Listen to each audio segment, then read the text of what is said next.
everybody, it's Captain Shane, and I'm back in the Level Up 737-700. Now, I said the last time I was going to fly, I would not be in this plane, and I didn't really want to fly a 737 today, but I've been working on the flight model with it, and one of the people on a Discord that I'm at is reporting some weird irregularities with the flight model that I've recently released, so I'm going to test it again myself just to make sure that it's nothing that I did, because I don't think it is, but you know, if it's acting all kinds of weird, I want to validate this guy's concerns. He basically said it's extremely nose heavy and doesn't want to fly. I mean, I don't know. What did he say? Let's look it up. Let's see here. That's not what I want. I want this. Okay, he said...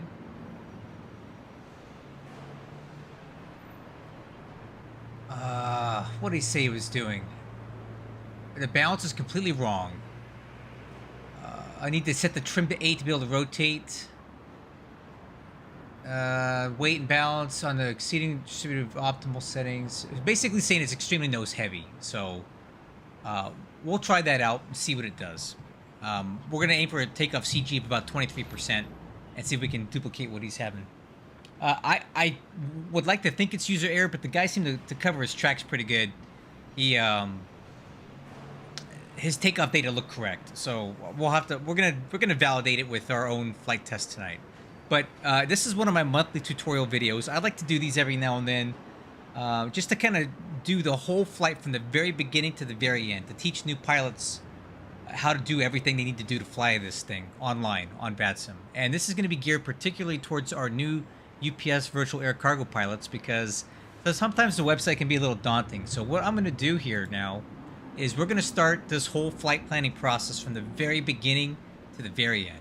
So this is the UPS virtual air cargo website, and if you're a new pilot, this will help you out a lot. So first thing you're going to do is log in, right? Okay, I'm going to put in my password here. Log in. So there's a couple options for how you can pick flights, guys. You usually start off at an airport, right? So you can do one of two things. The first thing I like to do on the left-hand side of my screen is click on Flight Operations Center. Okay, and then I also expand it out over here. So you can either pick aircraft that are at your current airport that your pilot is at in our website, or you can do two other things. You can jump seat to a new airport and see whatever aircraft are there, or you can do my preferred method, which is basically picking an aircraft from the fleet hangar. So if you're going to do it this way, you can sort by departure, destination, aircraft type, or distance, right? I don't like this. I think it's kind of cumbersome to use. Or you can click view and see what aircraft are actually currently based there. If you want to fly from a different airport, you can do this. You can go to quick reposition. So for example, let's go to San Diego, California. So now I've moved my pilot in the system to San Diego. Now that does not do anything for your flight records, right? You don't get any hours for that. It doesn't make you current. It doesn't do anything. It just repositions your pilot in our network to the airport you want to fly from. But that's not even necessary to do, okay? Now that we're at San Diego, there's only two aircraft here, right? One of them is a 737. One of them is an ATR-72. If you didn't want to fly either one of these aircraft, you just jump seated here for nothing. So what I like to do is I go over here to the Flight Operations Center, then I go to Aircraft Hangar. Okay, this is the preferred method. Then I pick the aircraft type that I actually want to fly based off all the ones we have available. In this case, I want to fly the 737-700 right here. So if I want to see all of the 737-700s that are in the fleet right now, I'll just click here. Now I'm going to expand it out to go all. And now I can sort by current location of where these aircraft are based, right? There's 9 of these available in our fleet, and these are all the current locations of them. If you see one that you like, it's at an air base that you want, now you need to check the status. If it says in service, it means that you can fly it. If it says booked, it means somebody else has got it locked up, so you can't fly that plane. So if you see a air base that you like, you don't have to jump seat to this airport. All you got to do is this. So even if my pilot in the website is at San Diego, I can book any plane I want here and it kind of magically just transports you there automatically without having the jump seat. In our case, I want to fly the plane in San Diego because I actually flew this plane last. If you look at this, I was the last guy to fly this plane, and I need to take it back eventually to Seattle because that's the right thing to do. But all you got to do here at this point is click on that airplane, and if you find the flight segment that you want, all you do is add bid. So in this case, we're going to go up to Boise because it's a pretty decent flight duration, and it gets us really close to Seattle if we want to do a follow-on flight. So all I do here is click add bid. Boom. And just like that, we now have that aircraft reserved, and we are now at San Diego, and we can fly this plane right now. Okay. Now, our website does have all this stuff here. You got the schedule, the dispatch, the OFP. You can use this if you want, but I found that it is just not work quite as well as using SimBrief website itself. So I don't ever use this stuff. If you guys want to mess around with it, you're welcome to try. I don't use it. Here's what I do. Now that I have the aircraft, I have the flight number, and I have the aircraft reserve, which in our case is November 634 Alpha Lima. What I'm going to do next is go over to SimBrief. Now, this is a free website, although there are some unlimited subscriptions that you can have. I pay a yearly subscription for Navigraph, which gives me the SimBrief and the Navigraph charts and all the extra goodies, right? That's not required. I recommend it if you're a serious flight simmer. So what I'm going to do now on SimBrief website, I'm going to click New Flight. I'm going to put in the airline code, which in our case is ASA, the flight number from our UPS website, the departure, the arrival.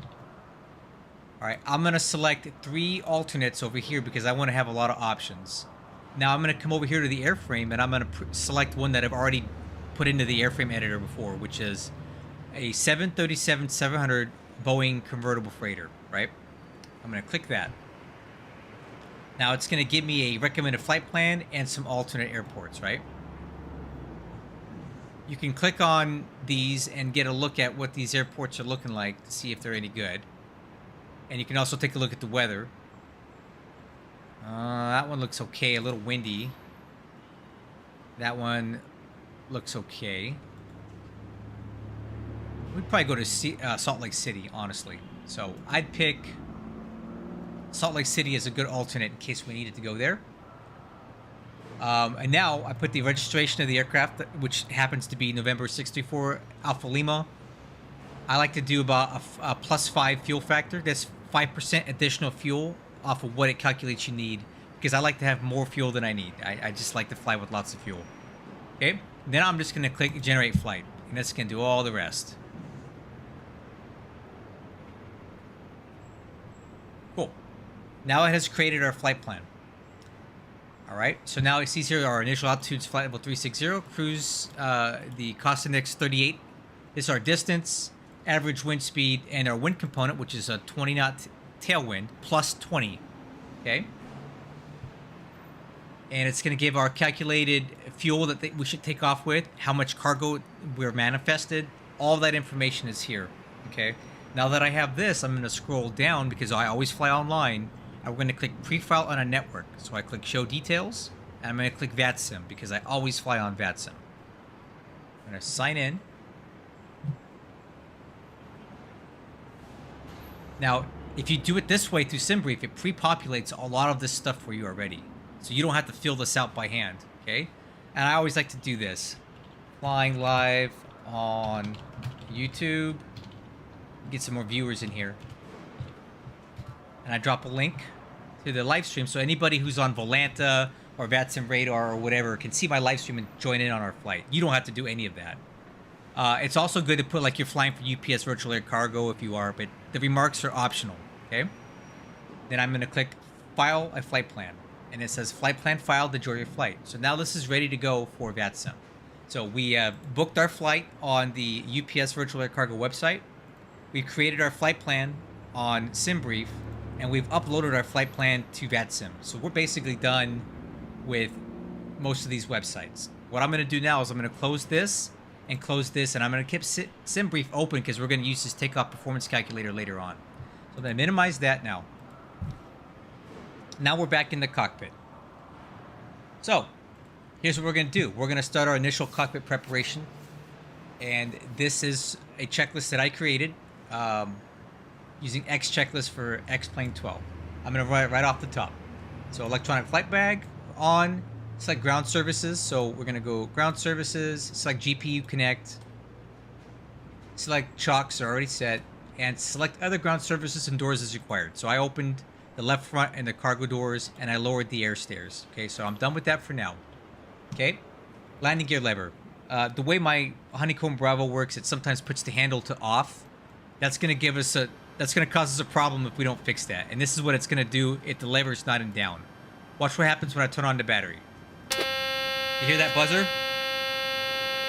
Watch what happens when I go down. Alright, so I don't like that noise, so I already know to check the landing gear handle before I put on power. Okay. Okay, batteries on, ground power on. Cockpit lighting adjust as required. So I like to do panel lights here. Panel lights here. And I do panel lights here. And over here. Okay. Lights set to test. I'm going to click this button up, and we're going to check all of the lights and annunciators in the cockpit to make sure everything's working.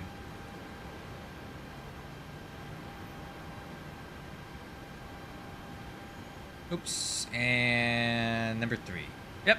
All the lights are on. Now I'm going to set it back to bright because it's daytime out here. And then let's set to dim. Mach airspeed warning test. So we're going to click this. The stall tests don't work, but I hear this has been updated with the latest Zebo plugin. IRS switches. We're going to go to nav on both. Nav and nav. Okay, now I'm going to go down to the overhead panel. Window heat. Probe heat. Emergency lights. Close the guard. Seatbelt sign. Logo lights. As required over here. Position lights. On. Wing lights are not required. Wheel well lights are not required. JipWiz system test. Ride slow. Pull up. Wind shear. Wind shear. Wind shear. Terrain. Terrain. Pull up. Obstacle. Obstacle. Pull up. Airspeed low. Alright. Now we're going to do the fire and overheat test, which is going to be here.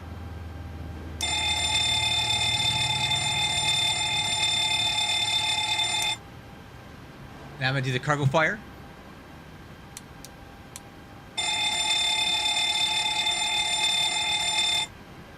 Okay, EFIS panel. So this is going to be these control panels here.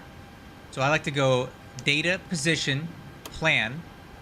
And on this side, data, position, terrain, minimum range. Okay, takeoff warning system. So now we're going to test our throttles. I'm going to run both throttles to the full forward position. And we should see this takeoff configuration and hear the buzzer. Alright. Weight and balance. Now, we're going to get into Navigraph. And real quick, while I have the time, I'm going to go ahead and get ready with... I'm going to go ahead and log on to VATSIM now. So we're going to use the X-Pilot client right here. I'm going to click connect. We're going to fill out our flight numbers, Alaska 7056, and our aircraft type B737. And I'm going to click connect to VATSIM. 25,000 broken. Temperature 2. Okay, wow. I guess we already got ATIS here. That's good. It looks like we're going to have ATC, San Diego ground, San Diego ATIS, San Diego approach, LA center. Guys, we're going to have all the ATC today. This is going to be fun. I'm excited. Cool. So we're logged on to on the VATSIM now. I'm going to leave that in the background. Now, let's talk about weight and balance here. It's a little bit tricky on the level up 737 because this is actually a passenger variant, and we're going to trick it into making it think that it's a cargo variant. So, this is Navigraph. This is a third-party add-on. It's part of SimBrief. I pay for this. You won't get all this without paying for it, but I find it indispensable. Assuming you have it, now we're going to do is go up to unload. That was our previous flight. Now we're going to go up to import flight. I'm going to go to import from SimBrief. And there you go. K-SAN to K-Boise. Alright, now it's going to populate our entire flight plan here, okay? Everything we need, our charts, our approaches, everything is available here now. Alright, now I'm going to go over here, click on Online Networks. And there you go. We got ATC all in here. It's going to be a great flight, guys. Alright, now, to get our weight and balance stuff, I'm going to click View SimBrief OFP. And this is going to download what was planned already on the website for us. So, our cost index is there. There's our wind component. Our fuel load is here. Our initial cruise altitude, right here. Our flight plan is here. And this is our cargo weight, 35,300 pounds. So here's what we're going to do first. We're going to put in the fuel, which is going to be 18205, 18205. I'm going to press that button there. I'm going to go back one and call fuel truck. And that's going to start loading fuel for us. Back to payload, I'm going to go over here. And the first thing I'm going to do is go to this last page and zero out these other weights here. Because these are as if we had passengers on board. Because we don't have a galley installed. We don't have flight attendants. So I don't want those weights. This is just dead weight that I don't want on the aircraft. I'm going to click on the male standard weight and go up to 210 pounds. Now we're going to go back to here. And I'm going to start putting on some cargo. And this is going to be simulated cargo weight here. Alright, so we'll start off with 4,500 in the front, 6,500 in the back, and now we're going to simulate the passenger weight as cargo weight. We're not actually carrying passengers, guys. We're just pretending that the passengers are just boxes and pallets and stuff, because they don't have a freighter version yet. I got a freighter paint job, right? But I don't have a freighter airplane, which is fine. It's good enough for what we need. So we need to get up to 35,300 pounds of payload. So what I'm going to do here is I'm going to start adding payload and just kind of guesstimate it. And I'm going to keep checking the weight and the center of gravity. I want to keep it around 23%. So we adjust the center of gravity by adding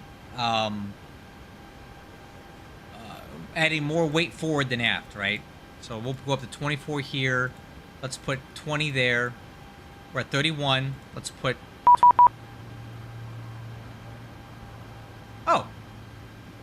Oh, sure. Hi, somebody wants to watch my stream.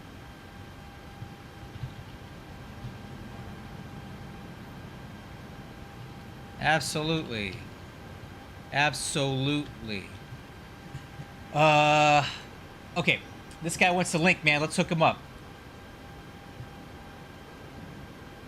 Maybe I should check my flight plan.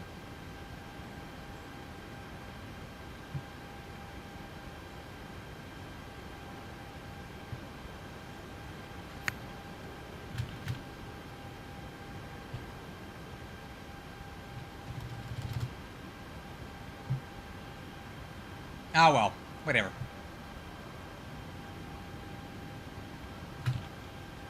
Cool, man. I got San Diego.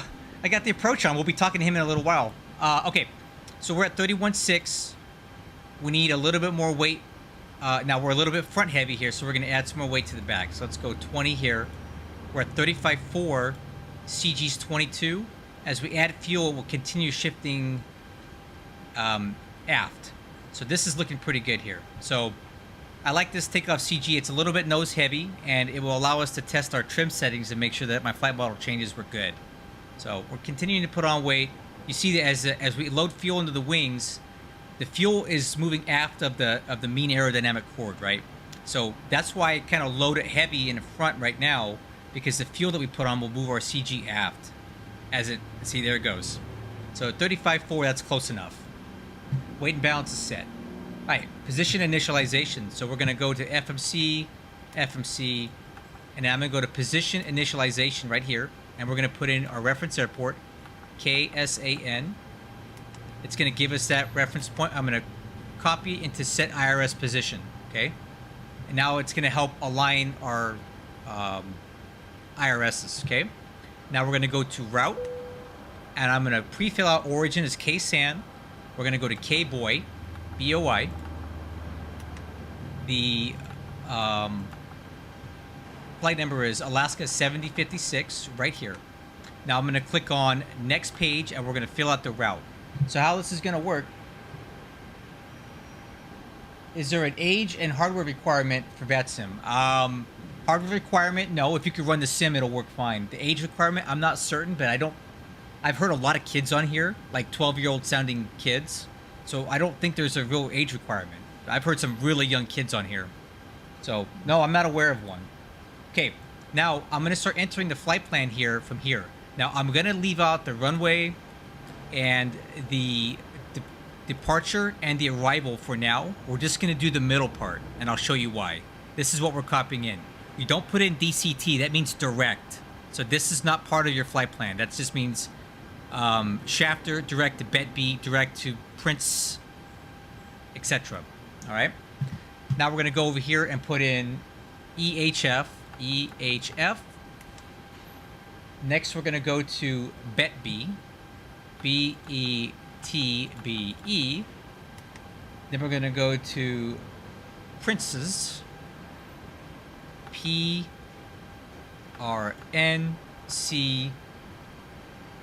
and I'm going to enter those three. Now that's our that's like the hamburger, the meat in the middle. Now we got to put on the buns. So now I'm going to click on departure, KSAN. We're on the Padres 2, Shafter transition, runway 27. Okay, it's already populating that over here. Now I'm going to click on departure arrival again. Now I'm going to go over to Boise, and I'm going to put in runway 28 left. If there's an ILS, I always like to prefer to use that. Okay, maybe there isn't a 28 left. We'll check that. But let's put in the arrival, saddle 4, Princess transition. Now we need to pick an approach. Now we can always change this on the fly later on, but I like to have one kind of set just so I know what I'm getting into. So I'm going to go back over to Navigraph charts, and it says select approach. So now this is going to help me visualize some of the options I got going into Boise. Okay, so I'm going to click on here, select approach, and this is giving me my options. So we want to land on runway 28 right is what I think it was predicting for us. Hey, so what do you mean by level up pack Zebo in the corner? Oh, I know what you mean. Like it's just kind of putting it, kind of putting it to the side, huh? Can you do VATSIM without a Navigraph subscription? Sure you can. All Navigraph does is help you do your flight planning. If you have another way of flight planning, you don't need any of this. I think it's look how easy this is though, right? So 28 left. It doesn't look like we have an ILS for that, or do we? No, there's no ILS approach for 28 left. So we'll use an RNAV. And honestly, the one that makes the most sense to me is the RNAV Zulu runway 28 left with the DCAC transition. So I'm going to click on that. I'm going to click add to route, and you notice it's perfect, right? It just dials right in, and it's going to shoot us right down into runway 28 left at Boise. That's perfect for us, all right? Now, if we need to change this later on, if ATC assigns a new approach or the weather changes or whatever, we can adjust this later on. I'm just putting it in to get us started, right? So let's go ahead and pick the RNAV Zulu runway 28 left with the DCAC transition. Oh, I got the wrong... Hold on, I got the wrong one. All right, it's RNAV Zulu, not Yankee. RNAV Zulu, 28 left, DCAC transition. Okay. Now I'm going to go back to route. Going to go back to legs, and now we're going to go through and check the continuity of our flight plan. Make sure it looks correct. So how we're going to do this is I'm going to use the step button and step through all the fixes, and I'm going to make sure we don't see any big holes in it, right? If it says discontinuity or something, then we know we need to fix that. So I'm just making sure all of this makes sense to me. Okay? And right now, that looks perfect to me. There's no holes in our flight plan. Everything connects. That looks great. So click back on route and click activate, execute. Now we are now a child of the magenta line. and we can fly our flight. See, magenta means it's a flight plan that's set in stone. So the route planning is now done. Here's what we're going to do now: performance initialization. Okay, so all you got to do on the level up is click here. That gives you your zero fuel weight and your gross weight, and we're done putting on fuel. Our reserves, this is what I like to fly with. I like a 7,000 pound reserve. Cost index from the flight plan is 38. Initial cruise is going to be flight level 360, and our cruise wind from the flight plan, all right, is going to be 284 at 67. So let's put in 284, 67.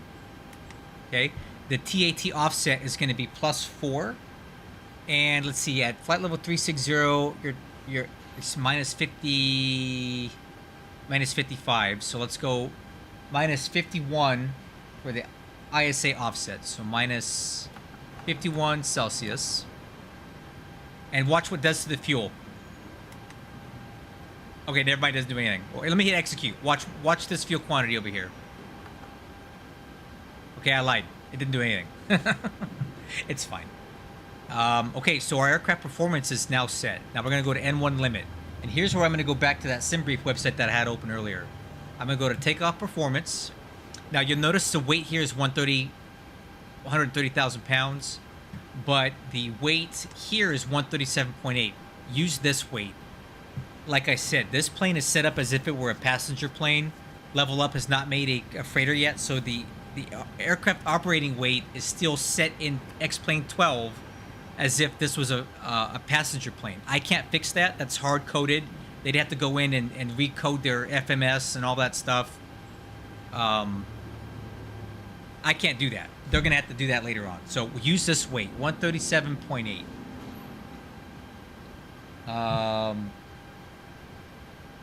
So back over to SimBrief, 137,800. Actually, it's going to be more like 137,500 because we're going to burn off some weight on taxi.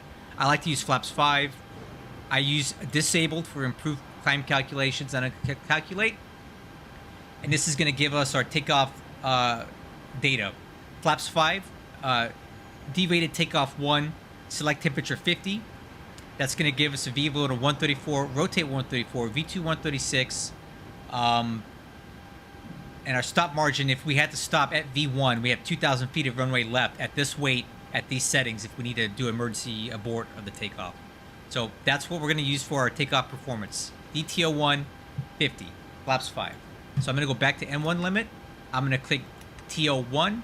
I'm going to put in 50 here. And that's going to give us our takeoff thrust setting based on this weight, this airport, this outside air temperature, all that stuff. All right, that's good. And now we're going to go to takeoff, flaps 5. Press here to fill in the CG, and that's going to give us our takeoff trim setting. And then these numbers more or less match what SimBrief gave us. So 134, 134, 136. Guys, we're ready to go. FMC is set. So initial cockpit preparation checklist complete. All right, sometimes this happens. I go over here to X checklist and translucent window, hit save, we're back. So final cockpit preparation checklist, fuel quantity, check and set. Fuel quantity is 18.2. I validate it right here. Flight altitude is going to be flight level 360, at least to start. Landing altitude, if you go back over to SimBrief and you want to grab that now, you click here, just grab that. It's going to be 2,900 feet. So I like to set that now, but you'll have to adjust it if you have to divert. Okay, FMC, check and confirm. I want legs on the left, takeoff data on the right. Okay, I'm the pilot flying today, so I control the flight plan here, and I want it on this. Okay, flight director on, left and right, auto throttle on. MCP airspeed, we're going to set to V2, which is 136. Okay, MCP heading, we're going to set that to the runway heading to start. If ATC gives us another one later on, we'll adjust to that. So I'm going to bring up the instrument departure here, and it's going to tell us that the initial, we'll go over this more when I do my brief here, but when you're taking off from here,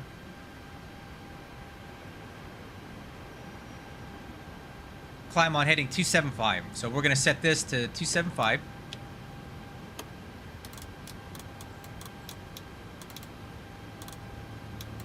Alright, I'm going to set the initial altitude to about 10,000 feet because we may have to adjust this once we get our IFR clearance from ATC.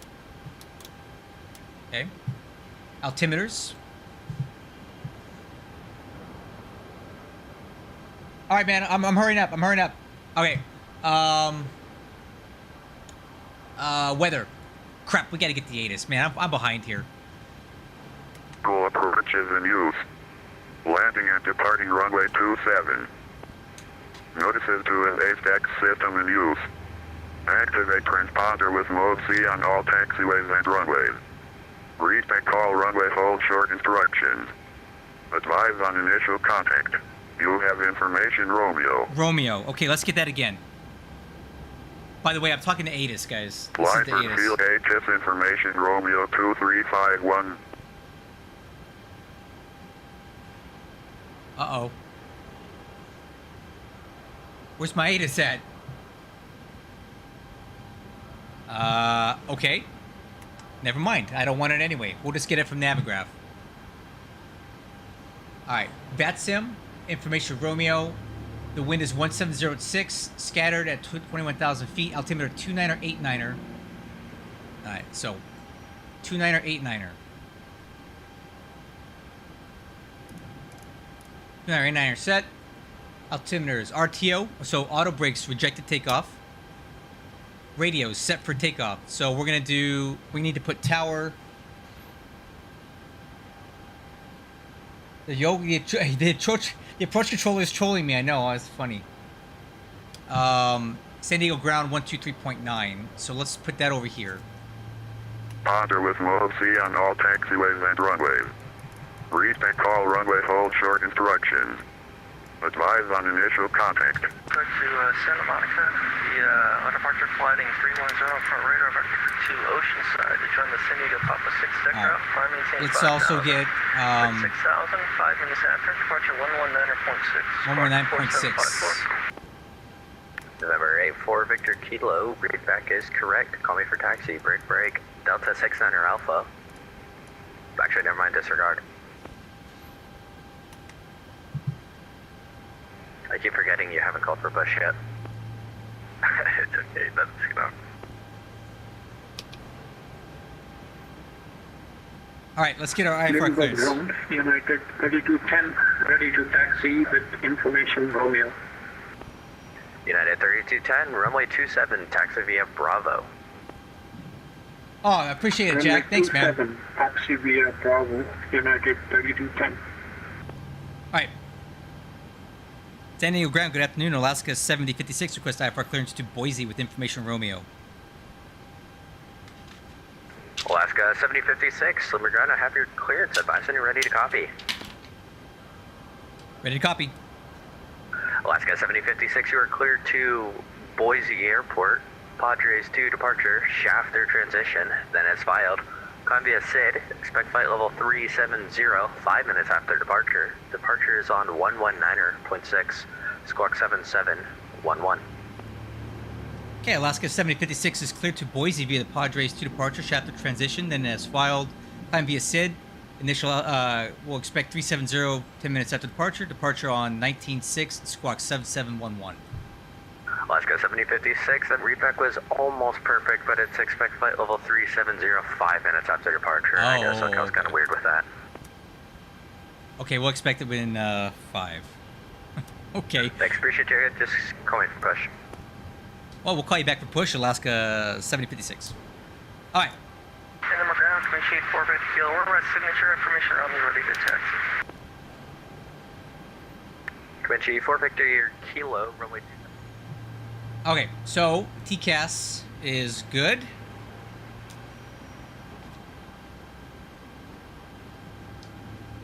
Oh, come on, guys. Let's all be friends here. VATSIM is such a great place. All right, let's be nice. I love all of you controllers I'm from Southern California myself, guys. So I'm one of you. All right, I'm from Menifee, California. You know, Ontario is my home airport, so let's be nice. Okay, taxi takeoff departure brief. Let's do this real quick here. So, we are currently on the ground at San Diego at the air cargo ramp. We're going to push with the tail facing to the south or to the northwest. So I'm going to do like a 100 and, I don't know, 100 and something degree turn here. Expect taxi down Foxtrot and left on Charlie all the way down to Charlie 1. That's my expected taxi path. It's pretty short, okay? We're on the Padres 2 RNAV departure. So the instructions here from San Diego is climb on heading 275 to 520 feet, then right turn direct to Winfield, then on track 296 to Colonel, then on track 296 across Gwynn at or above 8,000 feet, then on track 308 to Padres, all right? So we need to make sure we cross Gwynn at or above 8,000 feet. So what I'm going to do here is probably set the initial altitude up to about 13,000 or so. I'll expect higher pretty quick. Alright, before start, pushback checklist. Lower MFD is set to engine. APU, we're going to start that now. And then what I'm going to do while that's starting up is I'm going to close the doors and windows and get my desk set up and turn on my webcam for you guys. Alright, so APU. Alright, and then let's get the air stairs coming in. We'll close these doors. Open up some windows. And let me get my desk set up. I'll be right back.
Alright guys, I'm dressed like a bum today, so don't laugh.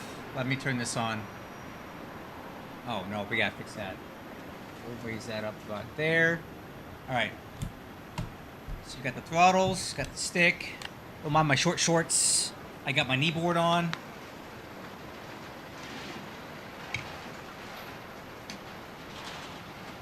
Alright.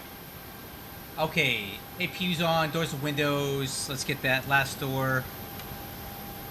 Okay, yaw damper on. Electric hydraulic pumps 1 and 2. Fuel pumps. Parking brake is already set. APU generators 1, 2. Wheel chocks and age. We can pull that now. So we'll pull the age and the wheel chocks. Anti-collision lights on. Trim air not installed. Engine bleeds off. APU bleed on. Engine start switch, we're going to go ignition left today. ACARS. Alright, this is something really important for you UPS virtual air cargo pilots. So we use smart cars, right? So I'm going to load that up now.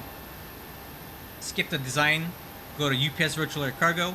It uses your UPS website login, okay? Now what I'm going to do is I'm going to click here. I'm going to click on this little snake looking thing. I'm going to grab retrieve latest OFP. It's going to download what I did on SimBrief into here. Now I'm going to go over to this thing and it's going to show us as ready to go. So the flight has started and we're loading up. Last thing I'm going to do is click this little arrow and go flying on VATSIM. And there's our route. It's all loaded up. We're ready to go. ACARS is running. Push and start clearance. All right.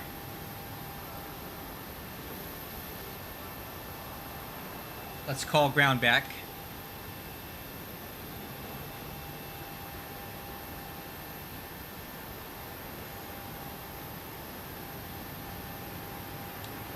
Limburg ground Alaska 7056 requests push and start cargo ramp. Limburg ground just went offline. They're going to tower. Raj, thanks. All right. Okay, San Diego Tower 118.3. All right. To air mission ASDAC system in use. Activate transponder with mode C on all taxiways and roads. Limburg Tower, Alaska 7056. Do we need to call you for push and start? Alaska, say your call sign again, please. Alaska 7056. Alaska 7056, stand by. Okay. Let's get the tug moving. Ground to cockpit. November 84 Victor Kilo, contact. Departure 119.6. 119.6, sorry, for Victor Kilo.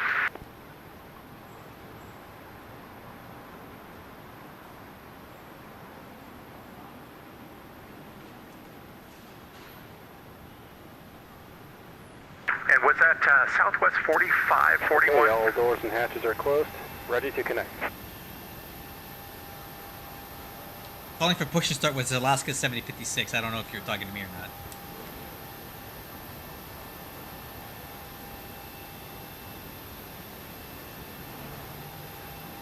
Alaska 76, please squawk 7711. Okay. Hey, squawking mode Charlie. Alaska 7056, push on the Foxtrot approved. Advise ready to taxi with information. We'll stand by.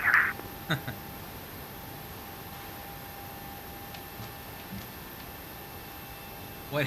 It should be information Romeo, right? I'm showing information Romeo is current. Okay, thank you for Romeo. Hey, Captain, let me know where you want this thing. Alright, so we're gonna push onto Foxtrot right about here. Limburg Tower, good day. November 3546 is on the ramp at signature with Romeo.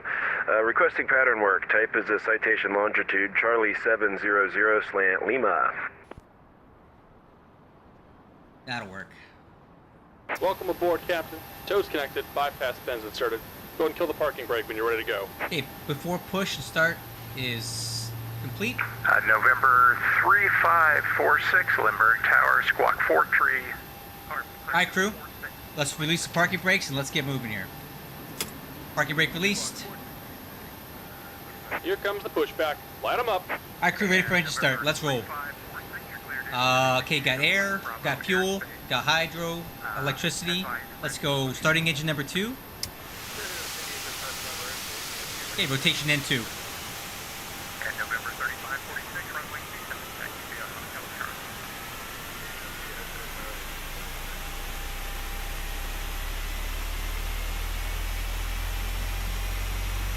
Oil pressure's on the rise. Fuel on. Fuel flow, EGT.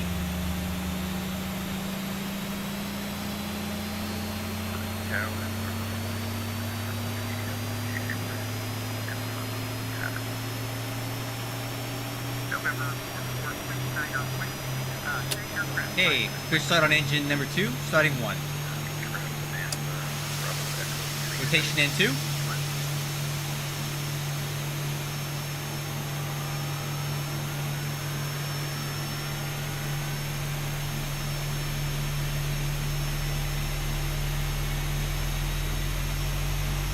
Oil pressure.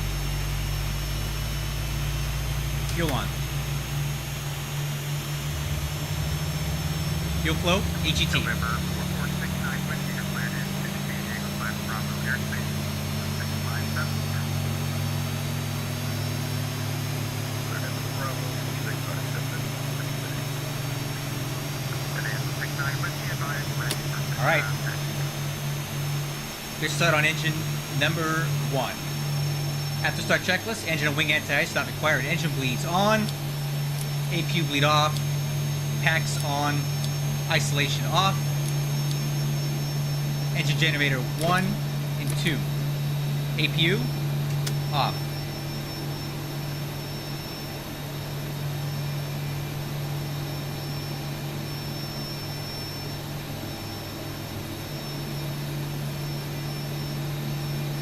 Alright, real quick, while we're waiting for the ground signal, let's go ahead and move on to our taxi checklist. Flaps, 5.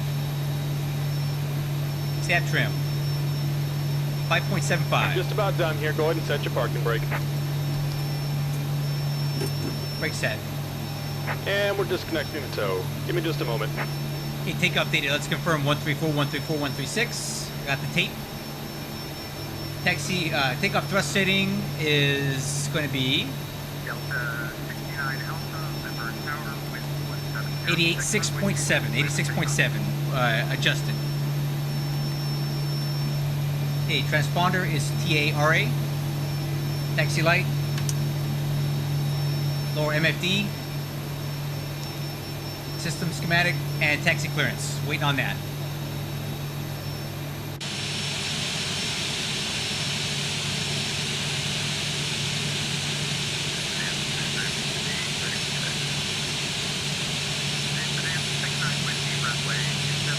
And we're disconnected. Signal and pin on the left. Take it easy and have a safe flight. Alright, see you later. And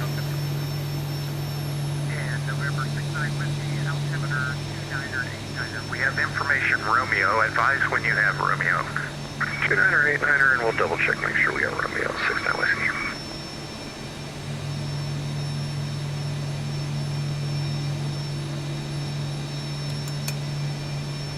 Yeah, signal's good. Limburg Tower, Alaska 7056. We're ready for taxi 27. Alaska 7056, runway 27, taxi via Hotel Charlie. Use caution, there is a bonanza coming out of the ramp over at Signature. Okay, we see the bonanza. We'll use caution. Taxi 27 via Hotel Charlie, Alaska 7056. Alright, crew. Let's go over that real quick. Taxi clearance is good. Taxi takeoff departure brief. Delta 69 Alpha, contact departure 119.6. On that, but So, Hotel Charlie, right here. Left on November Charlie. 3546, advise when ready for takeoff. November 3546, ready to go. November 3546, Limburg Okay, parking Tower. brakes released. Make Let's go. right traffic for runway 27, winds 170 at 6, clear for takeoff runway 27. Right, close traffic, clear for takeoff, 27, 3546.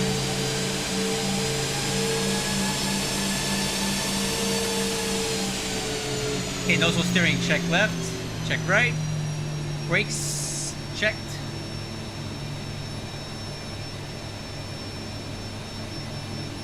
Alright, flight controls. Ailerons left, ailerons right, elevator up, elevator down, rudder left, rudder right.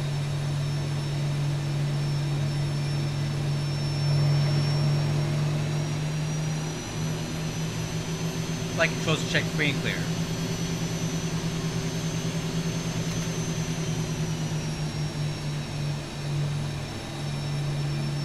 Alright, so we need to come out this way and make a left on Charlie, right there.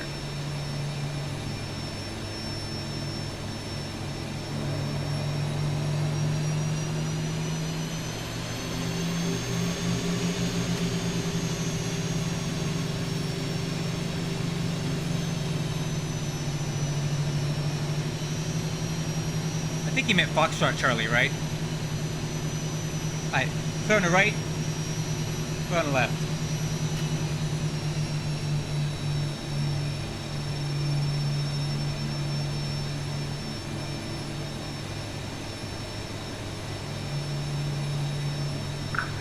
November 4469 Whiskey, Limburg Tower, advise when ready for takeoff.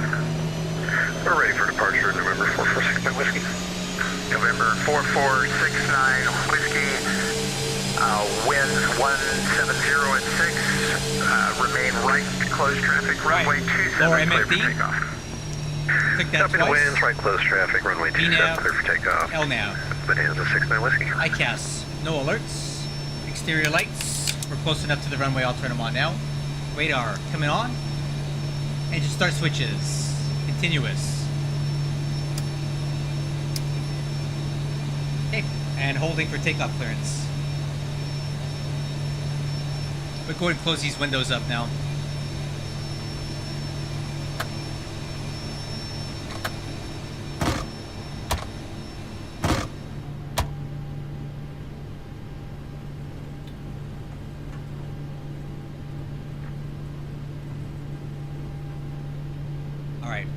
don't think I have the, well, never mind. We'll hold short up here. I do see there's landing traffic coming in.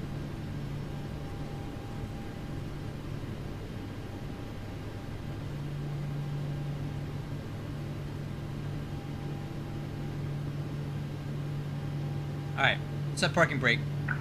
November 3546, runway 27, clear for the option. The option 27, 3546. Alright, SoCal 12805. That's probably who we're going to get next. 12805.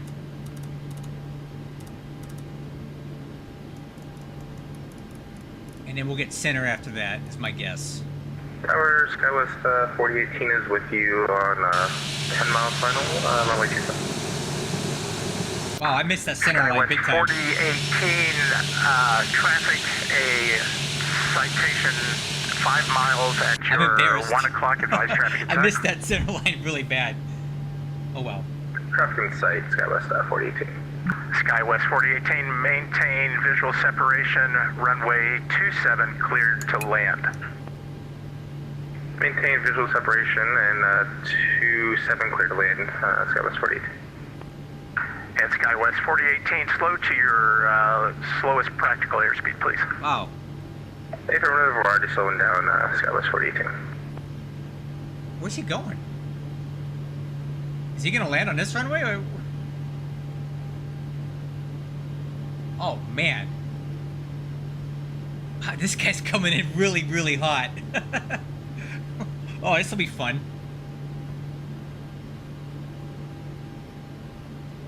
Oh my god, this guy's coming in like a meteorite.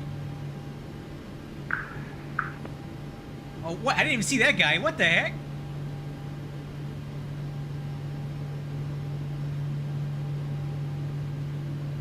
And November 356, unable, stop and go, other options are approved. Unable, stop and go, 3546. Alright, just hold short here, guys. We're getting some quality VAT sim traffic right now. We got ATC, we got traffic. I mean, this is everything you could ever hope for, right? Flying online. Alright, looks like this guy got slowed down. November 4469, Whiskey, extend your downwind, please. Extend our downwind. You have our base. Bonanza 69 Whiskey. Sorry for the wait, guys, but traffic calls. And November 4469, Whiskey, yes. Extend your downwind, I'll call your base.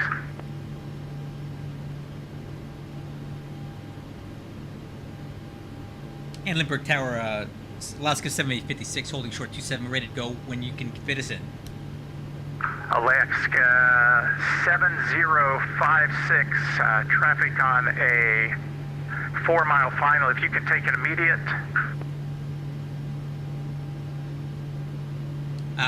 Unable.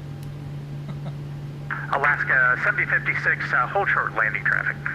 Hold short landing traffic, Alaska 7056. Yeah, there's no way I'm going to get out in front of that guy. Not with this thing. I'm not that good. I'm good, but not that good, guys. Alright. November 4469 Whiskey, start your base. Turning base. Bonanza 69 Whiskey.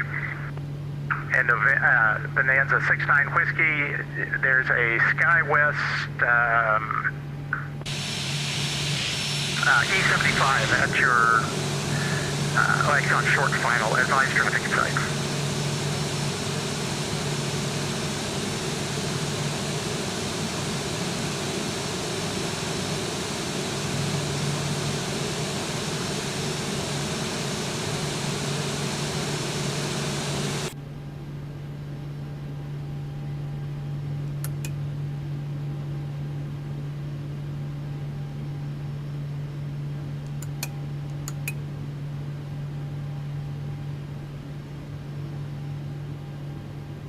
I think we got the traffic. Bonanza 69 Whiskey. And Bonanza 69 Whiskey, winds 170 you're clear to land. Traffic's rolling out. We gotta wait again. Runway 27 clear to land. Are we able to do the option? Bonanza 69 Whiskey, clear for the option. Stop and go, not available. Clear for the option, accept stop and go, Bonanza 69 Whiskey. And Tower Service 4018 vacated off of Whiskey 7, I believe. Skywest 4018, Limburg Tower, taxi to parking via Bravo. Oh, taxi to parking via Bravo for Skywest 4018, thank you. Man, there's so many planes coming in here, man. Hopefully we can get out of here at some point. This is why I bring extra fuel for this stuff. That's okay. I'm enjoying the VATSIM experience today, guys, so this is all good. This is not completely unheard of at Limburg anyway. There's long waits.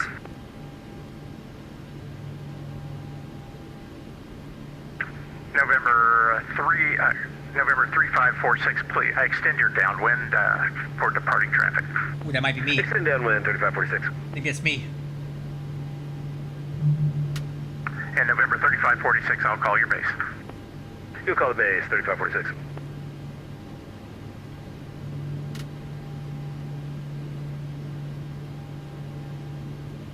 Alright, hopefully that'll be us after this guy, guys. We gotta go.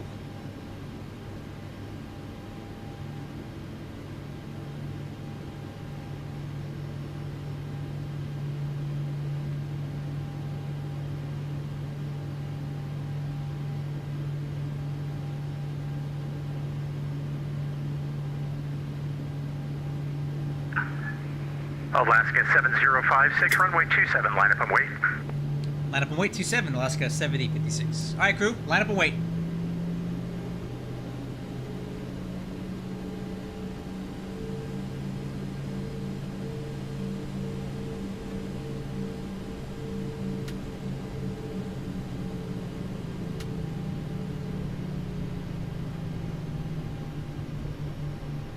Runway heading is 275. Sunglasses on. 275. Alright, let's get back to the center line. November 3546, start your base, please. Turn in base 3546. Okay. Feet on the brakes.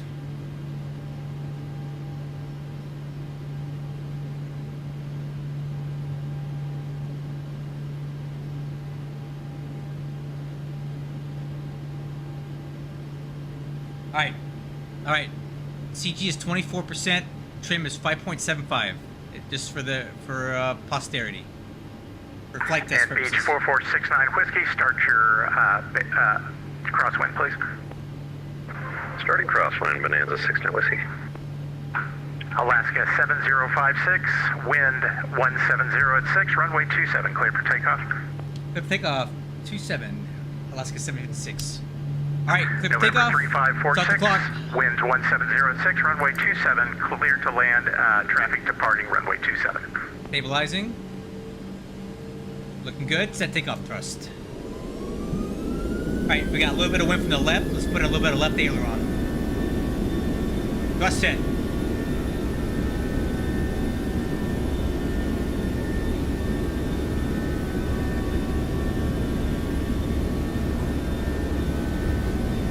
knots. About a hold.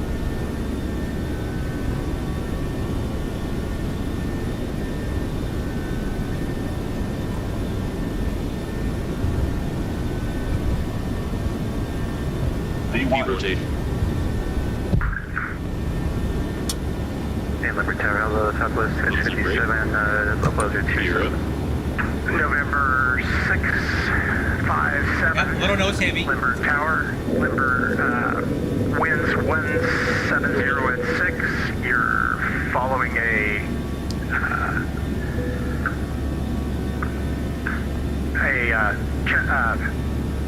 citation on short final, runway 27, clear to land. 27, clear to land, Southwest Alright, I see the master caution.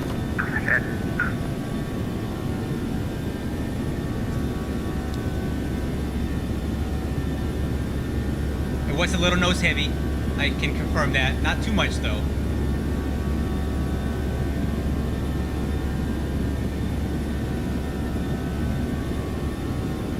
Okay. November 4469 Whiskey, extend your downwind. I'll call your base. Extending our downwind, Bonanza 69 Whiskey.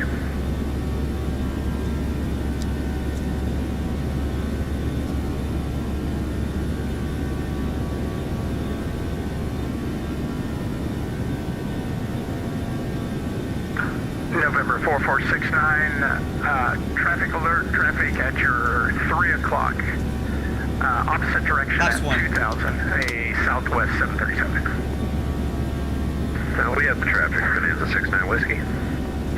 And follow that traffic, runway, follow that traffic if you would please.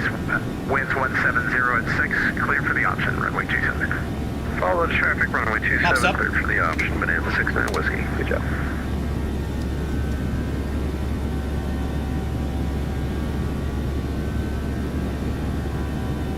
San Diego Tower, good afternoon.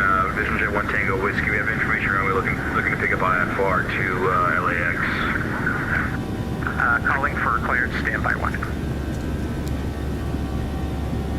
Alaska 756, contact departure 119.6.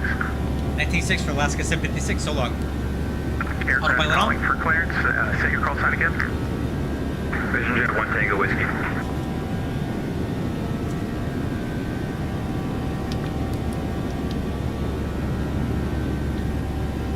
So got departure. Good afternoon, Alaska 7056 with you climbing through 4,800. Alaska 7056, I've got departure, contact, welcome aboard. Alright crew, so far so good. Let's do our after takeoff checklist. Landing gear up, lights out, handle off. Flaps and slats are up, retract. Auto brakes, off. ICAS, no alerts. Exterior lights, you can start killing those now. Alright, engine start switches, we're gonna wait on that, 10,000 feet. So far so good, guys.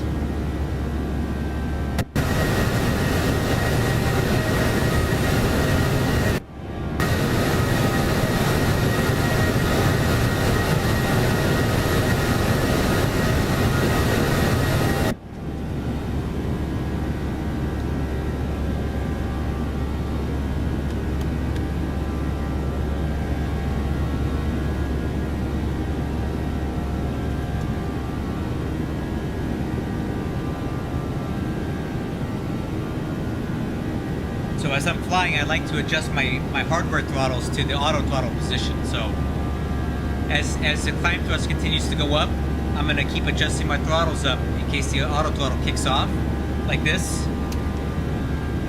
My throttles are already in the right position for the auto throttle, for the thrust setting that we should be at.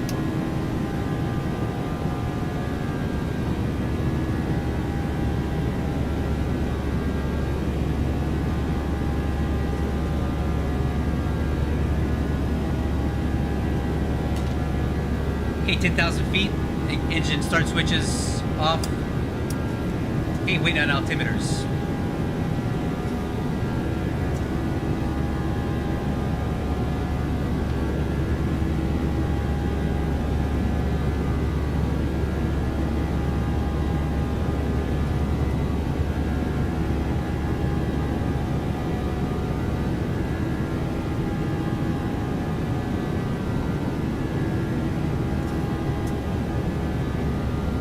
Looks like LA Center went offline. Oh, bummer.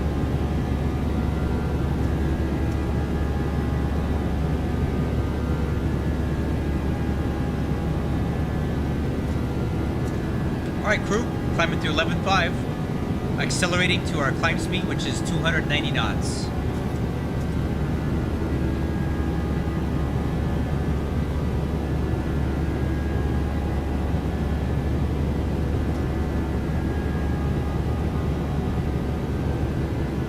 Doesn't go. Now, let's keep climbing.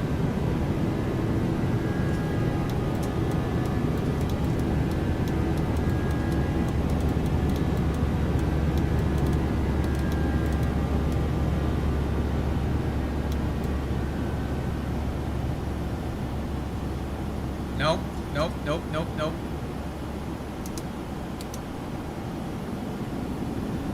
Yeah. It went into altitude capture mode because I didn't move it, so I had to reset the VNAV. Now it's gonna keep climbing to 370.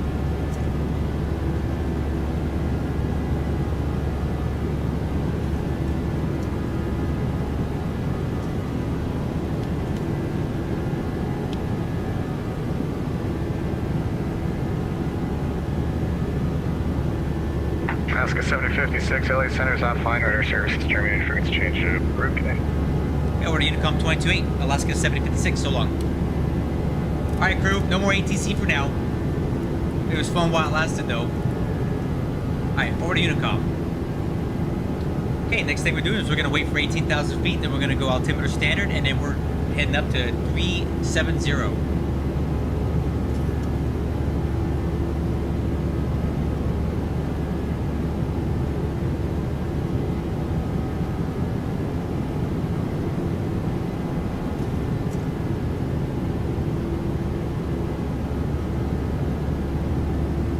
Pretty fun takeoff out of San Diego. Definitely was a little bit nose heavy, so that's noted. I know what I can do to fix that.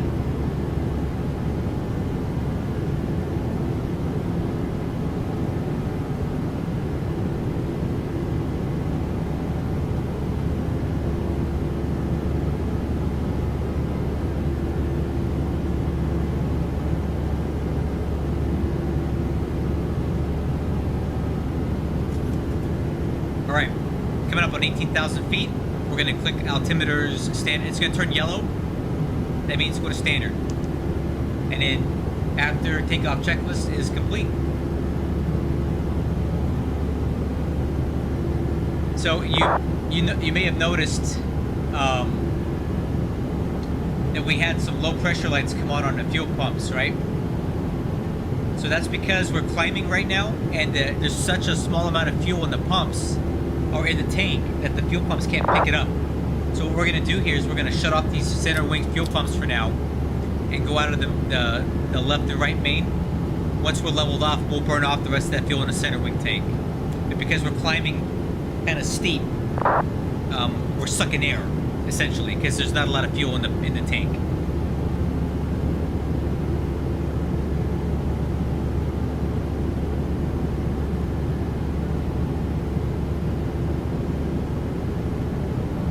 Alright, crew, I'll be right back. It's beer time. You have the aircraft.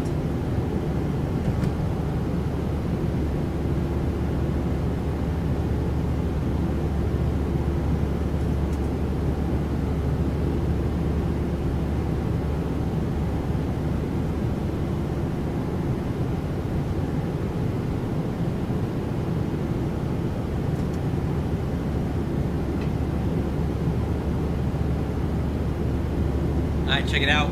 I got some good stuff here.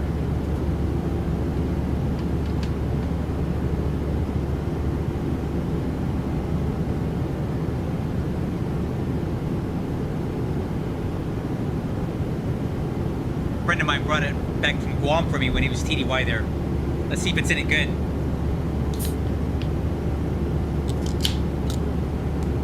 Alright, here we go. Oh, that's good.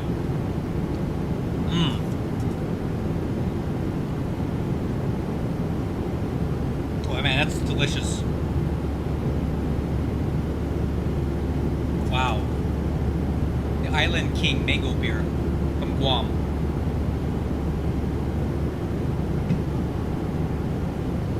That's delicious. Alright guys, so hope you enjoyed the flight so far. I actually enjoyed all that traffic that we had at San Diego. It was kind of fun. Got to work with the controllers a bit. Ground tower, and then SoCal departure.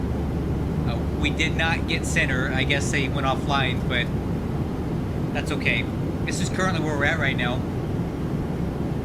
That should be Santa Catalina Island right there. I've been there many times. And then we're coming up the coastline, and then we should be going past LAX off the right wing here in a little bit. But we're pretty high up, so we won't really come into contact with that traffic.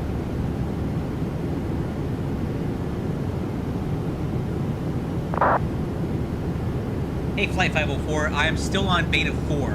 Beta 4? I've been reading too many issues with Beta 5. The clouds are looking weird, and there's a lot of people I've noticed have been reporting performance issues. So I'm using Beta 4 still. Beta 5, I might just skip that one.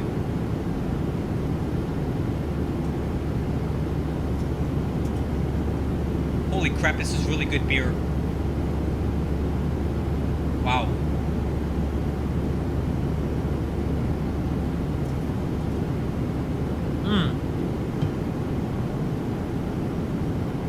might be drinking a whole 6-pack of these tonight.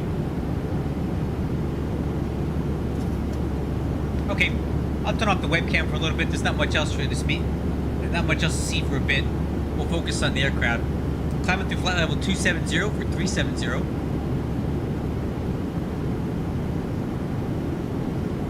Hope you guys are in. Oh, there's Catalina. Oh, it looks nice down there. Look at that. I've been here before, guys, and the airport should be over here somewhere. So, Avalon's over here, and the airport should be somewhere out there.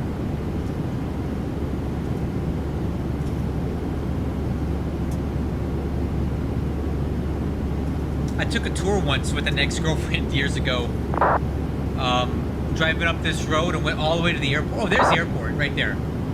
I drove up to this airport before. It was pretty cool. It's neat to see the inside of the island. I saw bison and buffalo. That's the airport there.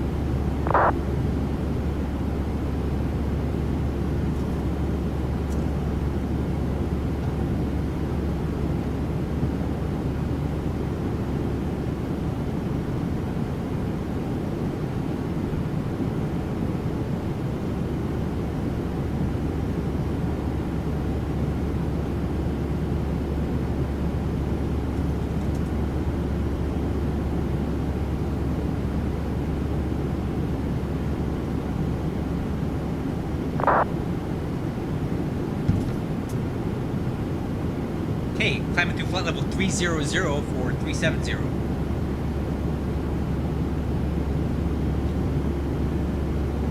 Pretty hazy out here, but LAX is somewhere over there.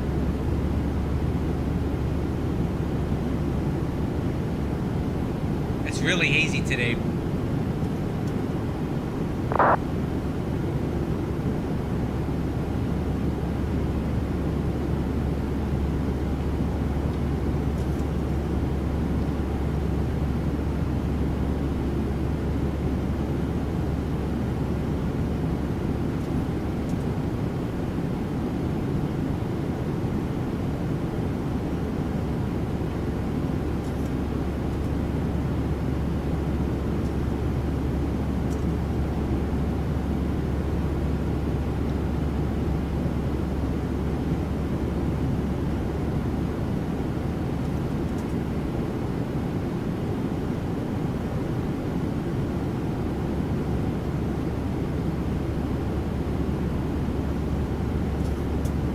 Actually, I don't have auto ortho on today, so I'm having an issue with it.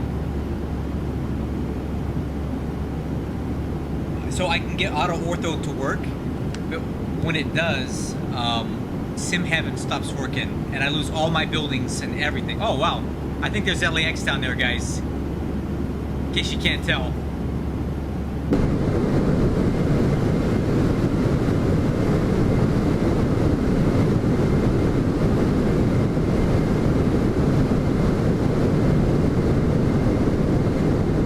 Kind of see LAX down there.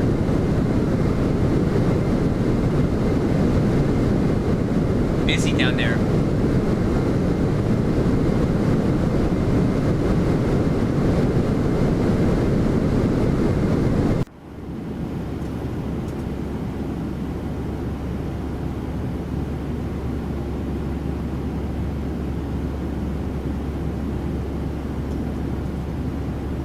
So we're about to fly like directly over it, but quite a bit up, quite a bit high.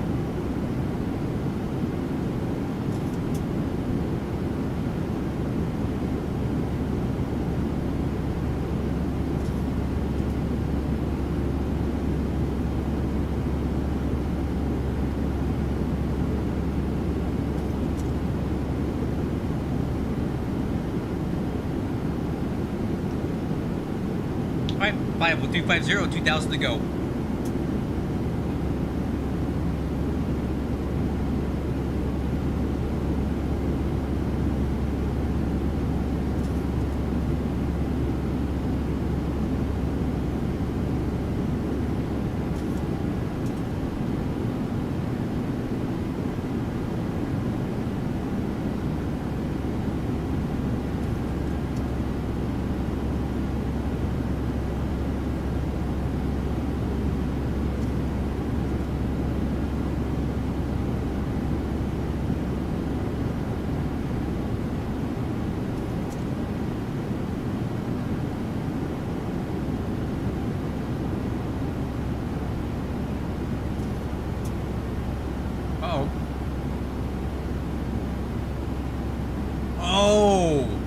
just leveled off at 360. You know why?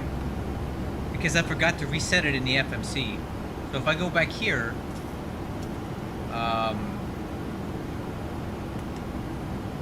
performance, let's change this to 370.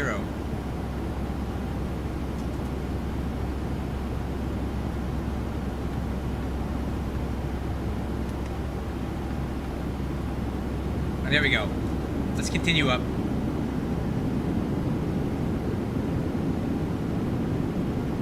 Hey, continue to climb 370. We should get 1,000 to go 1,000 here. to go. There it is.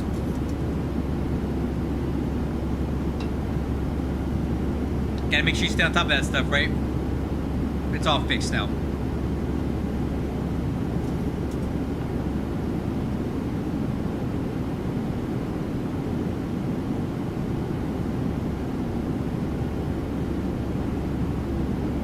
Actually, check it out. Neon Sweden, right? So we're going to be heading, if you look at our flight plan here,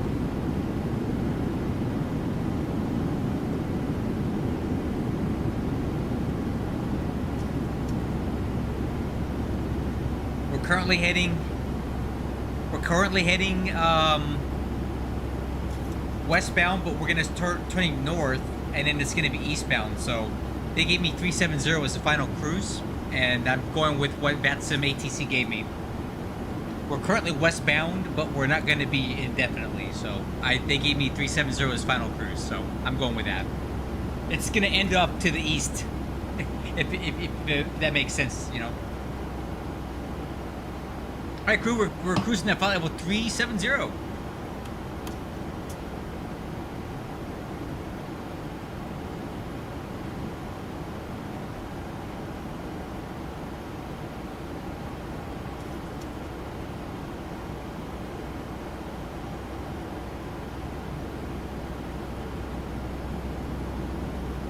Hope you guys have enjoyed the stream so far, all the pre-flight planning and all that stuff. That was pretty fun.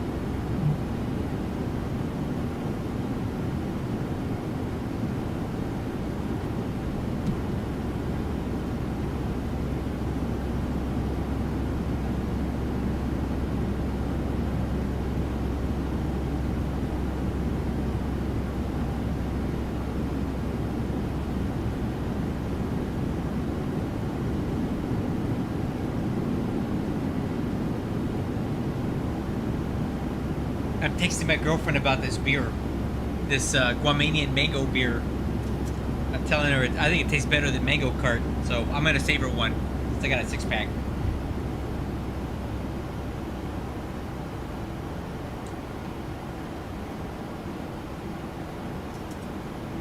Oh, check out these mountains, man! It looks so good out here.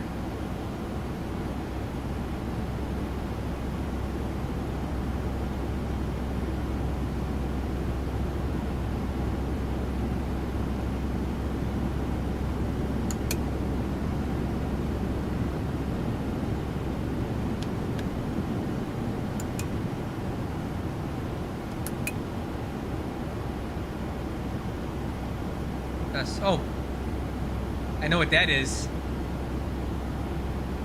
That's probably Edwards Air Force Base over there.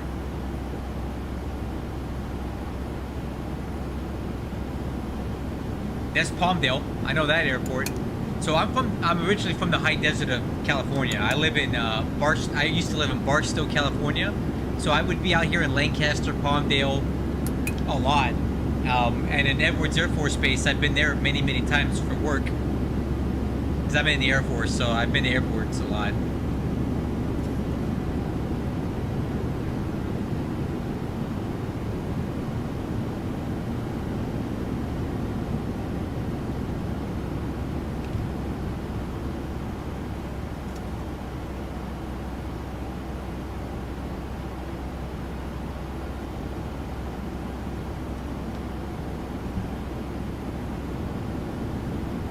Hey, look at that. We got some passing traffic over here.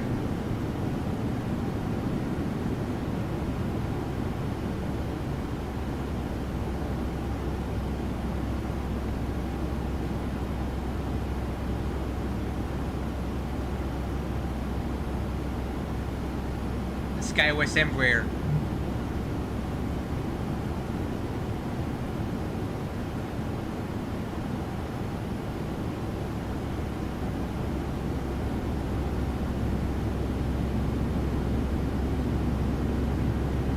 That's cool. Let's see where he's going.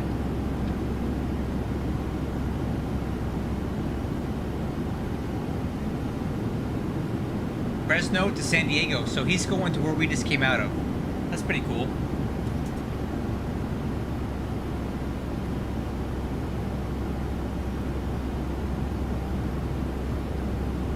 Actually, a lot of people going into San Diego right now from Fresno. What's going on in Fresno? There's all kinds of people flying out of Fresno. What the heck? Like, why? Ugh. I don't get it.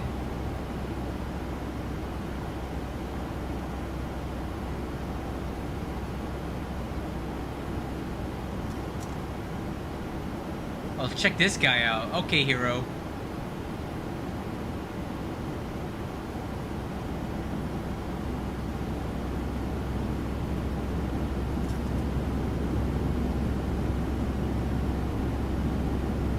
I don't know what. There must be something going on at Fresno. Let me ask one of these guys. SkyWest 3306. Let's.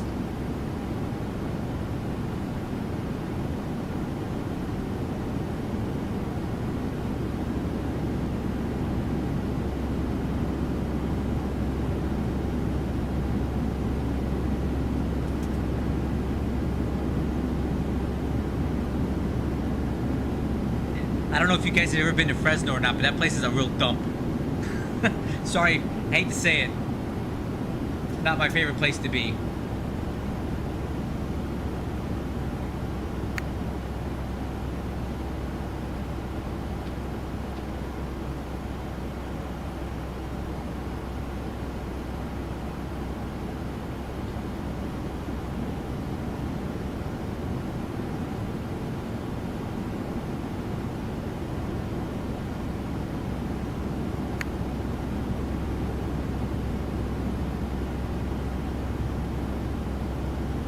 I don't even know. That's funny.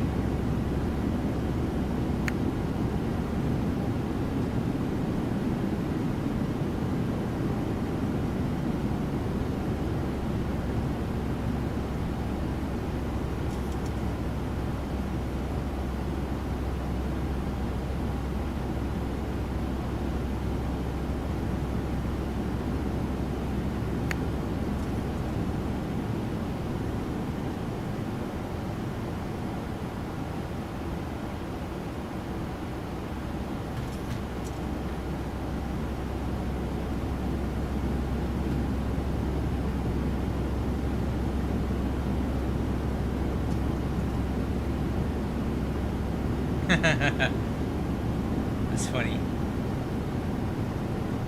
Okay, we're direct to Shafter, and then make a left turn here. You can see we're kind of over the San Joaquin Valley now.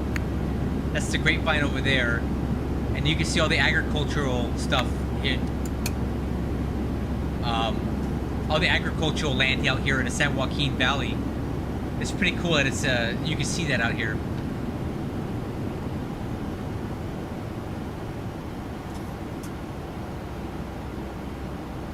Yeah, dude, you don't want to go to Fresno, Quartz. There ain't nothing there for you. Trust me, you don't want that. You don't want that smoke.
Hey, what's up, man? Jack Edwards, thanks for hopping on for a minute.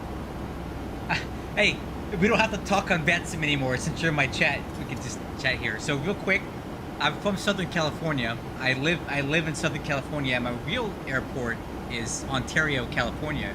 But I am part of UPS Virtual Air Cargo, and I am assigned to Hamilton, Ontario hub. So on VATSIM, I put my home airport at CYHM because I'm in charge of that airport for our hub, for our virtual airline. But I'm not Canadian. I'm Californian. Another one of these SkyWest guys. Let's see where I bet you he's coming out of Fresno too. Ugh. Jack, I was just making fun of you guys coming out of Fresno because that place is such a not a great place. Yeah, it's another SkyWest guy coming out of Fresno. Jack, I don't know if you've ever been there or not, but Fresno is not a nice town, not a nice city. It's people in California make fun of people from Fresno. Bakersfield. That's just as bad. That's even worse, I think. Oh my god. You know, the sad thing is I might be driving through Bakersfield next week. I'm heading up to the Central Coast with my girlfriend for vacation. And depending on which way we go, I either go up PCH or the 10 or the 5, or I'm going to go through Bakersfield on the 58. Yeah, I don't want to. I don't like Bakersfield. And this is coming from a guy who's in Barstow, California, which is a huge dump as well. Like, I'm not above it, okay? That's cool, Jack. Yeah, I do fly out of Hamilton quite a bit here on stream, but when I do, it's in UPS paint jobs with UPS planes. So right now I'm doing Alaska Air Cargo, which is we kind of treat it as like a subsidiary, and we can do code share flights for Alaska Air Cargo. Because I'm doing some flight testing on this thing. I did some flight model changes to it, and I'm testing them out. But I do fly out of Hamilton with some regularity. Hey T-Fox, welcome aboard. Nice to have you. Man, these Sunday streams are the best. I need to do this more often, man. I don't normally get this many viewers. This is great. Yeah, I like Hamilton. That's a cool airport. There's 2 runways, but there's one main one, and there's not a lot of taxiways there, so a lot of times you end up doing a lot of back taxi on the runway. I kind of like that. Alright guys, coming right. We're over Shafter. We're going to make our right turn here to, what is it? Betby. Got 429 miles to top of descent, 212, so about a little less than an hour we'll be starting down. Again, look at the scenery out here. You can see the San Joaquin Valley and all this agricultural land here. Whoa, Jack, thanks, man. Hey, I really appreciate that. Hey, I really appreciate that, dude. I never get super thanks or anything. So when anybody, if you sent me 50 cents, I would have been grateful. So thank you very much for that. I really appreciate it. And just for that, when I land at Boise, if anybody's still here and you guys want me to still fly, I'll go from Boise to Seattle. I put that stream goal to see if I could get a super thanks, which I did. So if you guys are still here when I land at Boise and you want me to fly again, I'll fly from Boise to Seattle, which is a short flight anyway. Because ultimately, I'm trying to get this aircraft back to Seattle, because the way the UPS Virtual Air Cargo system works is we fly our tail numbers around in the system, right? We don't just fly flights to fly them. You fly the plane, not the flight. So right now, when I land, this tail number, November 634 Alpha Lima, will be sitting in Boise. But it's kind of home based in Seattle. So Boise's not a very popular airport. So if I fly the plane and land in Boise and leave it there, it's going to sit there for weeks and somebody's probably not going to want to fly it. There's not a lot of flights in and out of Boise in our system. So what I'm going to do is relocate it from Boise back to Seattle, and that's going to open it up to a lot more options for our pilots to fly it. Let me show you what I mean. For those of you who are not familiar with the UPS Virtual Air Cargo website, this is why I'm part of this VA, because I love this. It's more tail-centric than flight-centric, right? Everything has to do with the aircraft, the tail numbers, not just the routes. So right now, I'm currently on November 64 Alpha Lima, right? It's booked because I'm flying it to Boise. There's not a lot of options out of Boise, so when I land, this plane will be relocated to Boise, Idaho.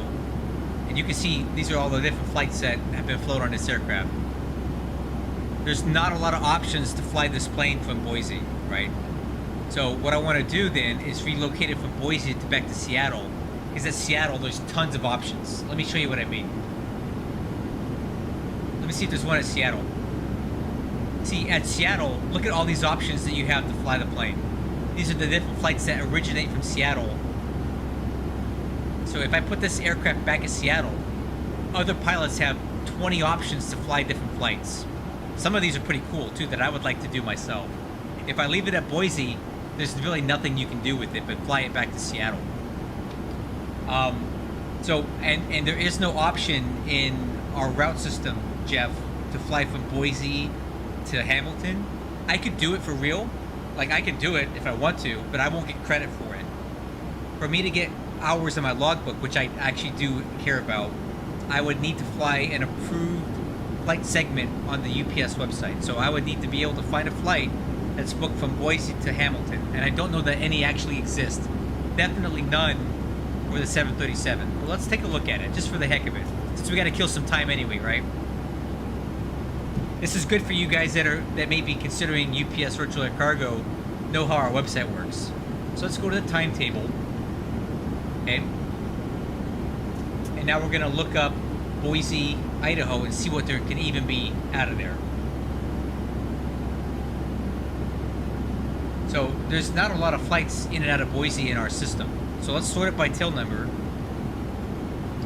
From Boise, we can go to Seattle, or alright, where are we at? We can only go back to Seattle in the 737. Now, there's other options, other aircraft, right? We can fly a 757 to Billings, Louisville, Portland, Denver, El Paso, Ontario, Chicago, Rockford, Salt Lake, or Mather, right? But I'm not really in the mood to do that in a 757 tonight. There's one flight from Boise in a 767 to Louisville. The A300 has a lot of options, right? I don't have the A300. ATRs and Cessnas I don't really care about. So there's no option for me to fly this 737 from Boise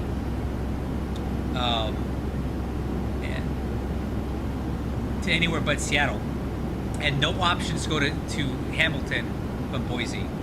So if I want to get flight credit for it, I can't do that.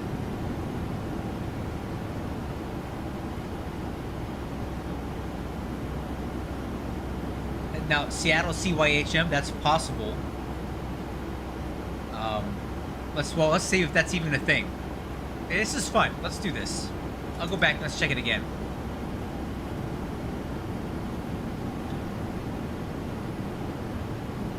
That is also an option, but I'm not going to be doing that tonight. That's like a 4-hour flight, Jeff, and it's already 6 p.m. here.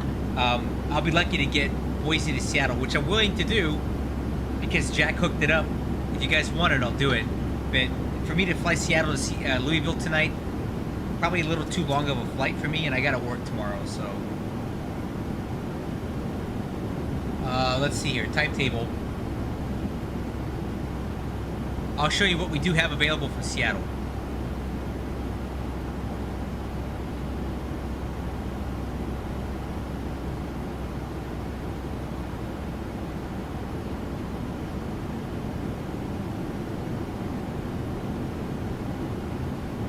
So Seattle, we got 737s. We have a lot of options for 737-700s. The 777F, the Seattle to Jacksonville, if I wanted to fly Microsoft Flight Simulator, which I'm not in a mood to do tonight. Cessna 208's got some options. The DC-6, I don't know what that's about. That's about it. I could fly. Let's see, is there anything that goes to Louisville from Seattle? Not really. LAX, San Jose, Oklahoma City, Jacksonville, Spokane, and nothing from Seattle that really goes to Louisville. So Boise to Seattle makes a lot of sense. It's less than an hour flight. It's quick. It'll keep your attention, and it gets this plane back to somewhere that I want it to be at.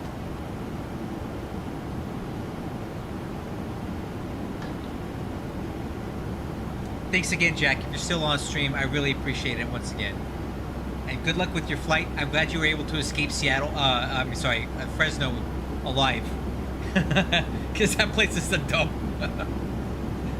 No offense if you're from Fresno, everybody. I mean, that town sucks. Sorry.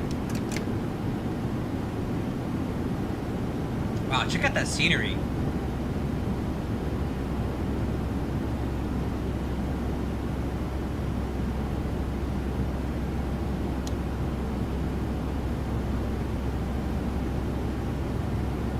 Alright guys, headphone warning. We're going to do some outside views here. Headphone warning. 3, 2, 1. I warned you.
I need a new screenshot for my next live stream thumbnail.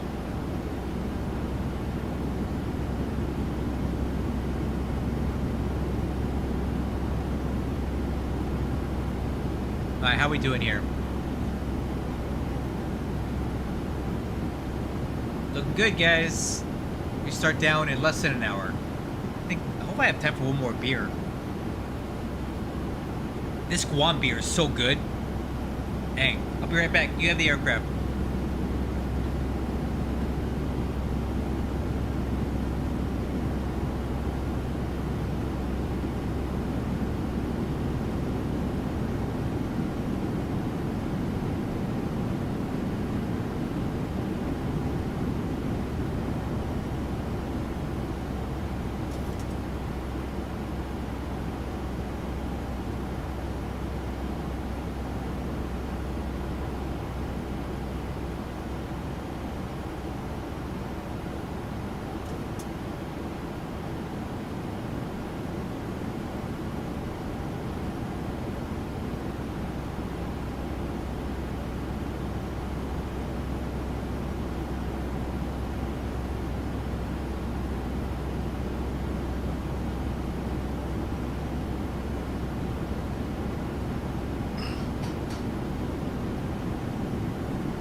beers aren't right cold enough, so I put it in the freezer to get it some chill.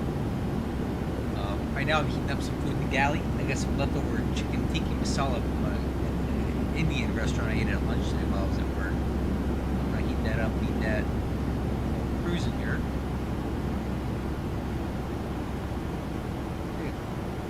Look at bets and radar.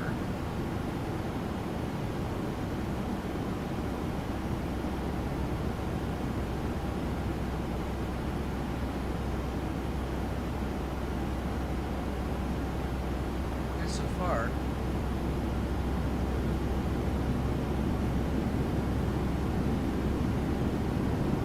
okay, let's keep pressing on. I'm gonna check on my food in the galley.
Smells so good. It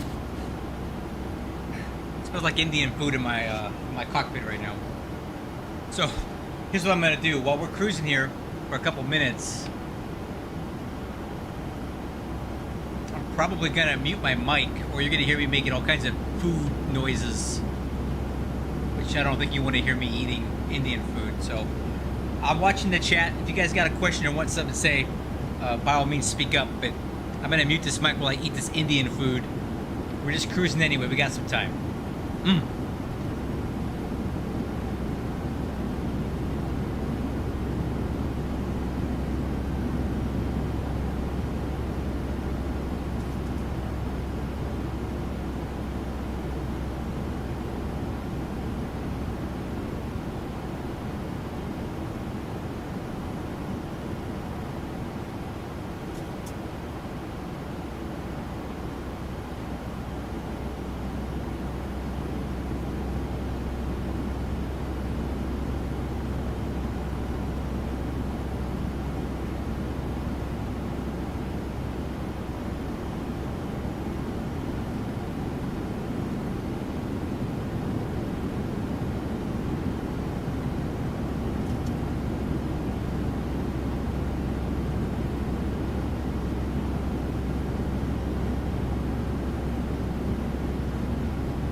Oh man, this is so good.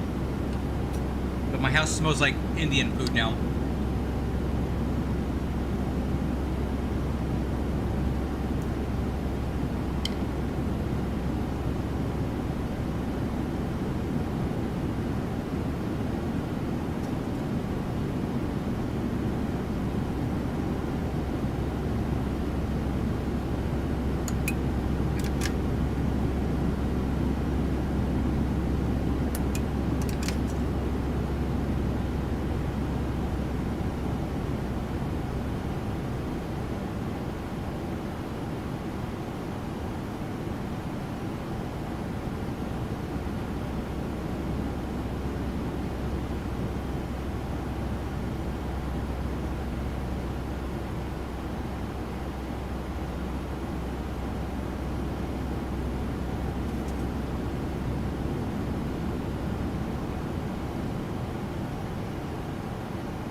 Still here, guys. Just eating. Mmm.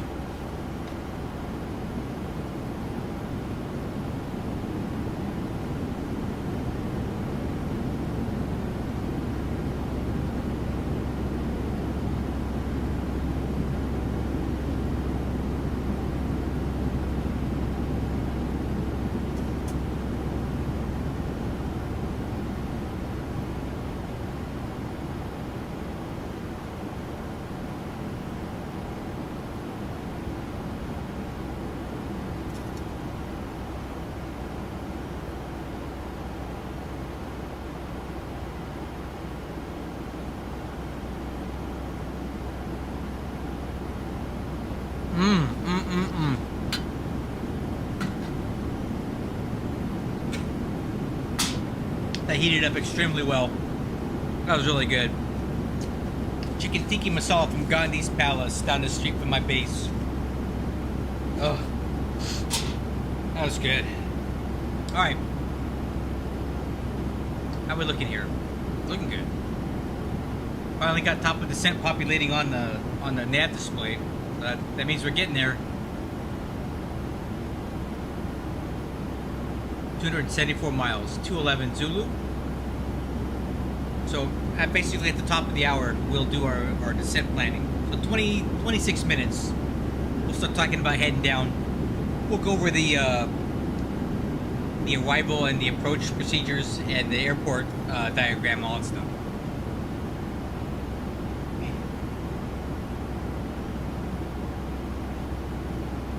So I noticed this guy was in my chat earlier, and I went on to his thing.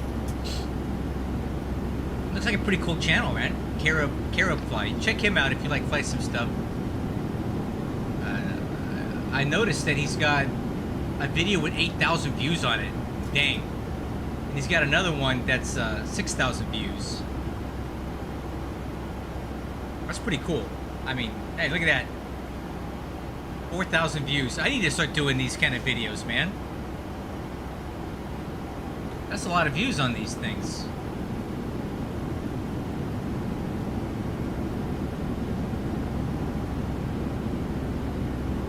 Ah, cool channel. It looks like he plays Microsoft Flight Simulator as well.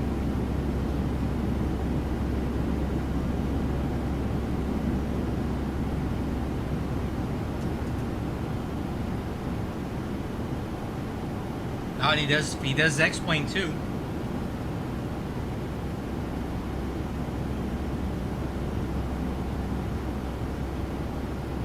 Ah, cool channel. Check him out sometime, guys.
waiting on my beer to get out of the freezer.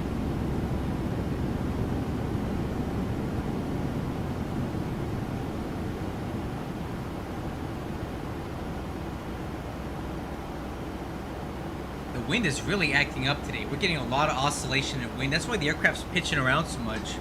We're getting wind shift directions and intensity, and then you'll notice the auto throttle is constantly chasing the speed here.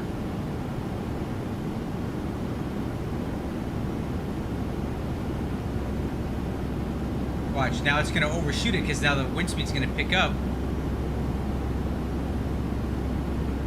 It's commanding all this extra thrust, right? Because the wind is shifting more to the tail. So it's putting in a lot of thrust here, and then watch what's going to happen in just a second. We're going to accelerate, and now the wind's going to shift to the left, and now our Mach's going to pick up. Now the throttle's going to come back a lot,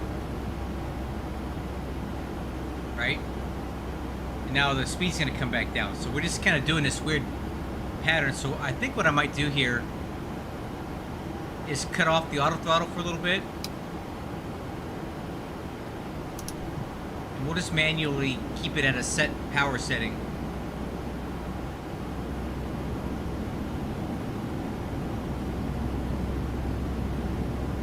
I think I'm gonna just kind of run it at about 85% N1. Now whatever we get is what we get. Maybe 86.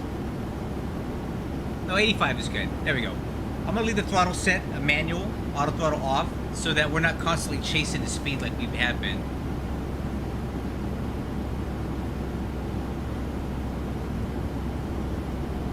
Okay, let's make it 86%. How's that?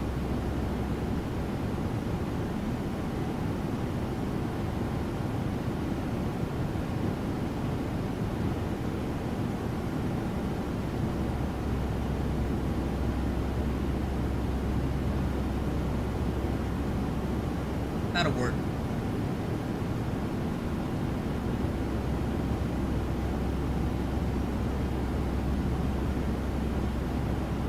So auto throttle's off. We're going to manually control the thrust. This is something that was added to X-Plane about 3 or 4 updates ago, where they started doing this wind oscillation thing. And quite honestly, I don't really like it. Because you got your yoke constantly going nuts. Auto throttle's constantly going nuts. We're always chasing speeds now with this update. I don't really like it.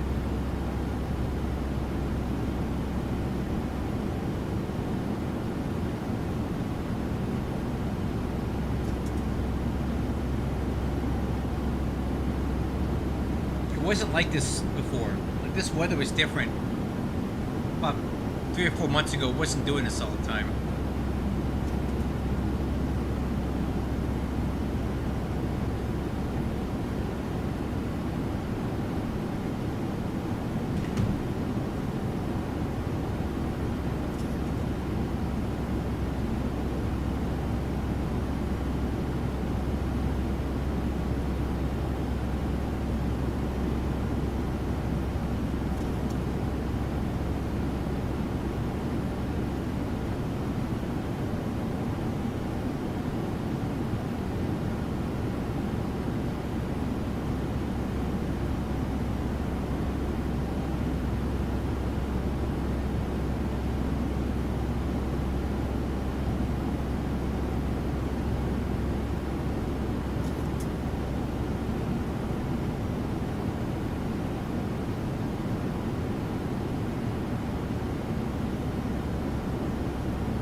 Alright, my beer's ready.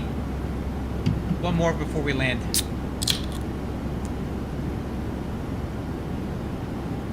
Oh yeah. That's so good.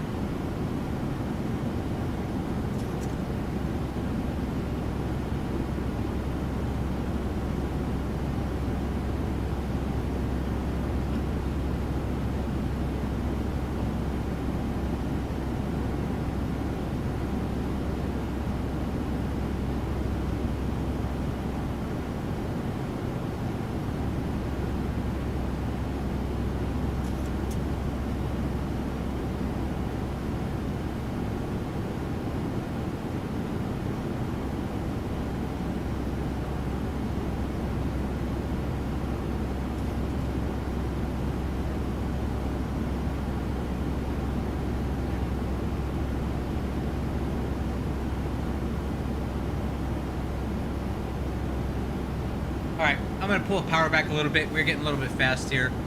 Once we make this turn at Bedby, though, we're going to start taking on some more tailwind here. And then that speed will drop a bit.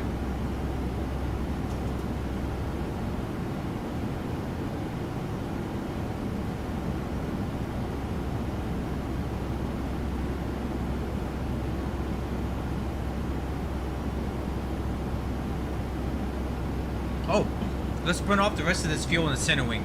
I forgot about that. Alright, so we're going to go center wing pumps on.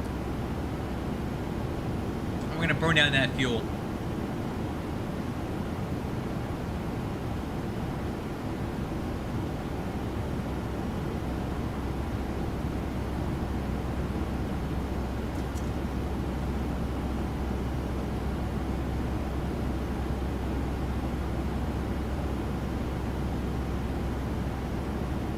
Well, about 15 minutes we'll start talking descent.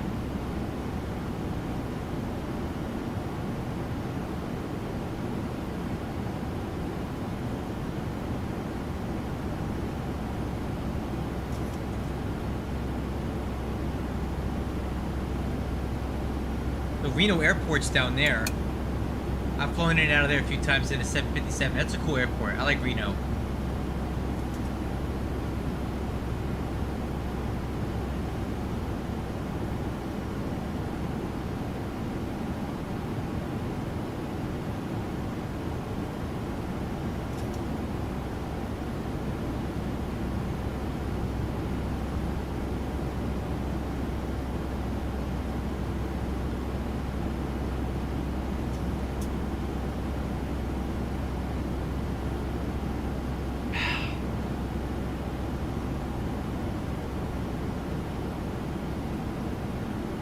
Okay, got a turn coming up here in a little bit, and we should be taking on some tailwind with that.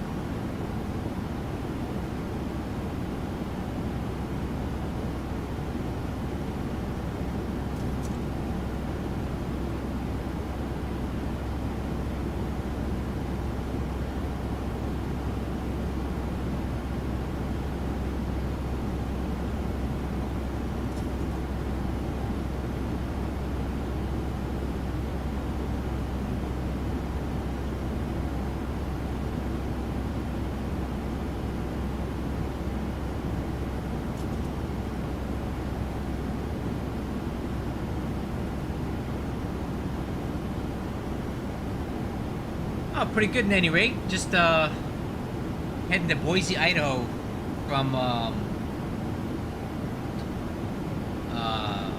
San Diego. We've been in flight for an hour and 4 minutes so far. We'll be starting down here in about 20 minutes.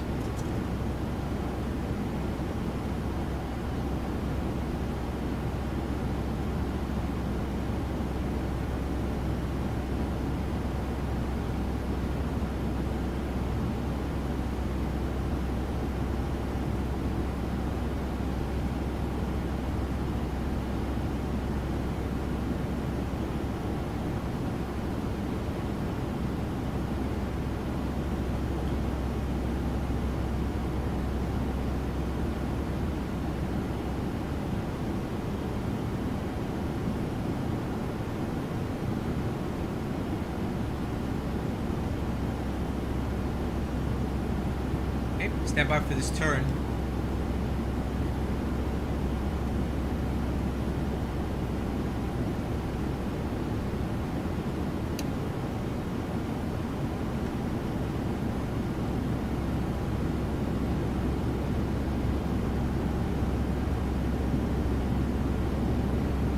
Hey, turn coming up.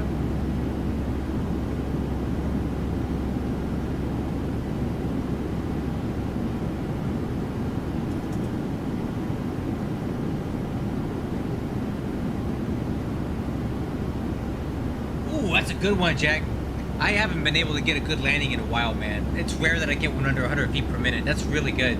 Are you on X-Plane? Are you flying one of the Embraers from X-Plane? What sim are you on right now, Jack? That's really good, man.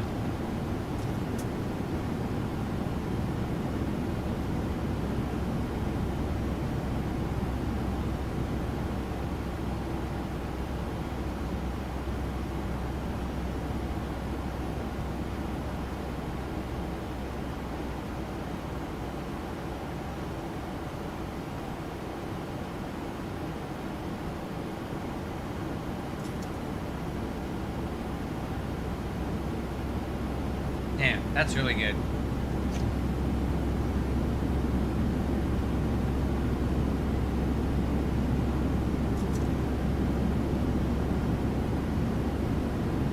All right, we got a little more tailwind on us now, so 154 miles to head down.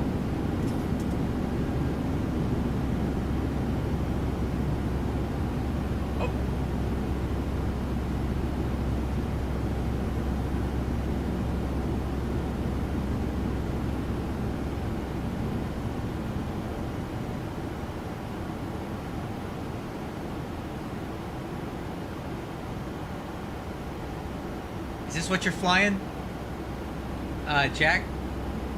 E-Jets? Wow, $145 for these. Wow. You really gotta love Embraers for this. You know what I mean? Like, you gotta love it.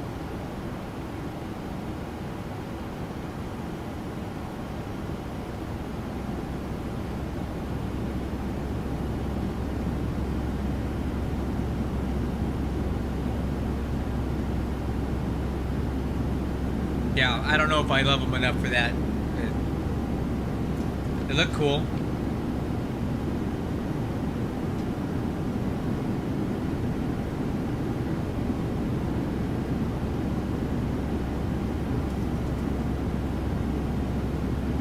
I don't know what, it's something about Embraers that just doesn't sit with me. I think it's that upside down or wrong shaped yoke where it looks like an M instead of a W. I just can't get over it. I don't know why. Can't get over it. It's weird to me.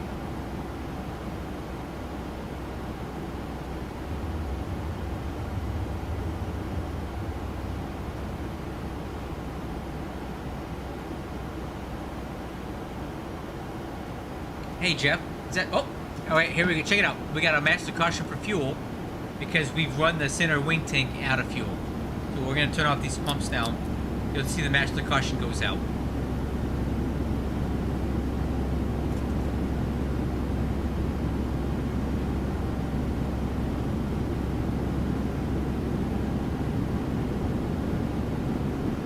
So I fly the 757 pretty regularly, Sierra. What is TGDS? Why don't you refresh my memory on what you're talking about? Because I'm not familiar with that.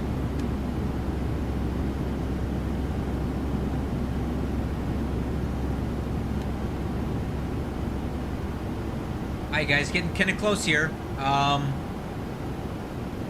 In 7 minutes we'll start doing descent planning. I think I want to start getting my charts ready on the other screen. We can discuss it.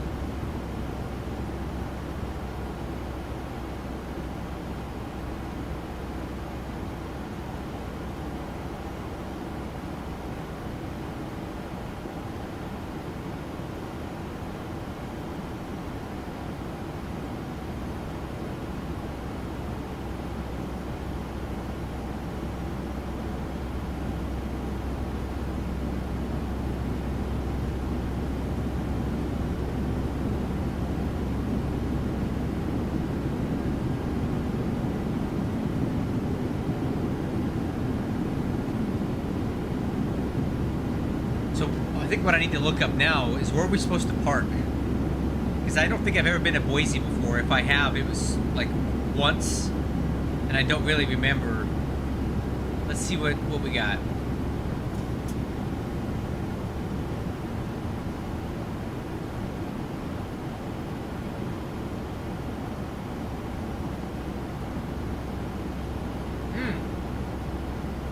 Okay, well, good thing. We're gonna park on the UPS ramp over here. So we're landing 28 left, so we go right over here. Now I know. That helps a lot. Oh, Jack. Thanks again, man. Wow, you're awesome. Hey, I hope we can fly together sometime, Jack. I really do appreciate that. It means a lot to me to get these things. So, great job on your landing. I hope I get to talk to you again. I have a Discord server. It's in my video description. Please come over so we can chat some more.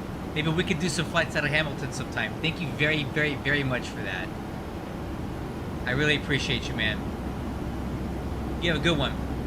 Check out my Discord, please, Jack. We'll fly together sometime up in Canada. You can show me around.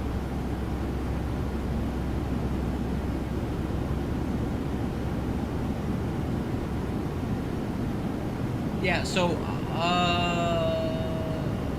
let's see here. I haven't had any, I've never had that plane crash the desktop on me. And Jack is cool, man. He's Canadian too, that's Canadian dollars. That's really cool stuff. I'm so honored when people give me money like that. It really makes me feel good. Thank you, Jack. Because YouTube pays me pennies for these live streams. When I say pennies, I'm talking pennies. Like sub $1 for these streams, and that's fine. I do this because I enjoy it. I like flying, and I like to talk to people while I fly. So these live streams are kind of fun for me because I'm gonna fly anyway. Might as well talk to somebody while I'm doing it. But if you guys want to throw some money at me, I'll be happy to take it. Because I just spent $1,400 on this 5080 video card for this stuff. It's a lot of money. So I can use my YouTube pennies to pay it back. Hey Jeff, just out of curiosity, you're not the Jeffrey B from like UPS, are you? Like my boss, Jeff B? Because there's a Jeff B in our senior staff at UPS Virtual Air Cargo. You're not the same guy, are you? Just asking for a friend.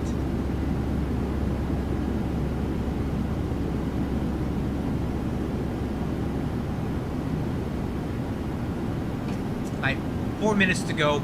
We'll talk about going down.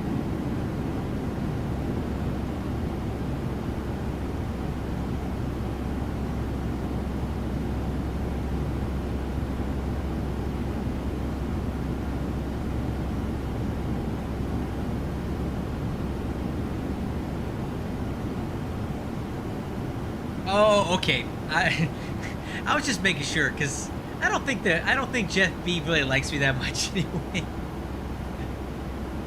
Yeah. You would be you'd be our arch nemesis here, FedEx guy.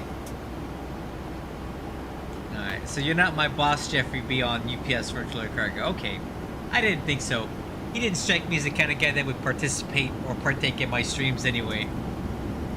Nothing but love for you, Jeff B, the other Jeff B.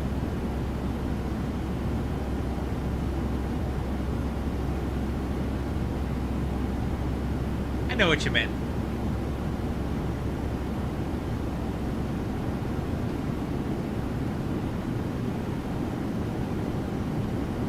Now, of course you're flying out of Memphis. I fly out of Louisville a lot, as I'm sure you've seen before.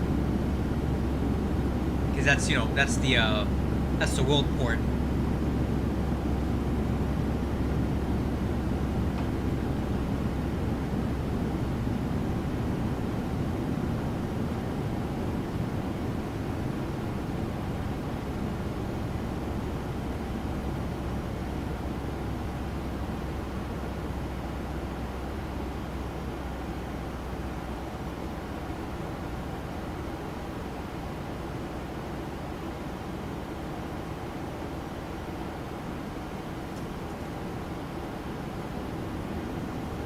That's close enough. Let's start talking about this landing stuff. All right, tutorial mode back on. landing data. So here's what we gotta do. We gotta look at our current weight, because this plane sucks. It's not like an MD-11 where it estimates the landing weight for you. You gotta do it yourself. So we got 129 on board right now. That's our gross weight. We're expecting to land at Boise with 8,000 pounds, which means we're gonna burn another 1,500 pounds here. So let's take 1,500 pounds off of that, which would make us 127.5.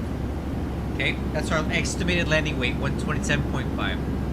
Now I'm gonna get SimBrief and go to landing performance, and I'm gonna put in 127,500 here, and we're gonna calculate our landing performance. So at Boise at 2,900 feet, 10,000 foot runway, to get the proper stop margins, we're gonna land with the approach speed of 137, which is a VREF of 132, flaps 30, and that's gonna be auto brakes 2. So this is our landing data here. All right. So let's put in flaps 30. The reference speed, VREF, is 132 plus 5 wind correction gives us a 137 approach speed at 127.5 landing weight. All right. Now let's take a look at the charts. This is a 9,700 foot runway.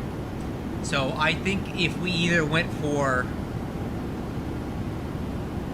hotel or just do a full-length rollout, would put us right by the cargo ramp. Now, if we could stop sooner than that, we could take Golf and Golf to Bravo, Foxtrot, and taxi in that way. So anywhere from Golf, Hotel, or Juliet will be good for us, as we're going over here to the cargo ramp. We're on the Saddle 4 RNAV arrival.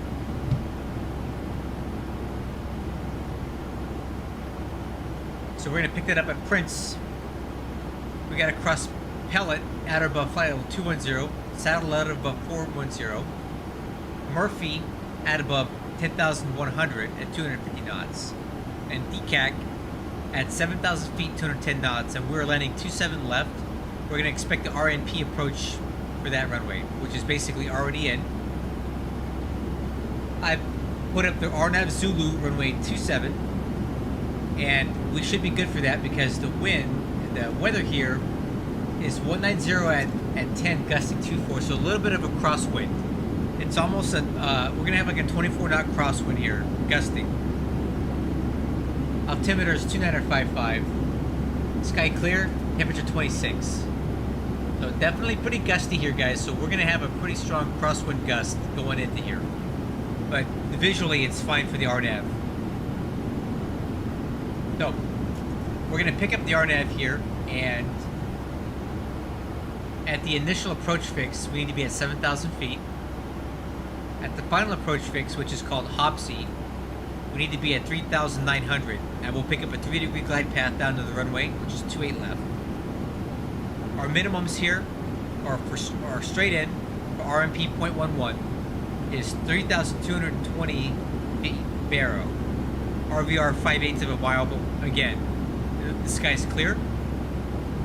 In the event of a missed approach, we're going to climb to 6,000 on track 282 to Jimmy intersection and hold, which is going to be out this way over here. MSA within 25 nautical miles of runway 28 left is 9,400. Alright, so landing data is good. Arrival and approach briefing is performed.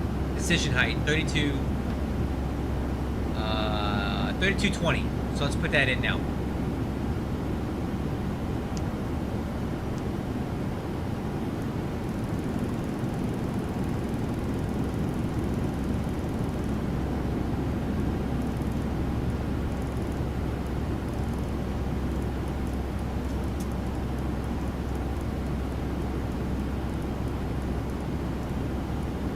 $32.20 barrows set.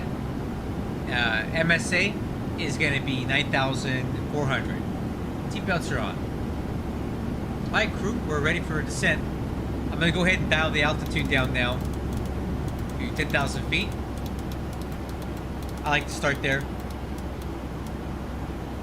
Make sure we get slowed down enough.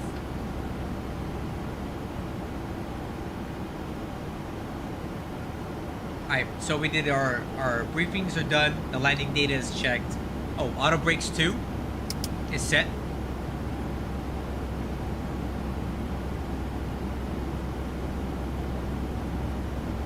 Zebby, I have about 30 hours over a period of about 15 years in a Cessna 172.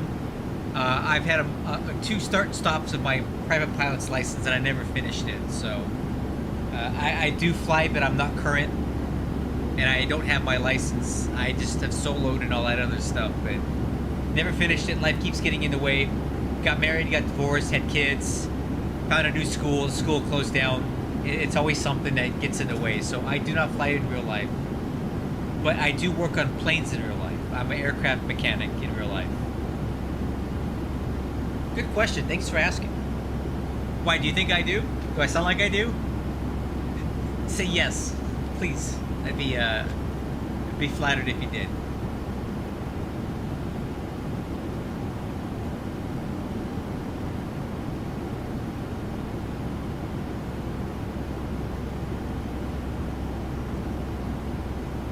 Alright, that's our flight path so far, guys. So, out of San Diego, over LAX, Shafter, and now we're heading towards Boise, and there's actually an airplane there. He just landed from LAX, that's cool.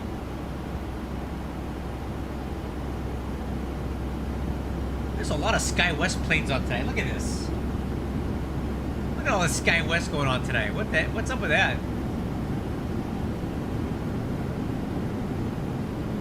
Where my UPS bros at? Not here. Alaska? Not a lot of those either.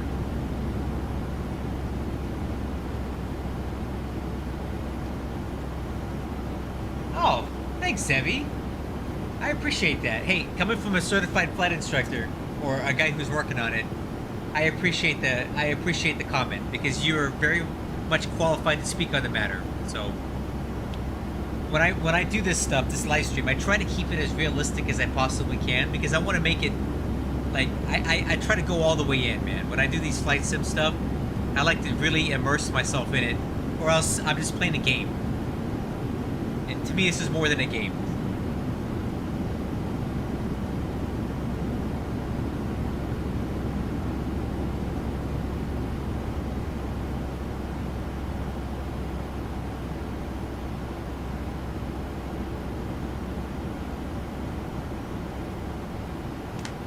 I'd like to take it seriously, and you know, if people can learn from this and improve their flight simming from it too, then that's the goal.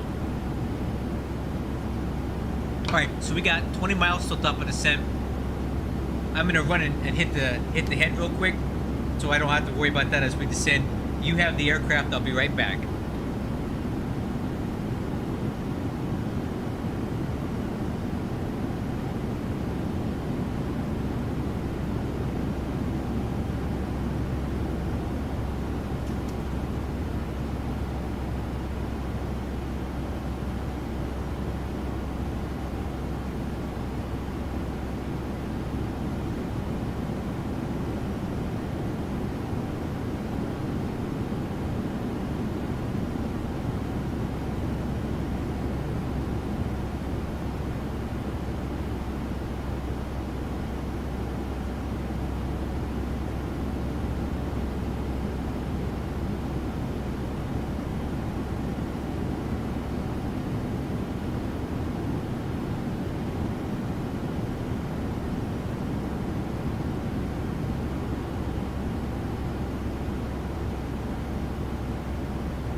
Hey, Zippy, I know, man. But time and money are a factor. I got the money, I don't have the time. I was flying out of French Valley. I found a flight instructor in a school that I liked, and I started getting back into the flow. I was getting back into things, and then the school shut down. And now I'm kind of back to square one here because, all right, crew, heading down. So we're into retard mode, so you'll notice that the throttle throttles are coming back. So what I'm going to do here is I'm going to pull my hardware throttles back to idle.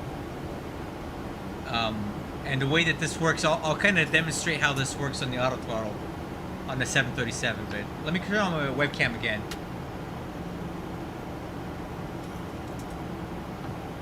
All right, so we got everything. And my delicious Guamanian beer. Okay, so the way this works here is that you have a couple different modes here for your auto throttle during descent. The 737 and most Boeing aircraft like to descend at idle thrust. That's the ideal situation. So it goes down to idle, and it says retard mode, which means it's retarding to idle, flight idle. And now we're in arm. When your auto throttle is armed, I can intervene at any point here and start running it up. So watch what happens when I increase the throttle.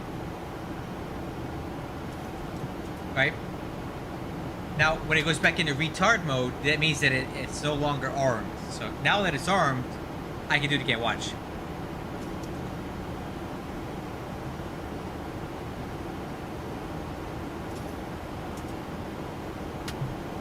And so what that does is it allows you to change your vertical path, right? So if I want to speed up, I can speed up manually with the throttles, and what that will do is it'll reduce the rate of descent. If I go back to idle, it's going to increase the rate of descent, and we're about 200 feet above the glide path here, or the descent profile, and getting a little bit fast. All right, and we're in some clouds right now, so turbulence is picking up, so just hold on tight.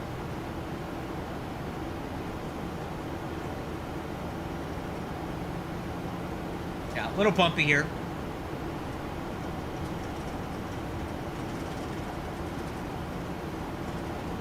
Speed's a little bit fast, so I'm going to put in some speed brakes here.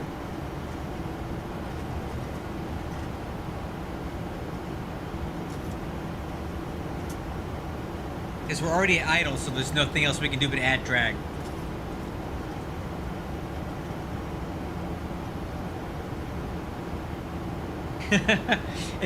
You mean 8 minutes bottle throttle, dude? That's the beauty of flight sim, man. You get to drink and fly.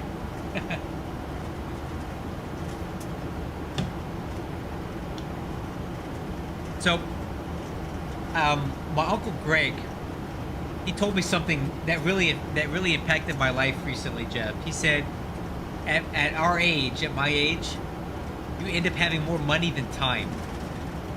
And I really thought about that, and that's absolutely correct. I got plenty of money. Like, I'm not hurting for money. What I don't have a lot of is time, right? I work full time. I got a girlfriend. I got 2 elementary school age kids. A single dad. I don't have a lot of time. I've got the money.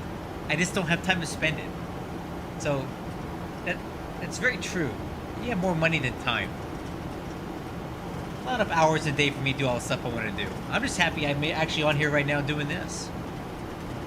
Anywho, coming down here, past flight level 260, really bumpy. We have a pretty gnarly tailwind going on right now, which is nice. It's giving us a good little push. Airspeed's a little high, but it's still within the VNAV range, so I'm going to leave it. If the FMC determines that it can't meet the descent profile criteria, it'll give us a warning and say add drag, right, or drag required. And it's not telling me that right now, so I'm gonna leave the speed brakes retracted and just let it do its thing. I'll let the FMC try to manage this as best it can, and if it can't, it'll tell me like, hey, I need some drag, bro. We'll see if it tells us that.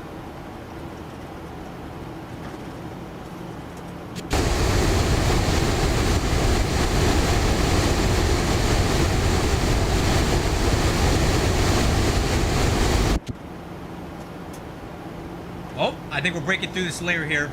Yeah, look at that. That's pretty. Look at that. Look at that haze, man. Alright, see what I'm saying? Drag required. So the FMC has determined it cannot manage this on its own anymore. So we're going to put in some speed brake to the flight detent, and that's going to add the drag to help the FMC get back on this descent profile and target speed that it needs. You got it, Jeff. We're gonna do Boise to Seattle after this because Mr. Jack Edwards donated to my stream, and I did say that if anybody donated any money, I'll fly one more leg. So we're definitely gonna do that. And you guys can watch me do this flight planning again. Maybe Zebby can correct my flight planning or something, since he's a CFI in training. All right. So when this drag required message goes away, we'll take the speed brake out.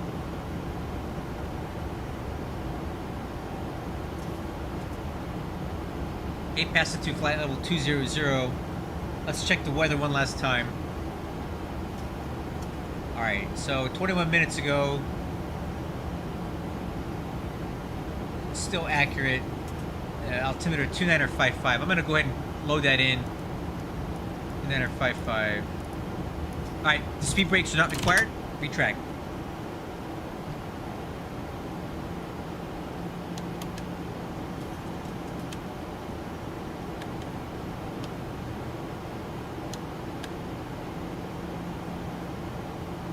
Okay, there's flight level 190.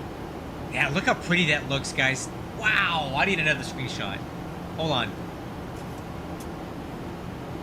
One more screenshot for my stream thumbnails.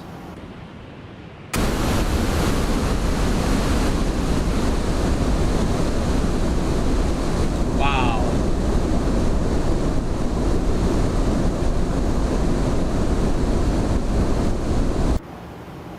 Okay, altimeter's 2955. Set and cross-checked. Okay, engine start switches. Continuous. Okay, to the line. Waiting on exterior lights at 10,000 feet.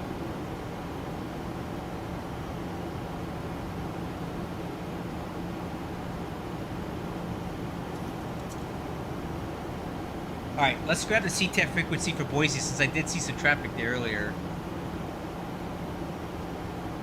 CTAF, hey boy. Okay, 118.1.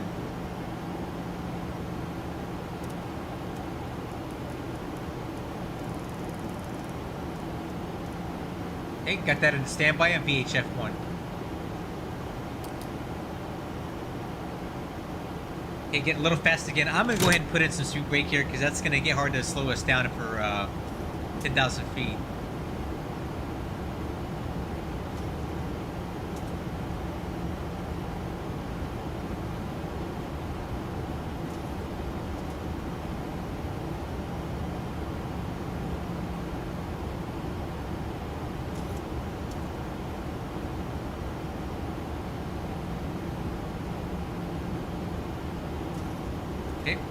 Speed's coming down a little bit.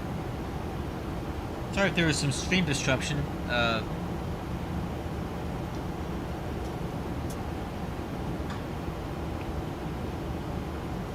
Okay, we should be hitting our decel point here. So I'm going to pull the speed brakes out. Or put them back. And now you'll see we hit this decel point. And the aircraft is going to start pitching up a little bit to start decelerating the aircraft. Because it knows we're coming up on 10,000 feet.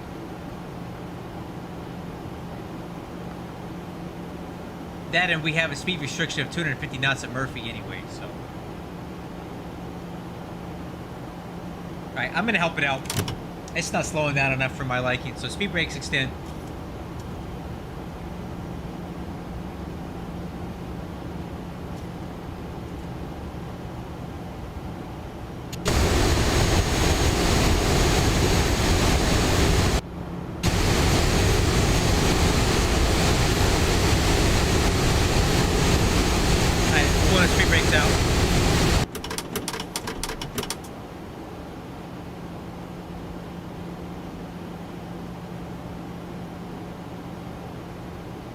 I think we just blew through that speed restriction, but hey, don't tell on me, okay? I don't think there's any VATS and there's no controllers on it in this area, so.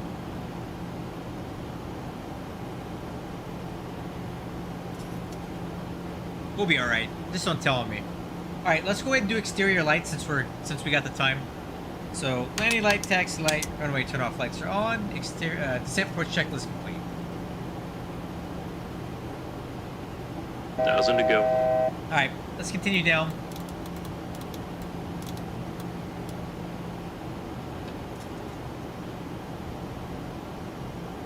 Altitude down to 3,900. That's the final approach fix altitude. So let's put that in for now. And I'll command it down further after that. Alright, speed brakes. Gotta get this thing slowed down. Yeah, we're gonna blow through 250 knots here as well. Oh well. Don't tell my boss, alright?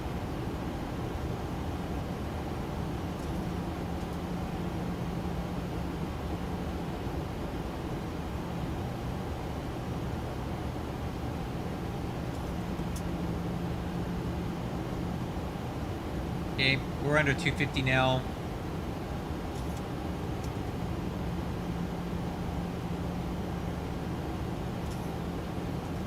Trying desperately to get this thing slowed down, but it doesn't want to slow down. I think it's because our tailwind's coming off the tail. You see how the tailwind is kind of reducing here?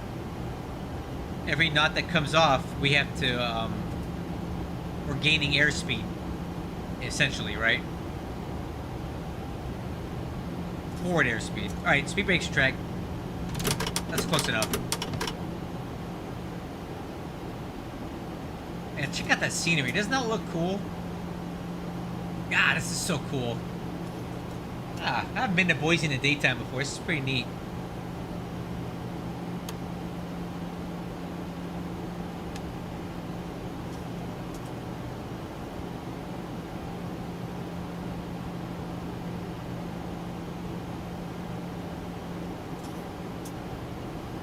Okay, looking good on profile, good on LNAV.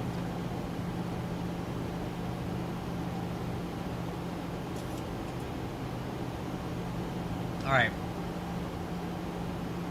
Okay, still good on speed. We're about to hit a decel point here. And there it is. See the speed coming down? It's trying to come down. Speed brakes.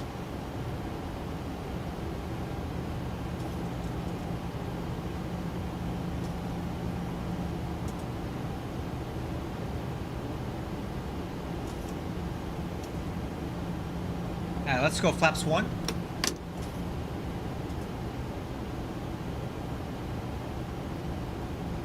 That's what I got the speed brake for, Jeff. I only put the landing gear out if we're like we're on like a final approach, and you typically don't want to be using your speed brake in conjunction with your flaps. So I'll use the landing gear for drag if I need to, but we got enough speed brake to help out with that right now. Okay, I think that airport's out there. Airport in sight. Now we're gonna be parking over there.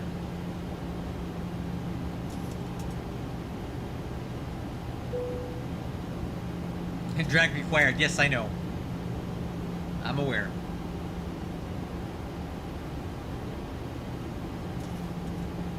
Alright, let's go flaps 5. That'll help us out a bit.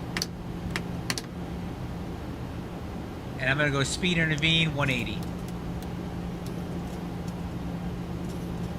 Alright, let's get these flaps out.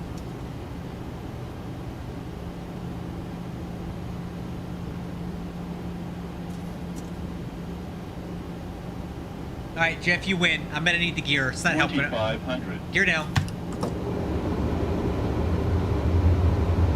You win, Jeff. She don't want to slow down for me. Alright, coming left. Let's go speed brakes, retract, and arm. Landing gears down, spoiler handles arm, auto brakes 2. Flaps 15. Speed 160.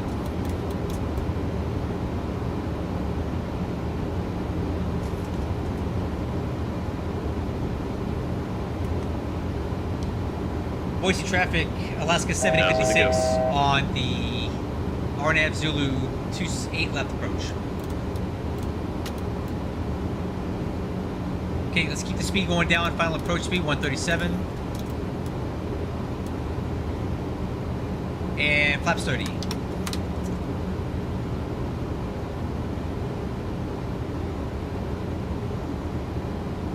Okay, flaps down 30. Altimeter's cross check. ICAST no alerts. Landing clearance. Clear to land.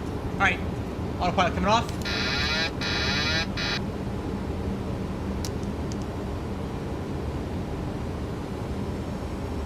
My aircraft.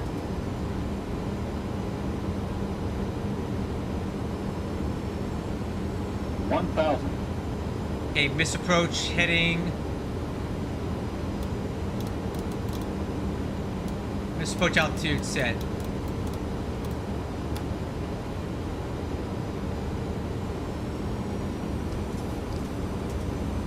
Voice traffic, Alaska 756 on final. 28 left. Okay, a lot of crosswind here, so.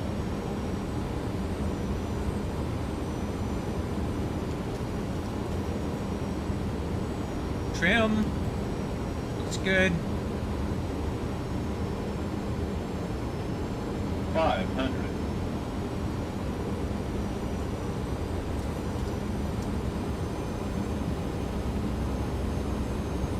Plus 100.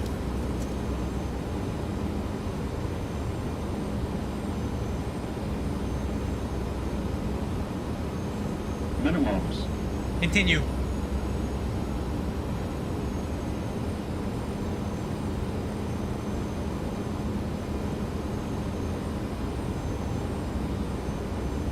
See the crab?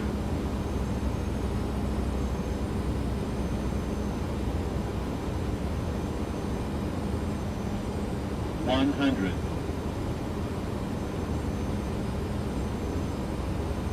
50, 40, 30, 20, 10, 5. Oof, that was a hard one. That was a hard one.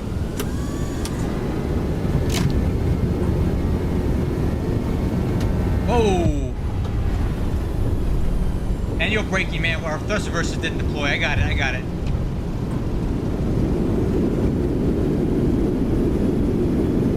Wow, boy, slow down.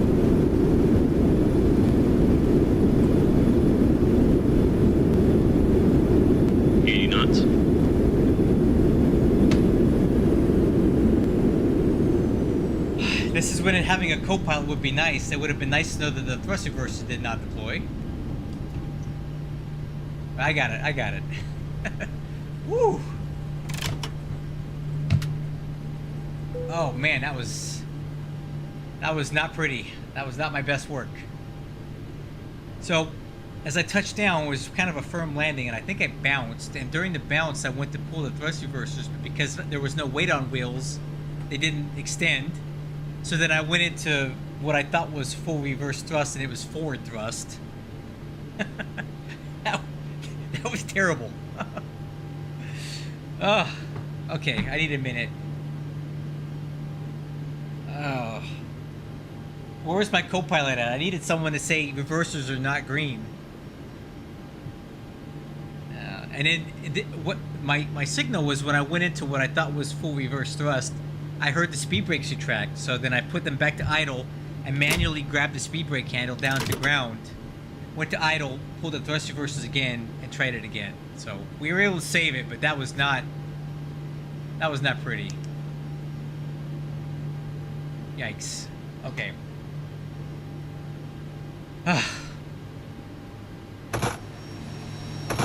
Alright, let's do this. Spoiler handle. Retracted. Flaps. Up, retract. Auto brakes off.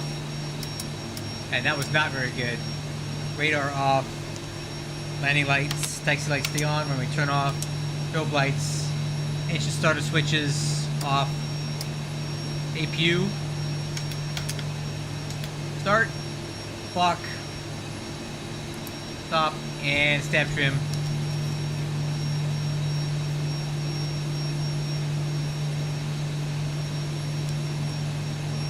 Oh, that was not pretty.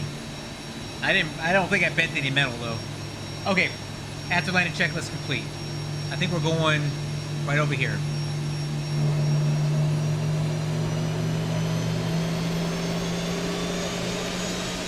Voice of traffic, Alaska 756 clear.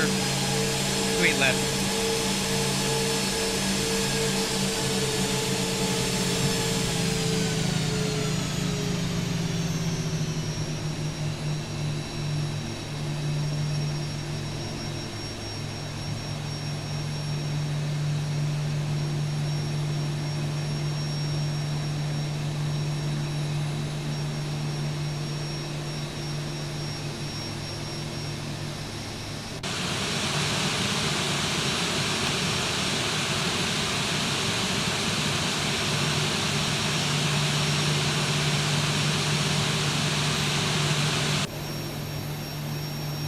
Alright, parking brakes, parking checklist. Transponder. Waiting on APU gens.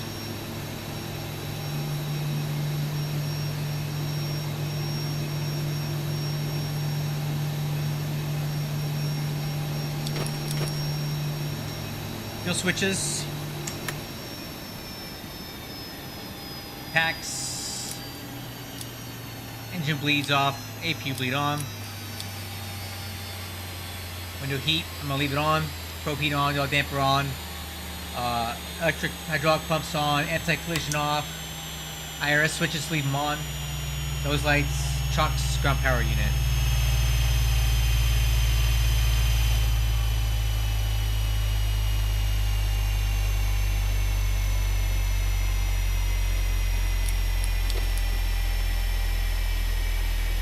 Parking brake released.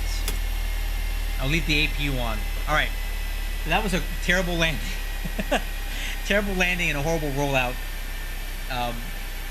Again, that's why you have a co-pilot to say, hey, thrust reversers are not extended. But, oh well. So, I've noticed that behavior with this aircraft. When you try to decrab from a crosswind landing, it tends to drop the nose on you. So that's kind of what happened. That's why we had such a hard landing. And then when I landed, it bounced. And I immediately went to reverse. But because I was in the air, it didn't extend. So that's what happened. That being said, we're going to go ahead and plan for the last flight here. We're going to go back to Seattle. And hopefully I have a chance to prove to you guys that I am actually not as horrible of a pilot as what you just saw. So let's book this flight and get out of here and hope nobody saw us. Boise traffic, United 2020 Crap. on the RNAV Yankee to a left approach. Damn it. I hope he didn't see us. I hope that guy didn't see that. Alright, aircraft hangar. We're going to book this flight. We just landed it. And we're going to go back to Seattle.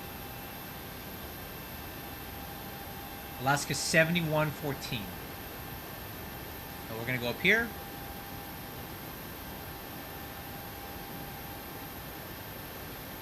$71.14 Seattle.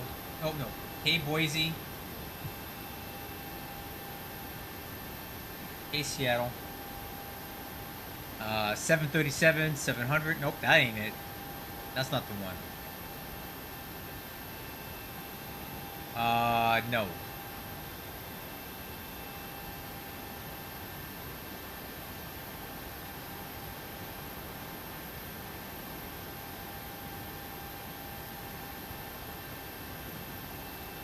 That's it.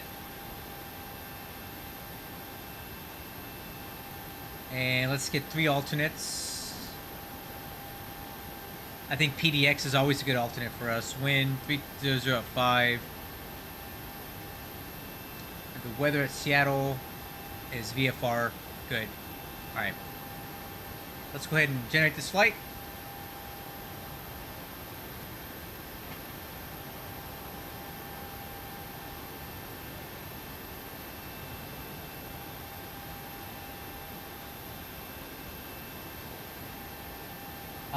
Well, at that point, I had to. I felt like I was kind of committed to the landing, but I probably should have gone around. Yeah. Honestly, that would have been a better call to make. But because I was kind of messing around with the thrust reversers, I felt like I was, in my mind, when I was on the rollout, the thrust reversers were extended or trying to go out. And once you go into reverse thrust, you're committed to the landing. So that's kind of what was going through my mind at that moment. I was futzing around with them so much, I was committed to doing that. I should have gone around. Next time.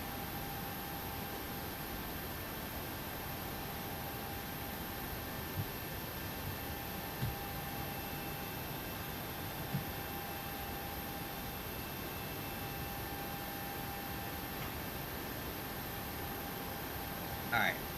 Let's go ahead and file this flight plan.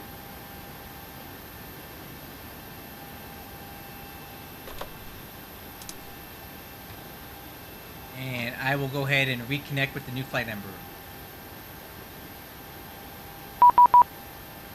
7715.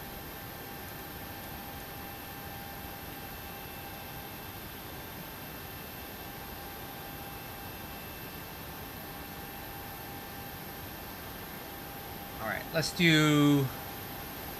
Wait, here, I'll close this for a minute.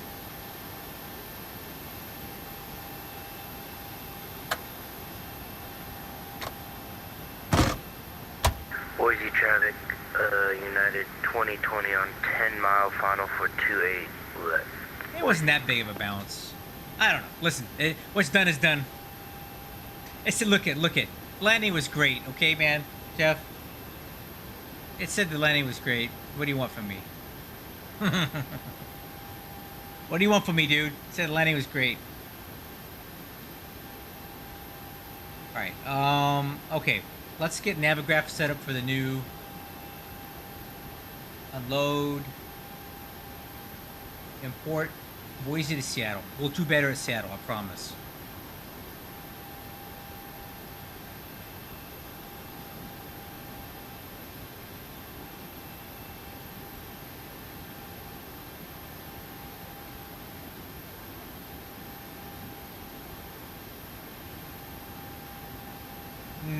I don't know if that's gonna work for us. The Boise 3. We can use the Boise 3.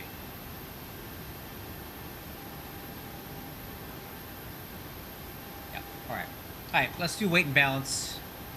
Cost index 11, fuel 12.3. And we're just taking off a little bit of cargo here. So, fuel 12,300 pounds. Let's get the fuel truck rolling. And payload, we're taking off just a little bit. Let's move that CG a little bit more aft, so let's go 20. And we need 34, so let's go 17. That'll be good. Boise traffic, United 2020 on 5 mile final, Boise. Alright, weight and balance is set. Let's do the flight plan here. Index... Position, reference airport, K BOI.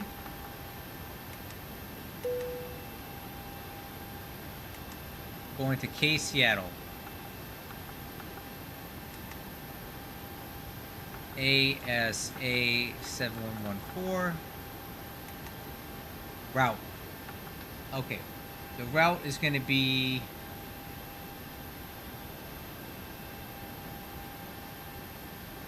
Ola.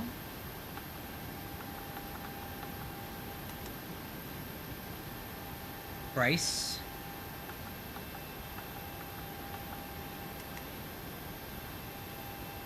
PDT.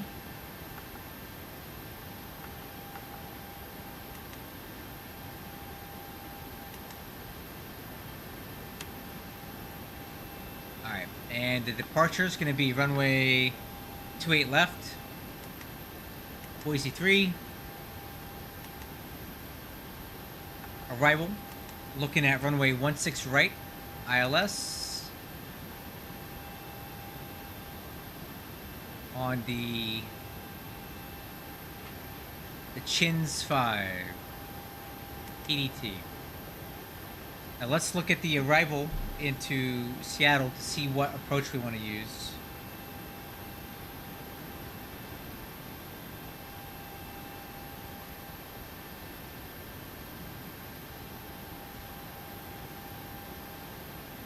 Kind of like overflying and picking up this RNAV at Vashon and coming back this way. So let's do that. RNAV Zulu 16 at Vashon.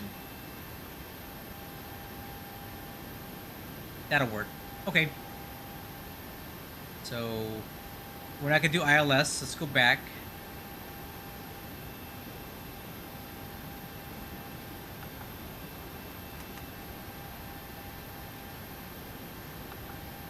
RNAV Zulu 16 right at Vashon. Okay, now let's go to Legs page and check it out. Got vectors. They got the discontinuity.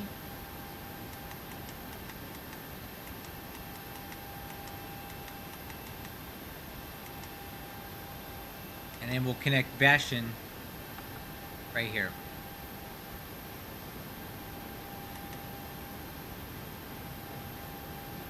Okay, that route looks good. Let's activate. Oh.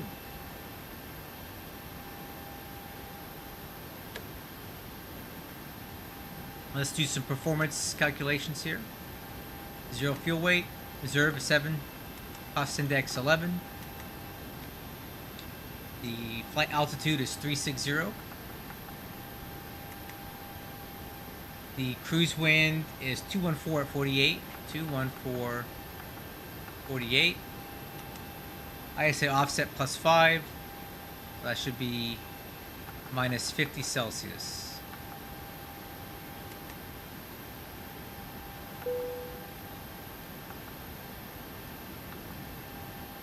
A little low on fuel.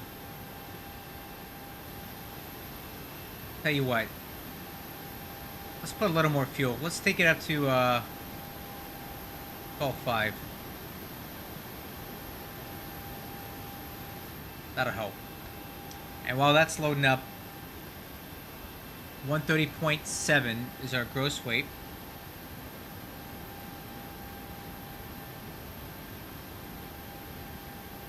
Once you use approaches that are east of the field, well, okay, well, let's see about that.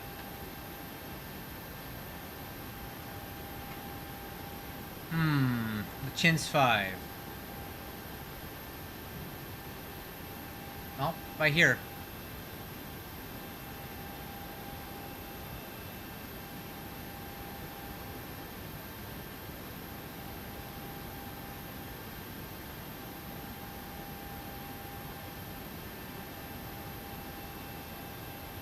After Auburn, proceed direct to Seattle VOR.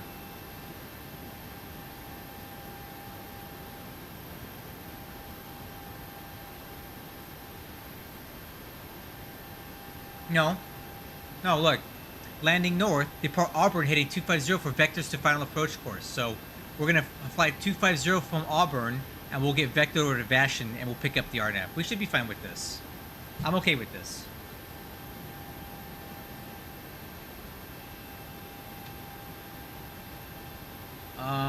Flight plan. That's in sim brief. Takeoff performance was 130,700. Flaps 5. Calculate. Okay, DTO 50. 131, 131, 134. Looks fine to me.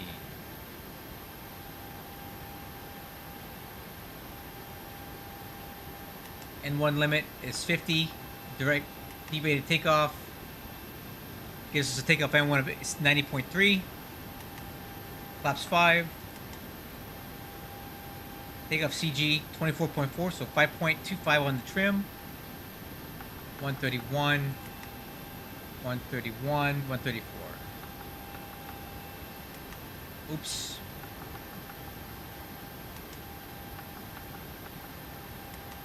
Alright.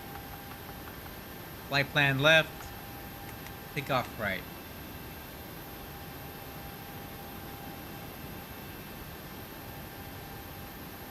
Alright, fuel quantity, check and confirm, 12.5, flight altitude, 360. Landing altitude at Seattle is going to be 432 feet. Hopefully we don't crash and burn there. This one was not pretty.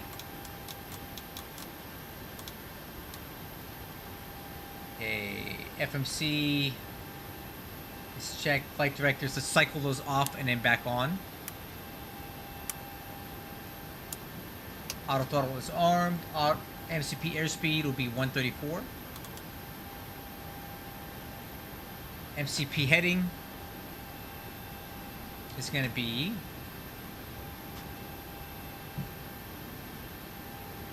278.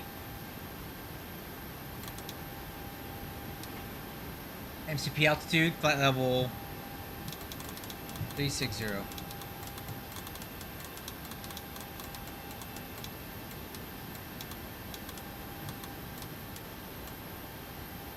Altimeters, check the weather again.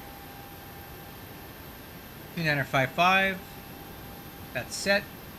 Auto brakes RTO. Radios are set for takeoff. Nav radios are fine. ECAS is set. Taxi takeoff departure brief. All right, let's go over this. So we're currently at the cargo ramp, Boise. We're gonna push onto Juliet. No, yeah, we'll push onto Juliet here, and then we'll taxi down Juliet, make a left on Foxtrot, right on Bravo, and take Bravo all the way down to Bravo 1. And then we'll take a left here, take part on 28 left. We're on the Boise 3 departure, and the instructions here are climb to 16,000 or lower assigned altitude on Boise radial 278. Okay. So 113.3. Let's put that in the NavRad.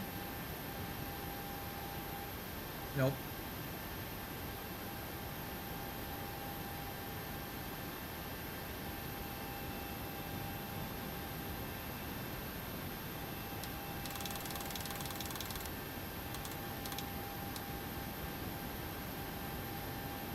That's basically it for the departure. And once we're airborne, we'll go direct to Ola. Okay, lower MFD is set to engine. APU is on. Doors and windows. I got the cockpit windows open. Or one of them anyway. Yaw damper is on. Electric hydraulic pumps are on. Fuel pumps are on. There's no fuel in the center wing. Parking brake is set. APU generators. Wheel chocks and age. Anti-collision lights, trim air. Engine bleeds are on. Oh, sorry. Engine bleeds need to stay off. Let me reset this. The APU bleeds on. Engine start.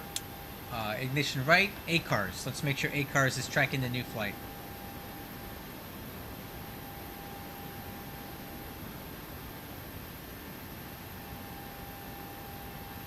Okay, there we go. Boise to Seattle. We're flying on VATSIM. ACARS is set. And push and start clearance. Let me see here.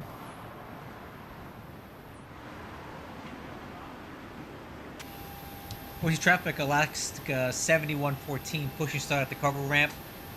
Tail facing north onto taxiway Juliet. Great news, Captain. Your tow's coming. Oh boy.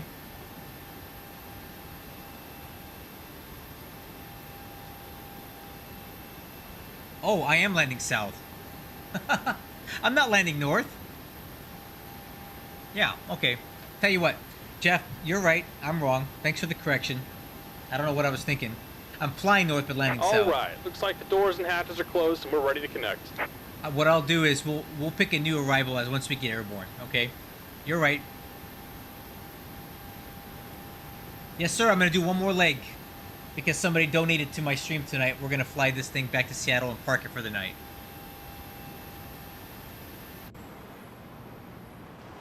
This flight's less than an hour, so.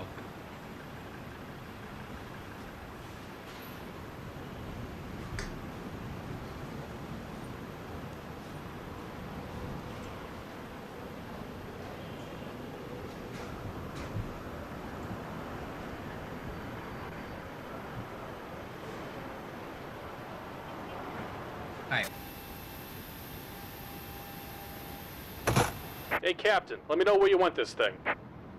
We'll push back to about here. Nobody's coming. We'll be fine there. Welcome aboard, Captain. Tow's connected. Bypass pins inserted. Go and kill the parking brake when you're ready to go. All right, crew. Parking brakes released. Here comes the pushback. Me too, Line Jeff. 'em up. Obviously, we need to fly the right approach, though, right? We'll fix it. Thank you for correcting me. I appreciate that. I need a co-pilot like you to help me out. All right, crew, starting engine 2. Rotation N2.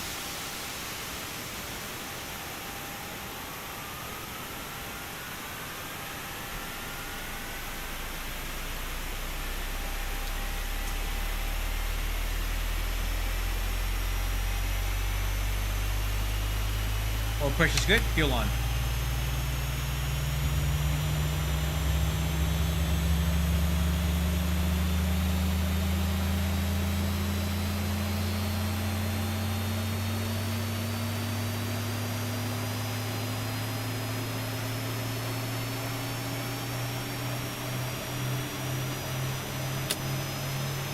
Okay, get started on 2. Starting 1. Rotation in 2.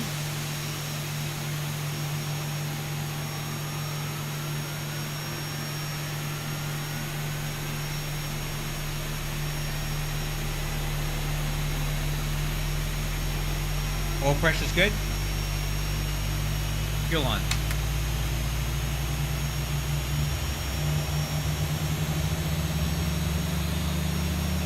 I'll get it for you, King Ducks. Once we get airborne, I'll give you a link to it.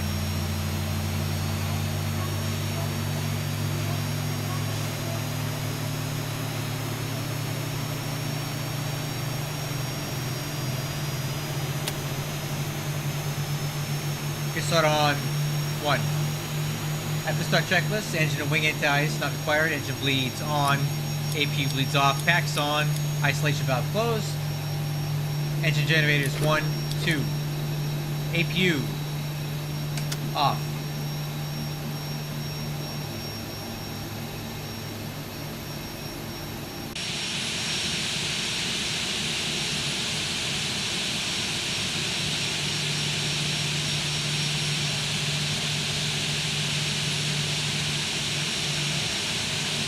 Just about done here. Go ahead and set your parking brake. And we're disconnecting tow. Give me just a moment.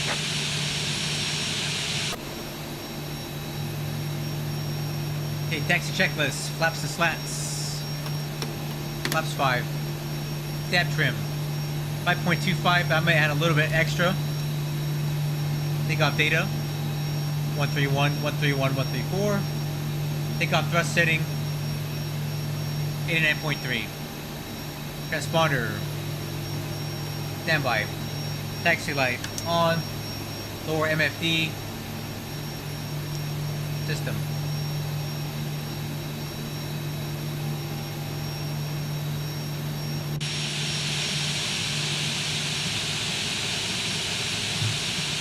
And we're disconnected. Signal and pin on the right. Take it easy and have a safe flight. I see him.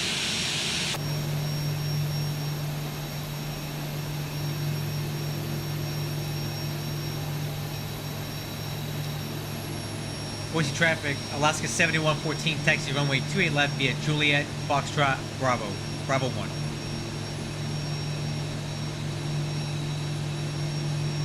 Alright, we're clear, guys. Let's roll.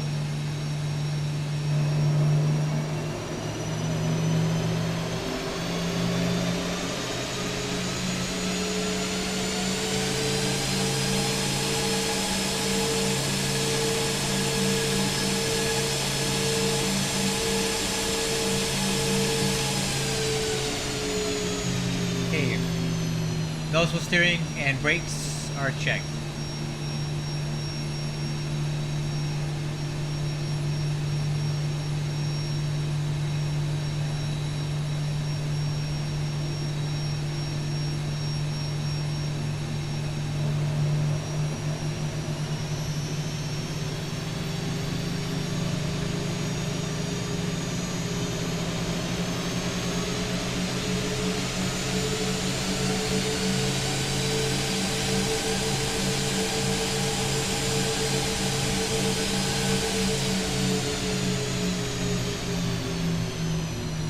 Okay, flight controls.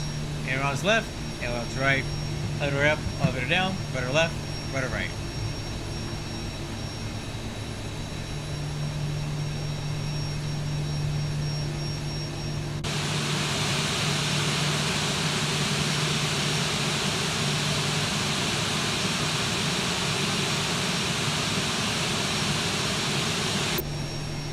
Okay, right turn on the Bravo.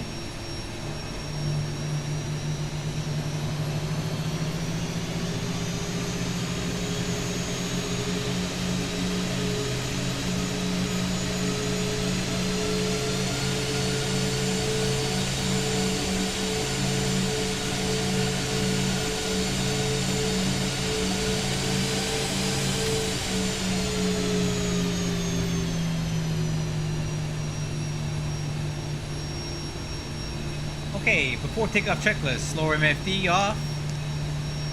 VNAV. LNAV. ICAS, no alerts. Exterior lights. Radar. Engine start switches. Continuous.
I can really feel those gusts acting on the aircraft as we're taxiing. So the wind is 210 at 10, gusting. All right, new ATIS just came in. Altimeter is 2957. The wind is 230 at 9. All right, so a little bit of crosswind correction for the takeoff.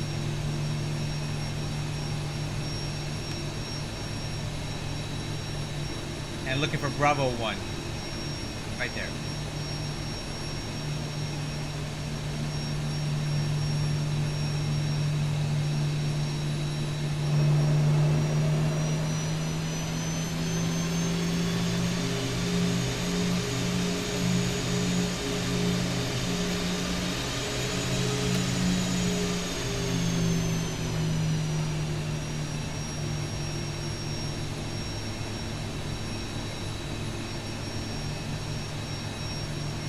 Alright, crew. Let's keep it rolling. We're going to do a rolling takeoff here.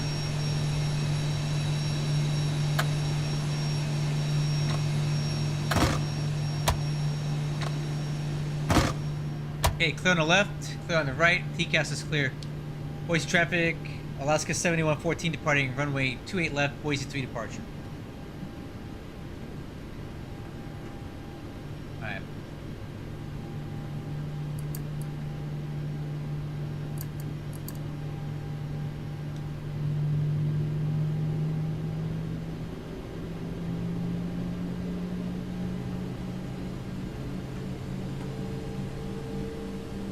Okay, set takeoff thrust.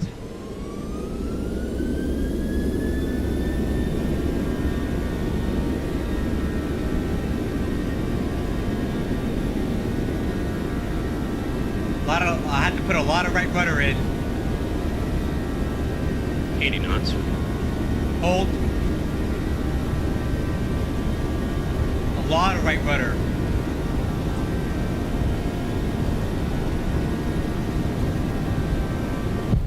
V1. Rotate.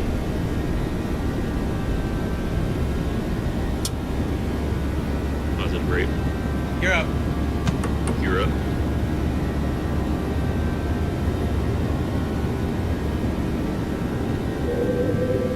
Wow. 400. Wow, wind. You get a lot of gust. 1000.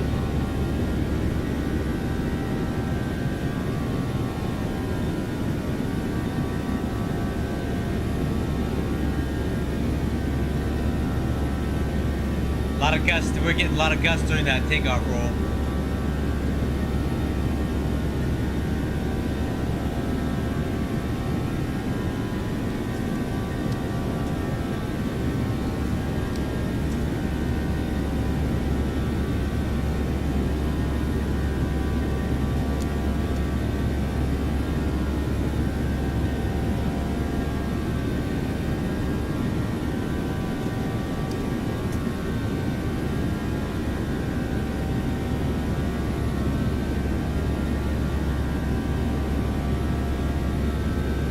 Flaps 1.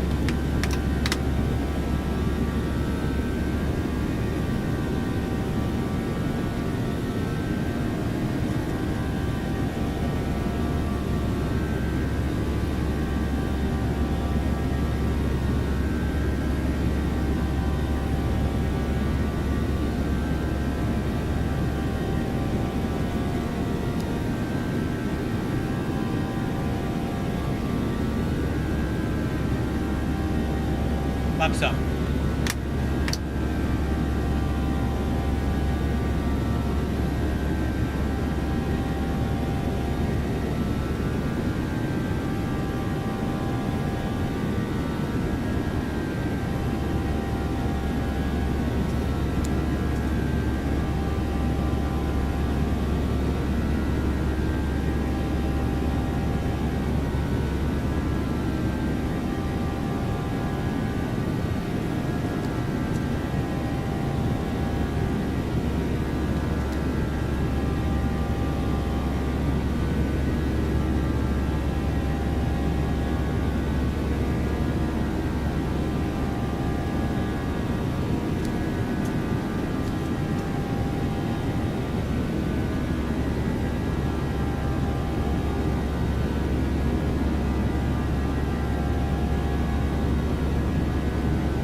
Okay, there's 250 knots.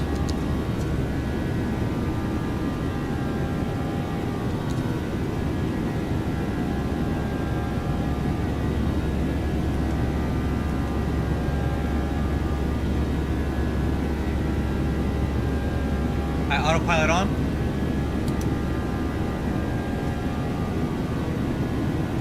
Takeoff checklist, landing gear up, lights out, off, flaps and slats are up,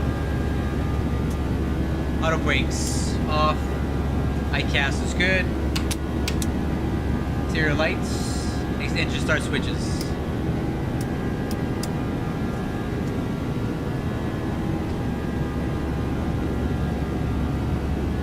Now that was windy. I was picking up a lot of gusts during that rotation. That's why the wing kind of dipped a lot. I had a really strong gust and I had to turn into it real quick because it was blowing me off the center line.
Alright, somebody was asking for this Alaska Airlines paint job. I got it for you right here.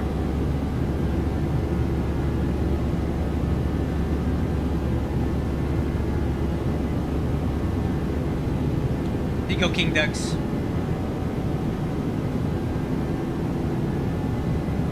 There you go, bud.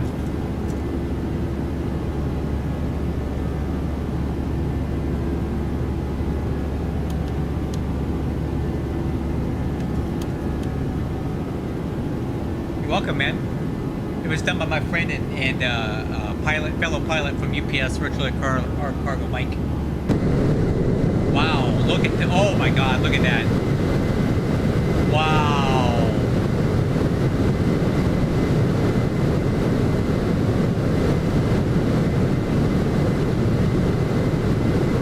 Look at that.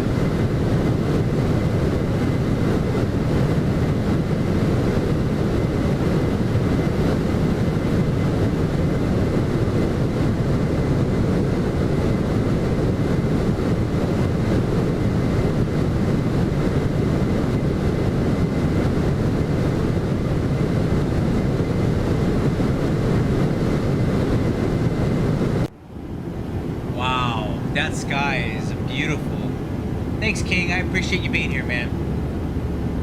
Oh, look at that sky. Altimeter standard after takeoff checklist complete.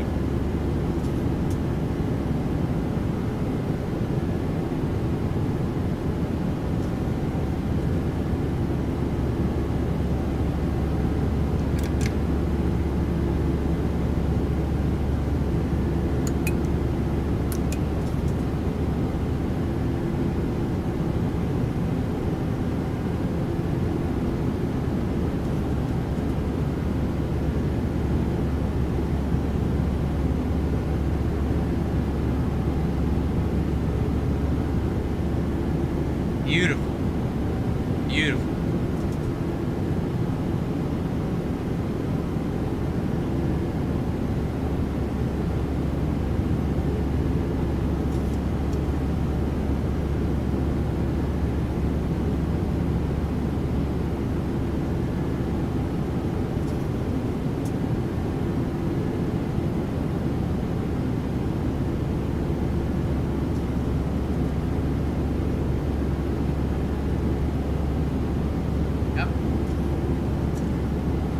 Clouds.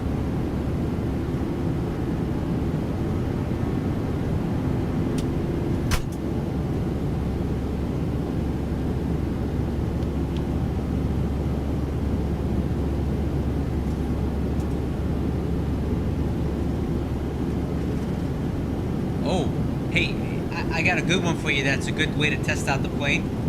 Do Seattle to Portland, Oregon. It's 30 or 40 minutes. It's a really good flight. Seattle to Portland. I fly that one for test flights a lot.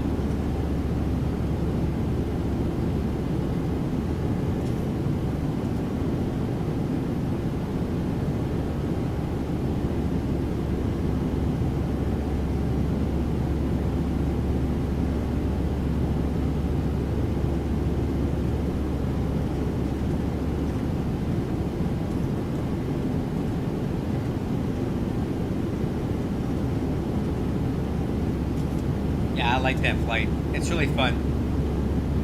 Wow, look at this wind we got.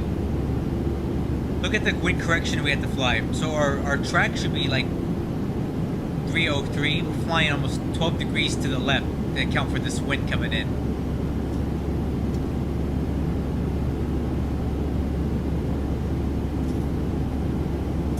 Look at that. That's our flight path vector there, but we're flying this way.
Beautiful.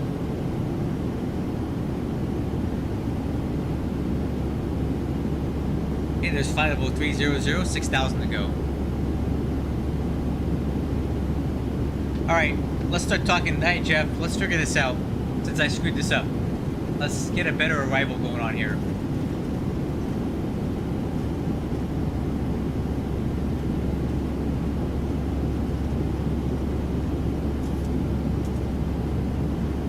Alright, landing south. 250, cross, maintain 10,000, 12,000. So I'm thinking we can just pick up the ILS 16 right. We'll use ILS here. There's no point not to. At gain. ILS 16 right at a gain, that'll work. Yeah, I like that better. That's smarter. Okay, arrival. ILS 16 right. Again.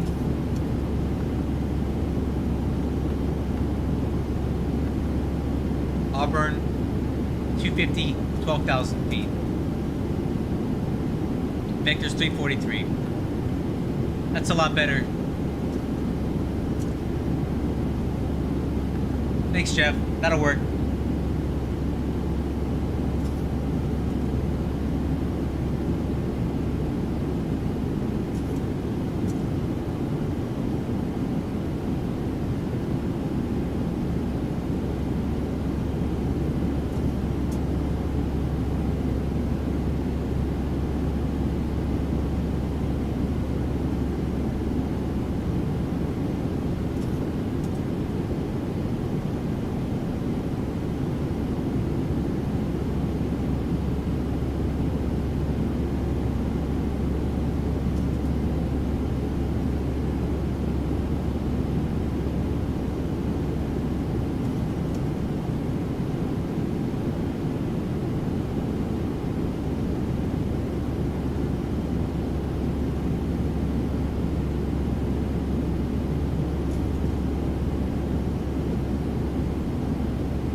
Hey, 1,000 to go, crew. Look at that sun. This is so cool.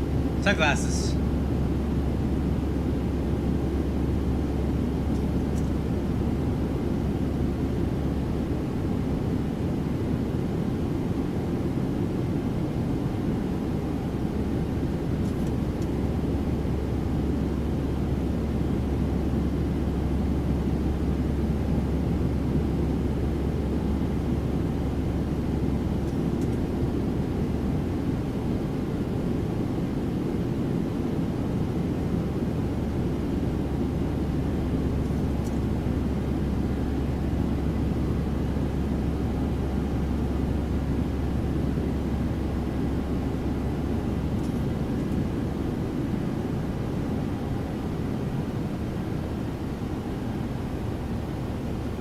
Alright, crew.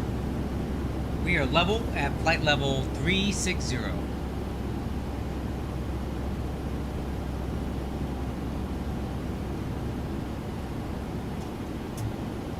Top of descent, 165 nautical miles, 336 Zulu. So at 326 Zulu, we'll go ahead and do our descent planning. So this is a pretty short flight. So I'm gonna go over to the galley and grab myself a glass of water here.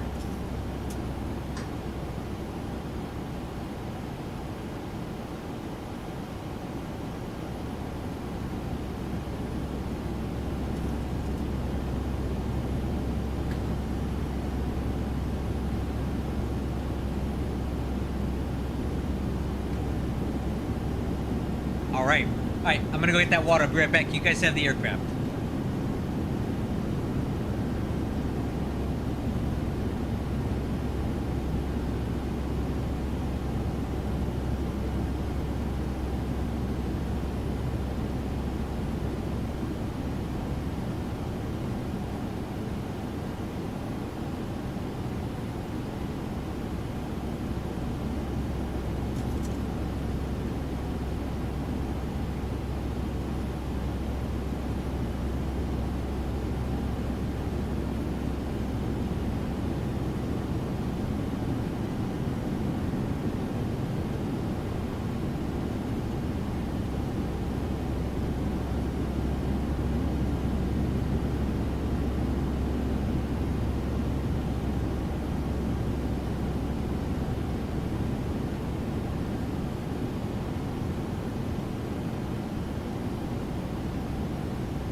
Right, crew, I'm back. I was raiding through my kids' Easter candy for a Cadbury cream egg.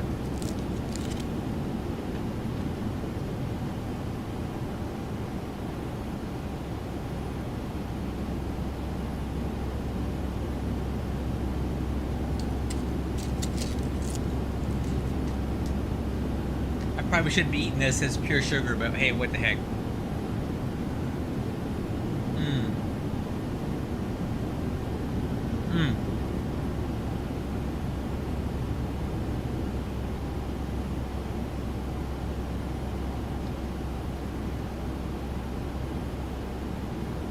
Let's go. Hey Adam, this is actually beta 4. Beta 5 is current, but I've been seeing a lot of stuff on Discord and on Reddit that there's a lot of issues with beta 5. Weird cloud anomalies, worse performance, other issues, so I have not upgraded. This is beta 4. And honestly, I've been happy with beta 4. It looks really good. So I'm not going to upgrade to beta 5. I think they need to fix that. I'll see what happens next, but I'm on beta 4.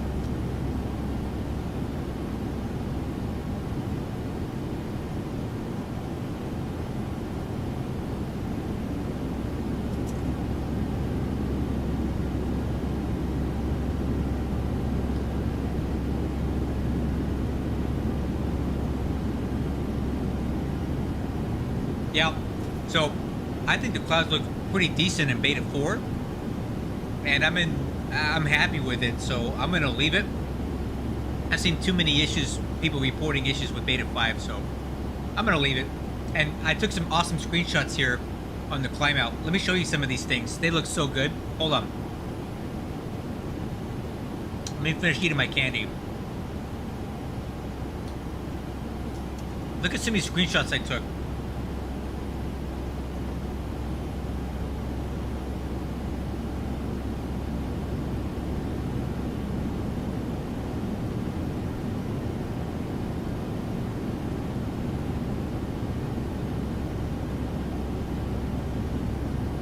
So I'm gonna leave it. I'm gonna leave it for now.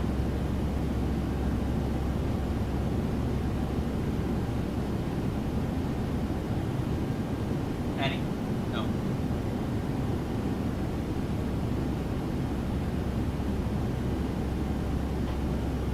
Oh, Adam. Yes, I fly almost exclusively cargo. So I fly for UPS Virtual Air Cargo, and while it's mostly UPS, we do have some code share / network partner stuff, right? So there's some options here for like the Boeing 777F. That's Atlas Air. We can fly those. Feeder. And then we have Alaska Air Cargo here, and then Prime Air are the Dash 8 and 737-800s. So that would be Prime Air flown by Atlas or Sun Country.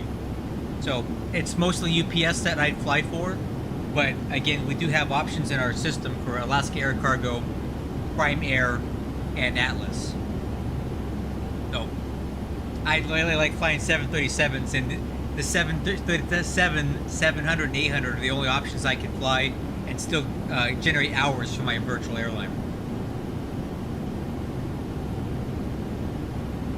But I still fly MD-11s and 757s for UPS.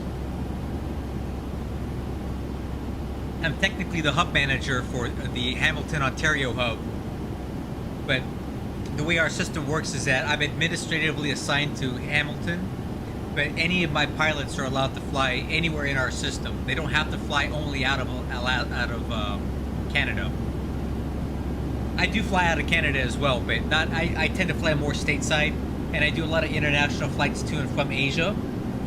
Usually every other weekend I fly from like Anchorage to Hong Kong and back or something like that.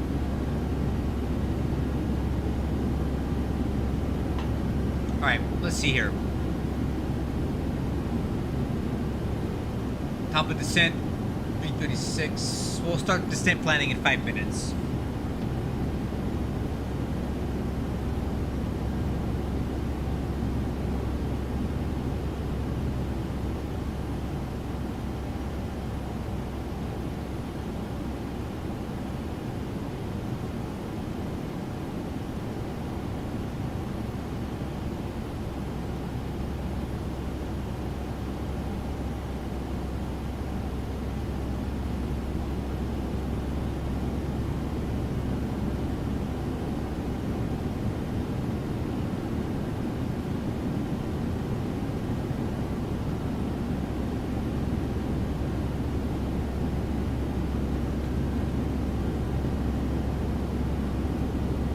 There's quite a bit of traffic at Seattle. There's company traffic there. A lot of company traffic. We better get the CTAF frequency dialed in.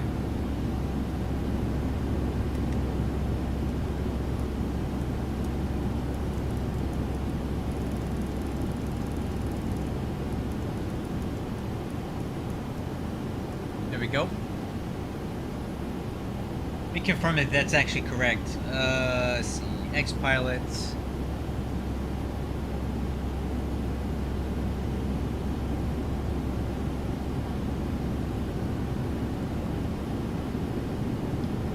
Okay, 19.9.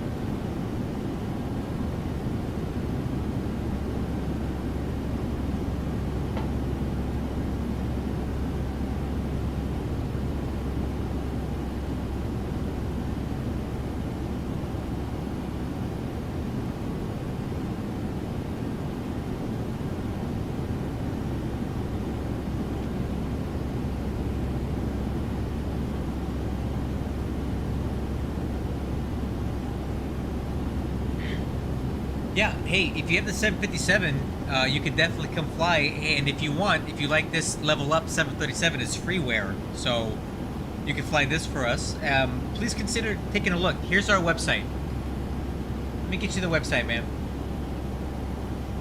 I really like this virtual airline. And you know what? If you decide to join, please consider the Hamilton hub. Again, you are not required to fly exclusively out of Hamilton, Ontario, Canada. You can fly anywhere in our system on any aircraft that you're qualified to fly. And it goes by hours, and we do transfer hours from VATSIM or other VAs if you have any. But take a look at the website, and if you want me to be your boss, sign up for the Hamilton hub.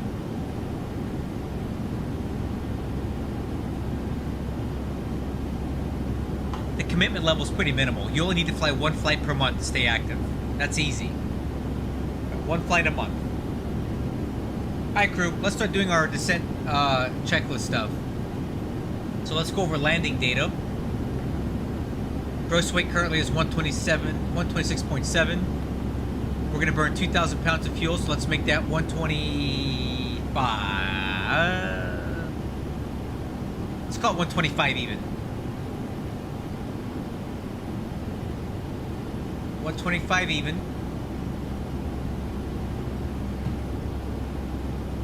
Alright, let's calculate.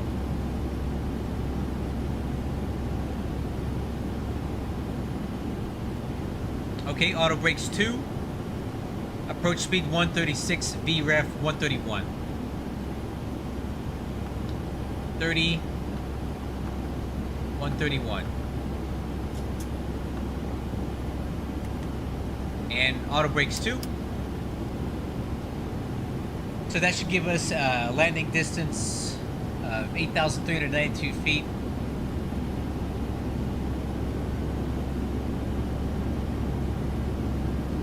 It's going to use up most of the runway, but that's okay. This is 8,500 feet long.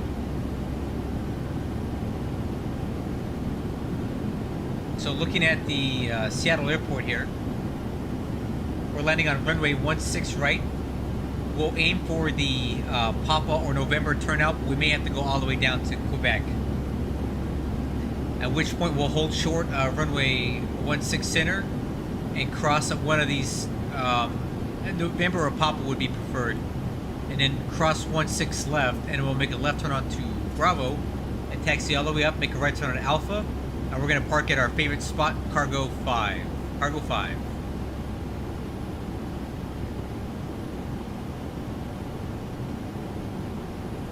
We're on the Chins 5 arrival. About to pick that up here at Pendleton. We got a crossing restriction at Hump. I'm sorry.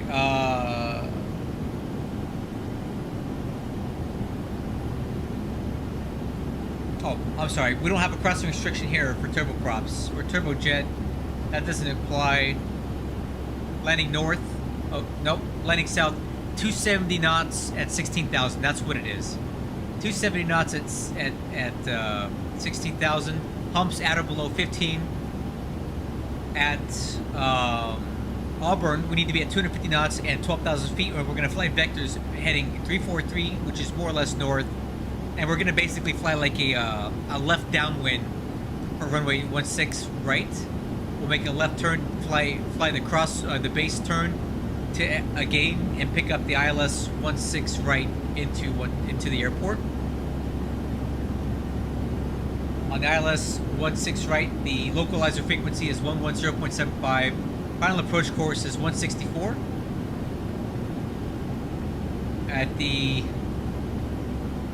initial approach fix of a gain, we need to be at 5,000 feet.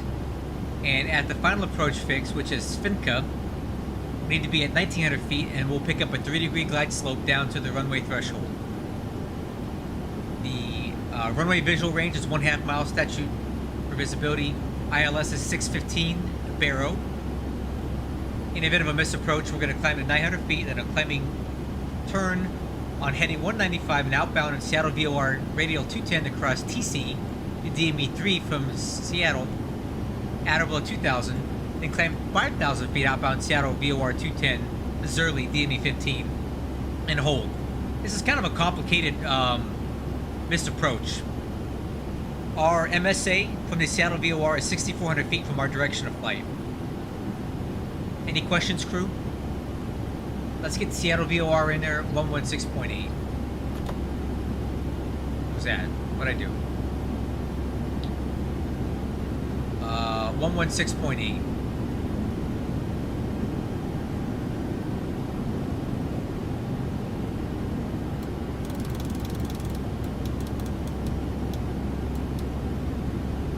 Okay, final approach course is 164. And the ILS frequency, once again, is 11075.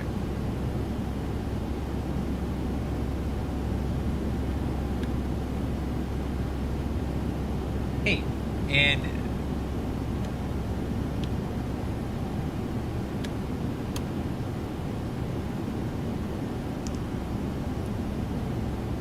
.610 Barrow.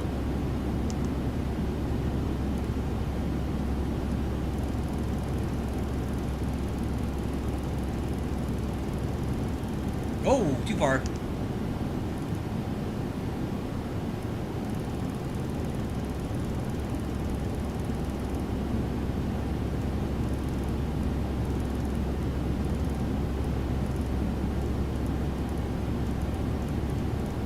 .610 Barrow. Right on approach briefing is form decision height, MDA is set, seatbelts on. Okay, ready for descent.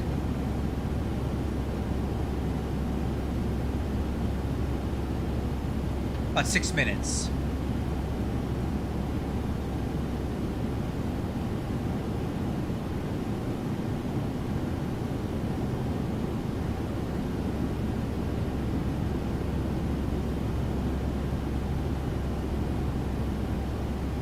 So we do have a currency system, but it's not really used. So it's like they put it in case you ever wanted to use it, but no one uses it. So let me show you how this works real quick, because we have a couple minutes to hit the descent. So this is my, I have virtual money, but it means nothing. You don't really use it.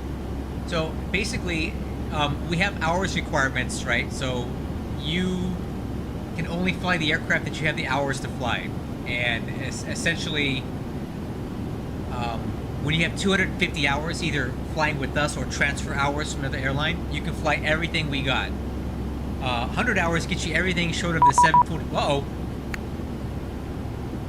Oh, auto ATC. I don't care about that. 100 hours gets you everything short of the 747 and the 777F.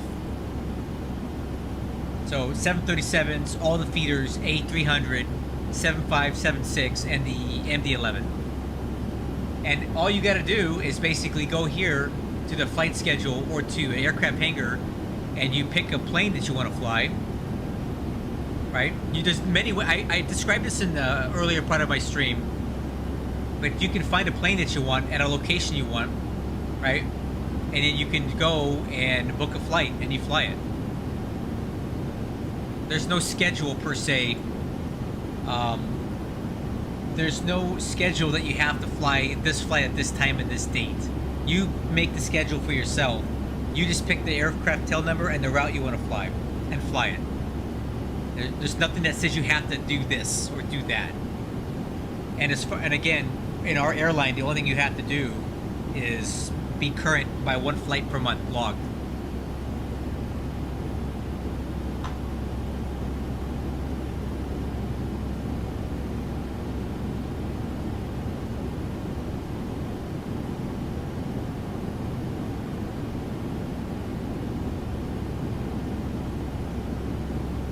So I'm one of the few people in our virtual airline that actually streams online. There's like 1 or 2 other guys. So I consider myself a bit of a recruiter. I like to think that I've brought in some pilots to the operation, especially at Hamilton Hub. A lot of people have joined my hub because of me flying on here. And it makes me look great because that hub was dying on the Vine when I took it over. And I've increased the pilot count on there by like 3 times the amount that it had. So the more the merrier. Come on over, man. And as you can see, I'm flying in Seattle, but I'm assigned to Hamilton, Ontario. So the hub assignment is not necessarily critical for what you want to fly and where you want to fly. It's just administrative.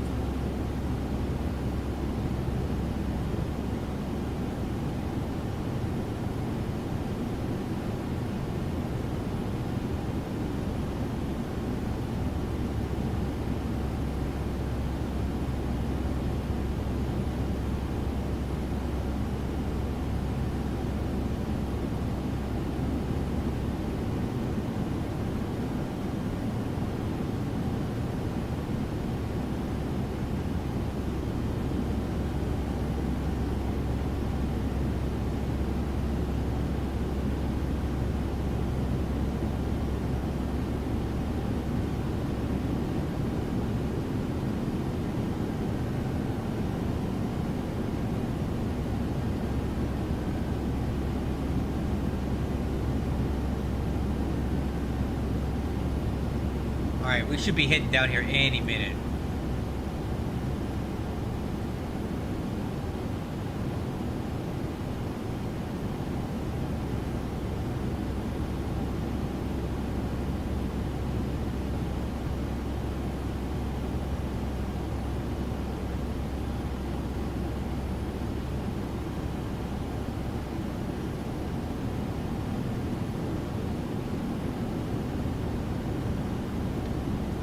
When I hear the chime, that's when I know it's time to head down.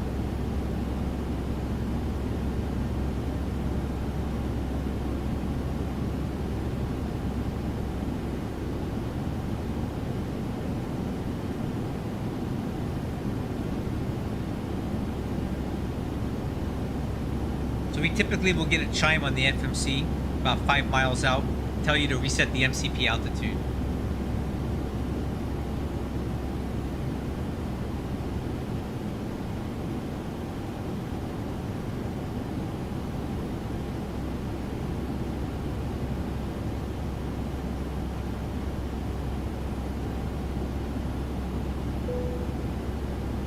There you go. We set MCP altitude.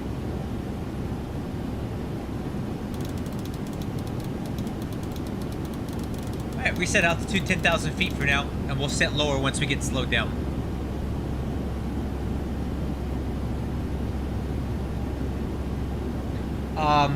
Right now, Adam, I think we have about 240 pilots. In my hub, there are 28 pilots assigned. Okay. Retard. Throttle's coming to idle. And we're heading down.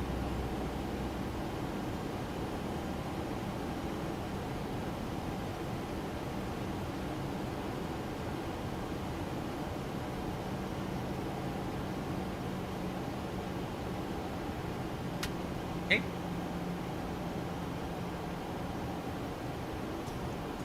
Alright, crew, on the way down.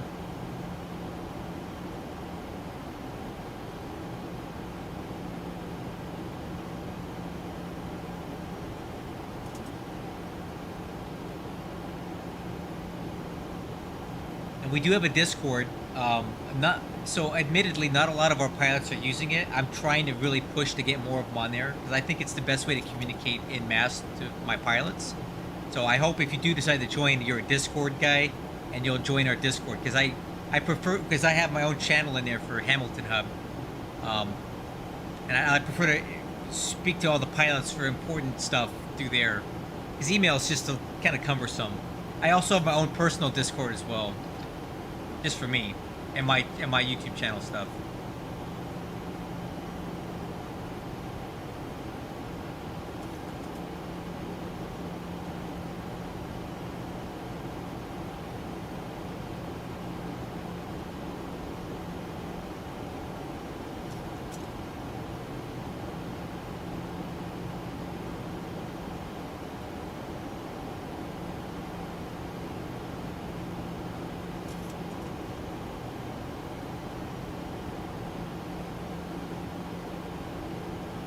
There's a VAY Discord, yes. Here, I'll show you.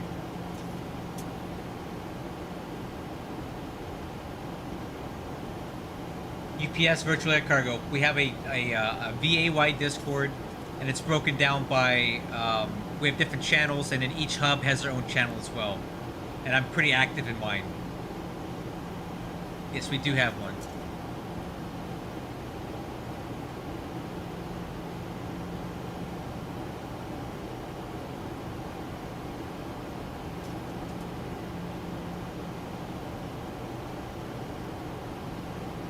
It's underutilized, exactly. Adam, that's the right word for it. It's underutilized. Oh! Drag acquired. I got you. Speed brakes extend.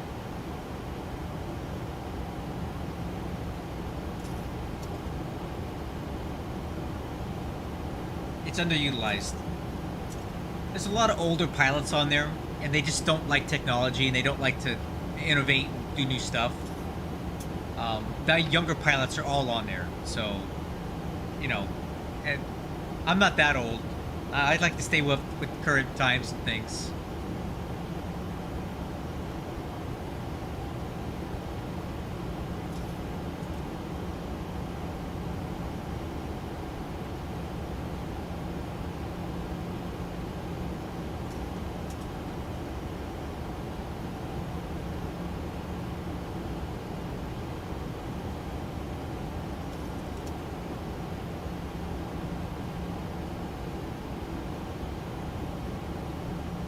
I'm gonna keep the speed brakes out till the FMC tells me it's good. Back. Retract.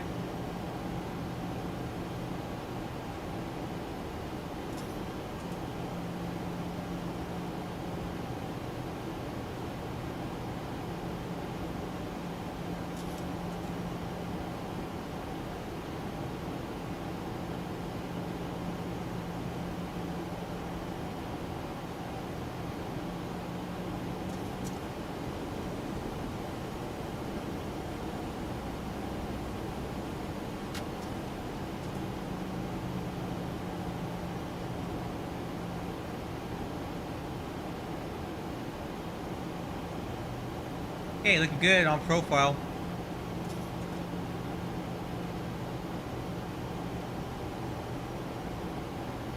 Well, I got a quick second. Let me save some of these screenshots I took.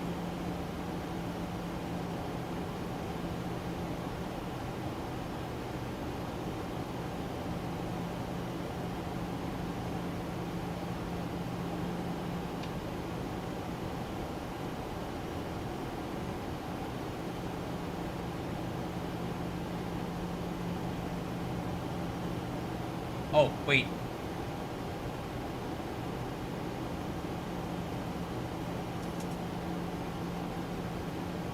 Okay. Let's get this done while I got the time. Ooh, that looks good.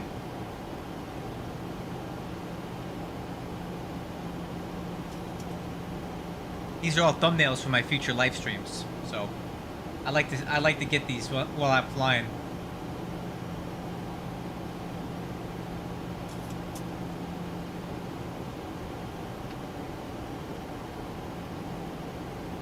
Last one.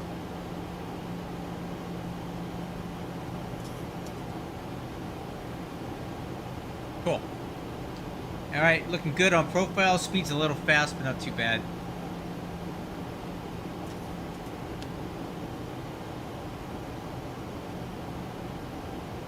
Thanks, Bryce. Look good so far. All right, let's do a weather app. Let's do a weather check.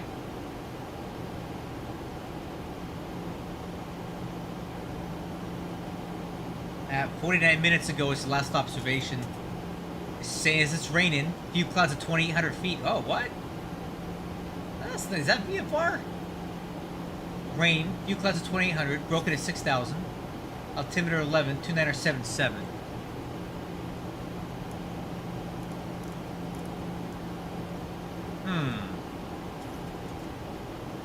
Did we factor in rain on the landing? Yes, we did. No, we didn't.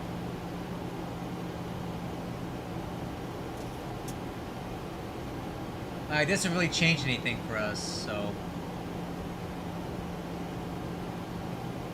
No, it doesn't even matter. Okay. Never mind then.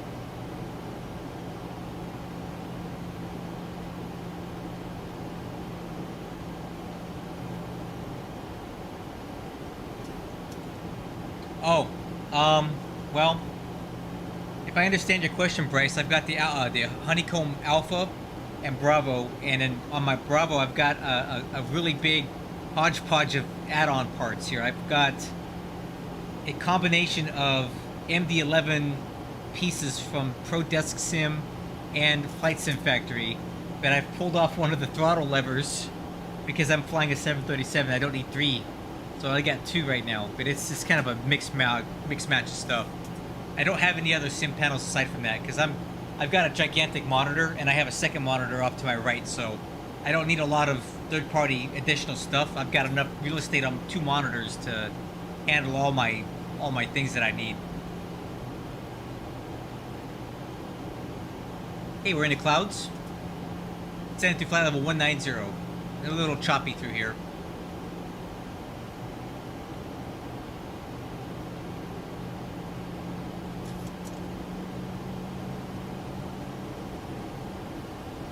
Hey, getting a little slow. FMC speed.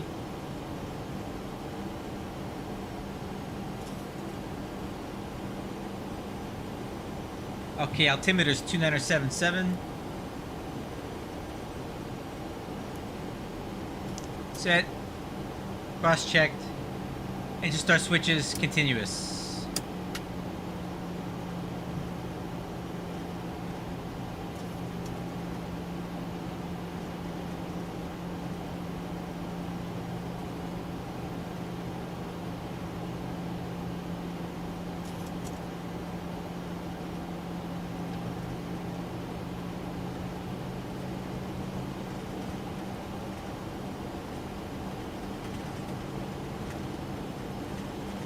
Ah, really bumpy in here, isn't it?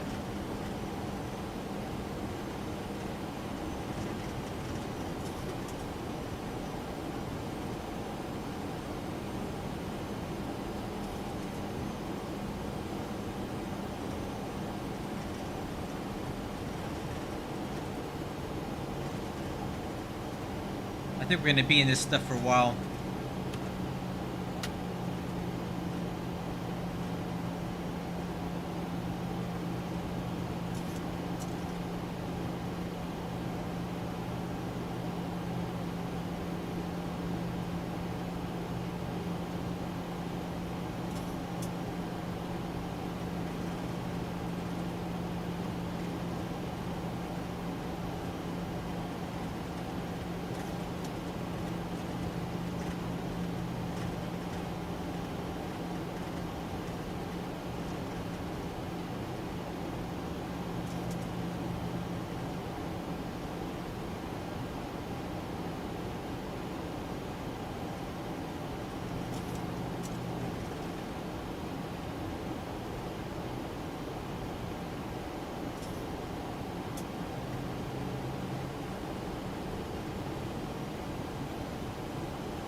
Oh yeah, dude.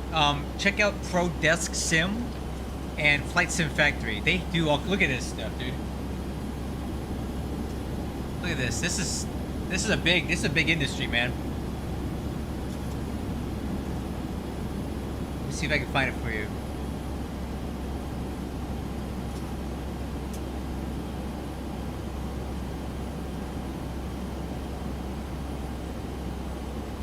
Hold on. Hey, check this out, Bryce. They have Airbus, they have Boeing, they have all kinds of stuff. McDonnell Douglas. And they're not cheap either. And it's all 3D printed stuff. So if you do 3D printing, you don't even need it. You can make your own. It's pretty pricey. I actually have a review on my channel for the Pro Desk Sim MD11 throttle pack. And it wasn't necessarily very positive. If you want, you can check it out. If you're really good at 3D printing, you can probably do better. Honestly.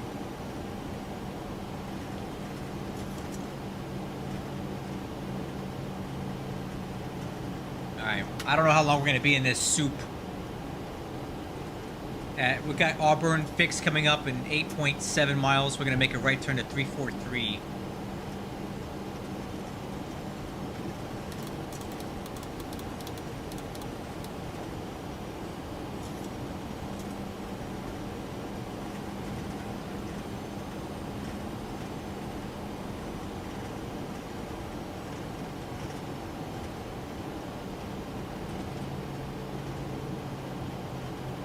Yeah, autopilot is just struggling to keep this thing straight and level. Well, not straight and level, straight and descending.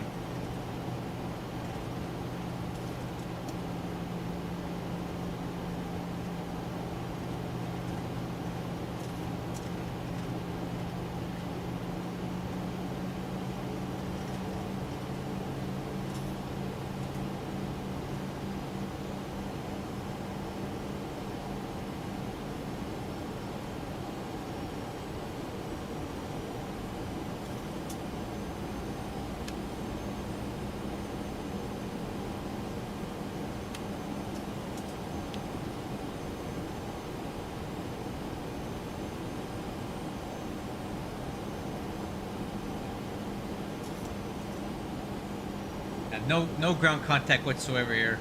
Oh, never mind. I see something down there. Looks like a freeway. Alright, we're starting to break through here.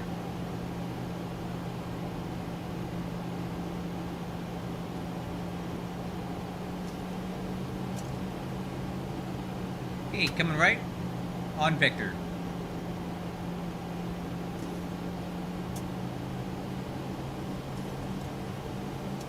Yeah, I think you should. If you can make them yourself, Bryce, it's probably for the best.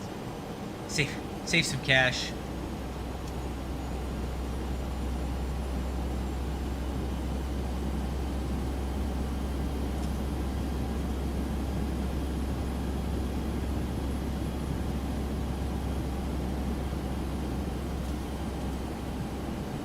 Okay, let's go on Vector, heading select 343.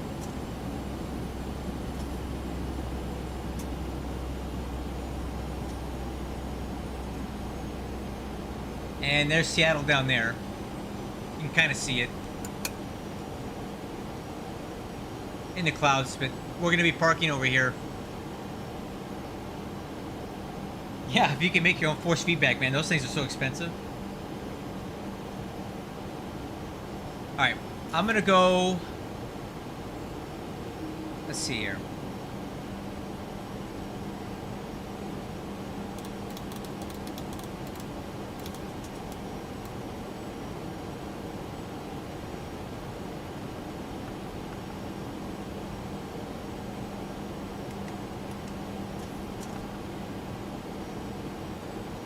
Okay, let's send down to 5,000 feet.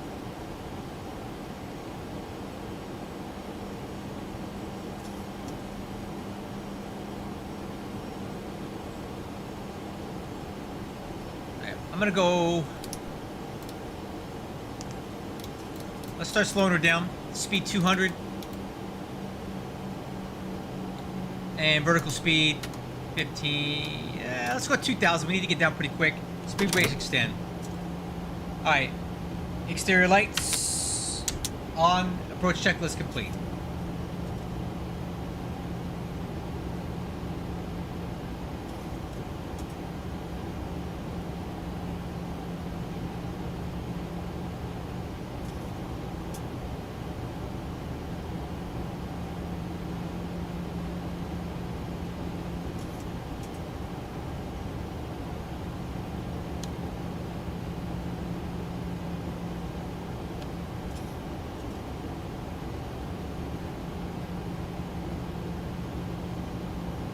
So I fly primarily on X-Plane. I do have Microsoft Flight Simulator 2020, and I have the PMDG 777F, but I really can't stomach Microsoft Flight Simulator. I don't like it. I'm an X-Plane guy.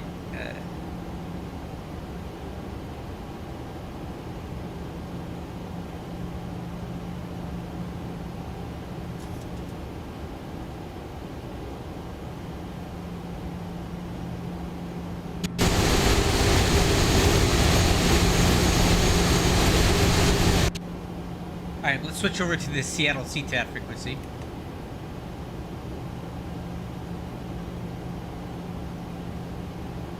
We can come off the vertical speed a little bit. 1500 will be fine. We gotta start losing some speed here.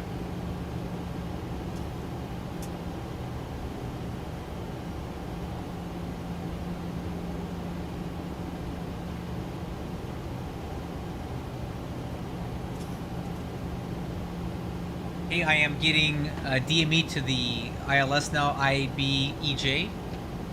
Let me make sure that's the right identifier. Nope, it's not.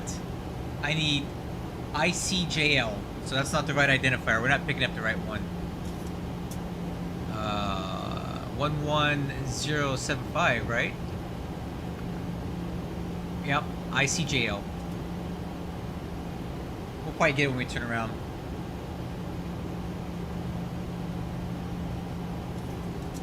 Thousand to go.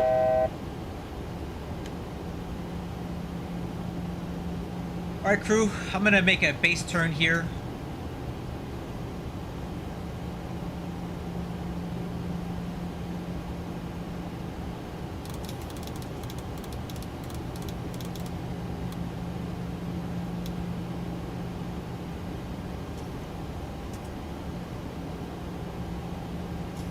Hey, speed brakes are still extended, man. I'm just trying to get this thing slowed down. Seattle common traffic advisory frequency vary. Seattle common traffic advisory frequency 119.9 to southwest 3176 speaking. Currently lining up to depart runway 16 left. Seattle traffic.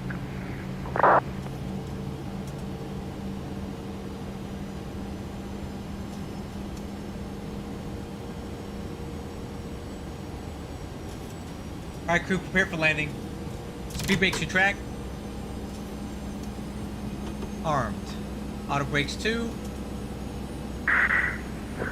Seattle common traffic advisory frequency 119.9. This is Southwest 3176 speaking. We are currently lining up on runway 16 left to depart and climb out via the Harbob 6 departure. Harob 6 departure. Seattle common traffic advisory frequency 119.9. Over. Wow. Okay, man. Okay, that's cool. Alright, let's go ahead and pick up a final approach intercept course of 194. 194. Let's arm BOR localizer. Seattle traffic, good evening. Alaska 7114 on the ILS 16 right approach. 18.5 DME out. Okay, localizer is captured and glide slope is alive. Let's go speed 180, flaps 5.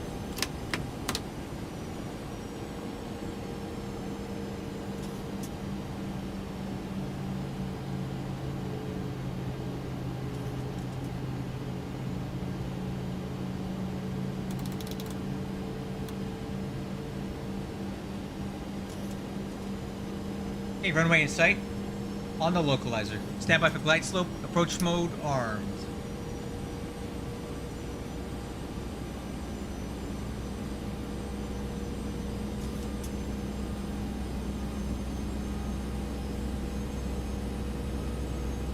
Glide slope capture.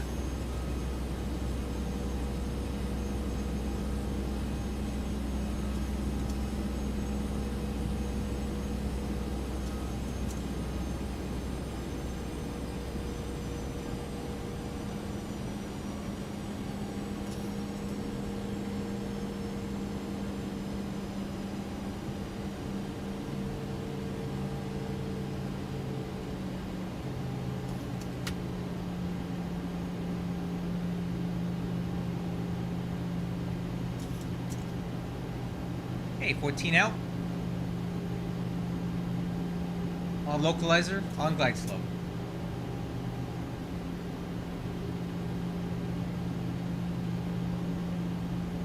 Okay, let's go gear down, flaps 15. Speed 160.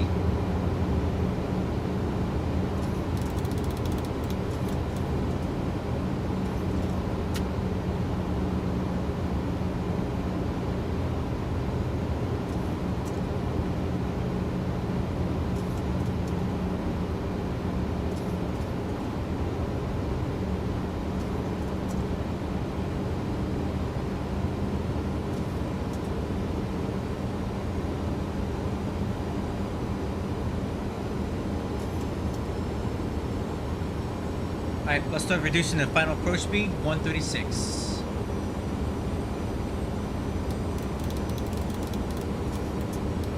Flaps 30.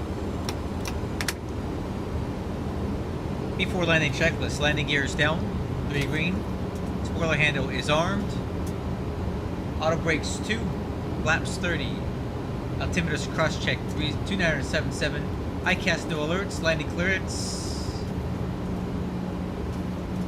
Seattle traffic, Alaska 7114 on final, runway 16. Alright, crew. Alaska, common traffic departure frequency 119.9. This is Southwest 3176 speaking, currently climbing to 7,455 feet.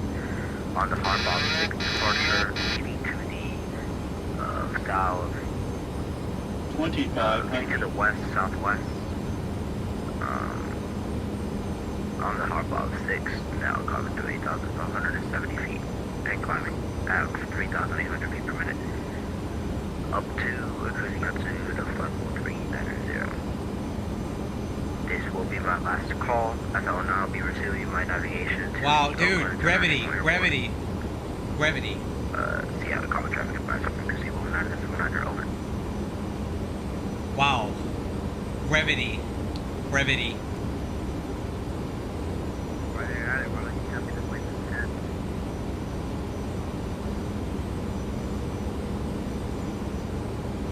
10. Anyway. Okay, auto throttle's coming off.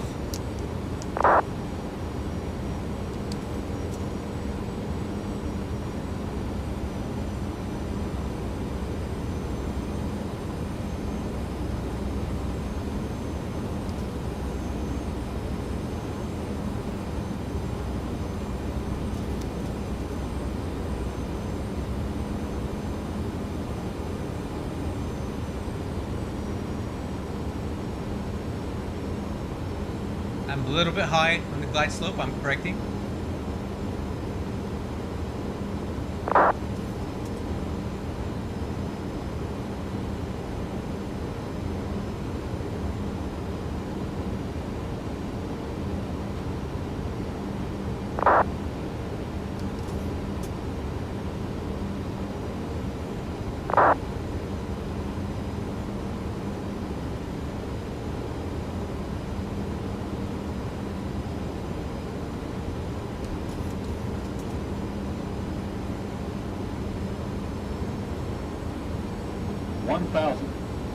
Yeah, I think he's a kid. It's okay. It's okay. It's alright. I'm gonna focus on this landing now. Because my last one was such crap, I want to do better on this one.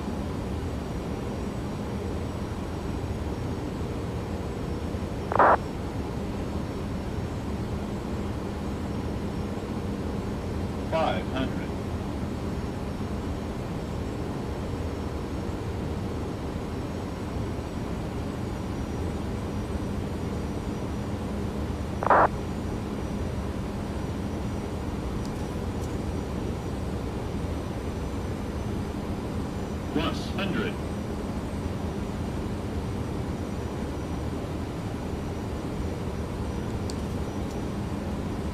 Minimums. Continue.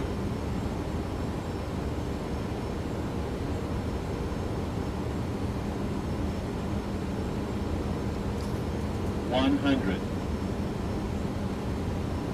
50, 40, 30, 20, 10, 5,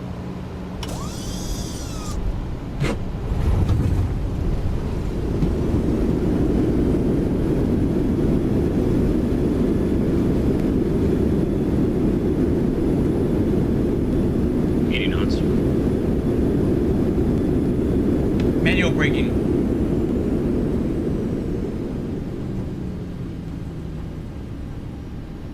Take this high speed here. First is normal. Whoa! Too much reversers, huh?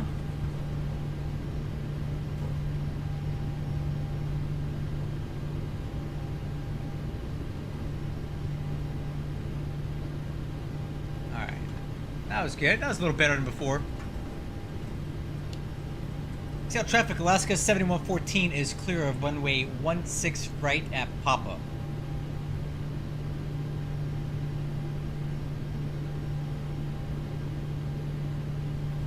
Alright. After landing checklist, spoiler handle. Up retract, flap handle up.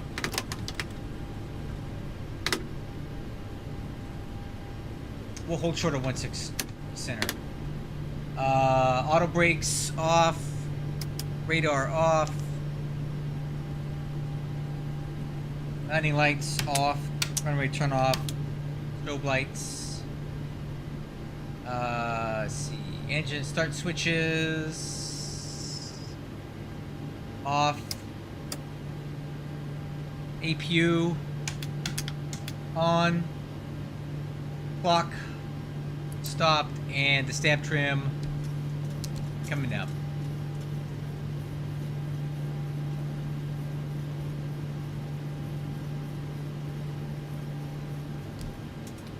Alright, let's open up these cockpit windows, get some air in here.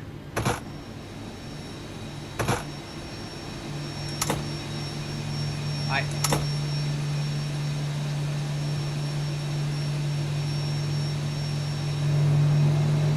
Sound traffic, Alaska 7114, cross runway 16 center and 16 left at Papa. We'll make a left turn on the Bravo after that.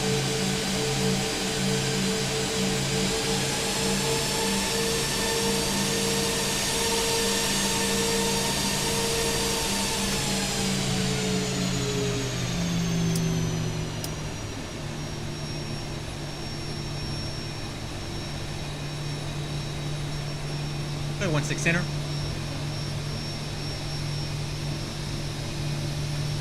After land checklist is complete, by the way.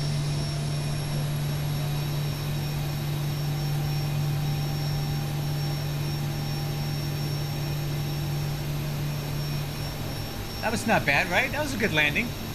Better than the last one. Alright, clear on the right. Clear on the left.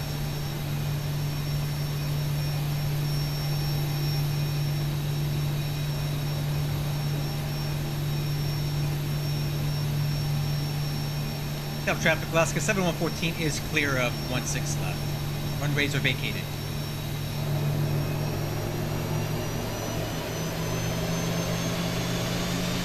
Seattle common traffic advisory frequency to the southwest 3176, leading flight 270, no longer on the hard box 6 left. Seattle common traffic advisory frequency 190 over.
Okay, right turn here.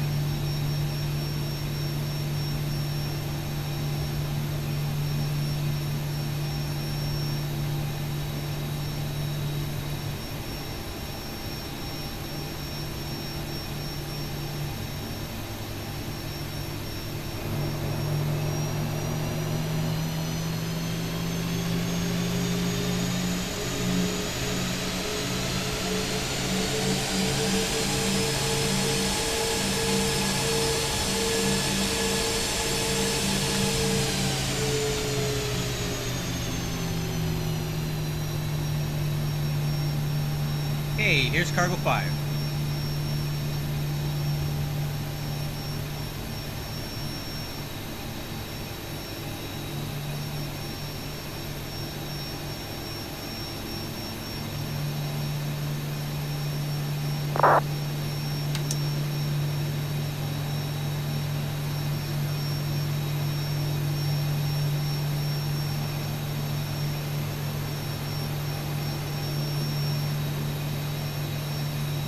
Marshaller.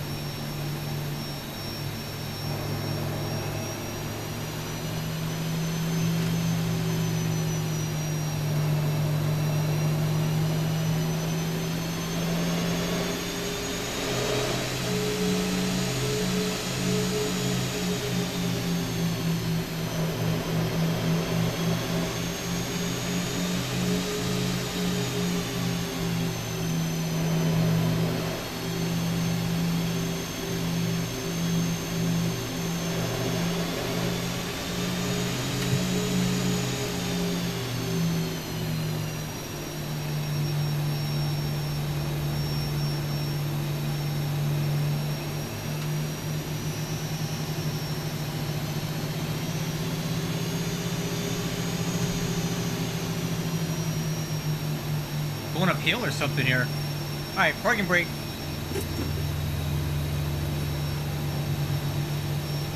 Transponder. APU gen. Fuel switches. Packs off. Engine bleed off. APU bleed on. Window heat. Probe heat. Yaw damper, electric hydraulic pumps, fuel pumps, anti-collision, IRSs. Alright.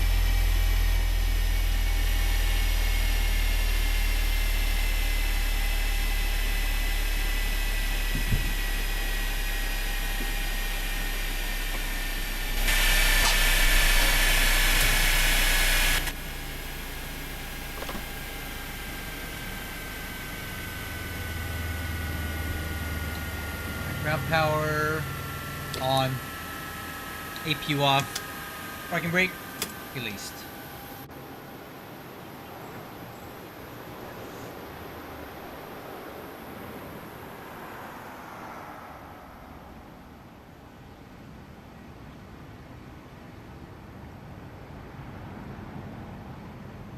Well, I gotta say this was a really fun live stream. Probably one of the most fun that I've had in a long time. Really enjoyed everybody being on tonight. I haven't had this many views in a long time, so thank everybody for being here tonight. I hope you enjoyed it. Hope you guys got something out of it. Let's just pretend you didn't see that landing in Boise. That didn't happen.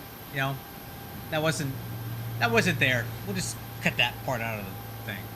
But yeah, so a few days ago I flew this plane from Seattle to San Diego, and then today we flew from San Diego to Boise, Boise back to Seattle. So I am really done flying 737s for a while. I'm missing my MD-11, so the next time I fly, it'll probably be either that or a 757. So I'm going to give these 737s a break. Adam, thank you so much for being here. I really appreciate it. Enjoyed talking to you. Hope I see you again on a future flight. I'm going to go ahead and call it a night. It's already 9 o'clock here, and I got to work again tomorrow. So it's Captain Shane signing off. Till the next one. Bye-bye.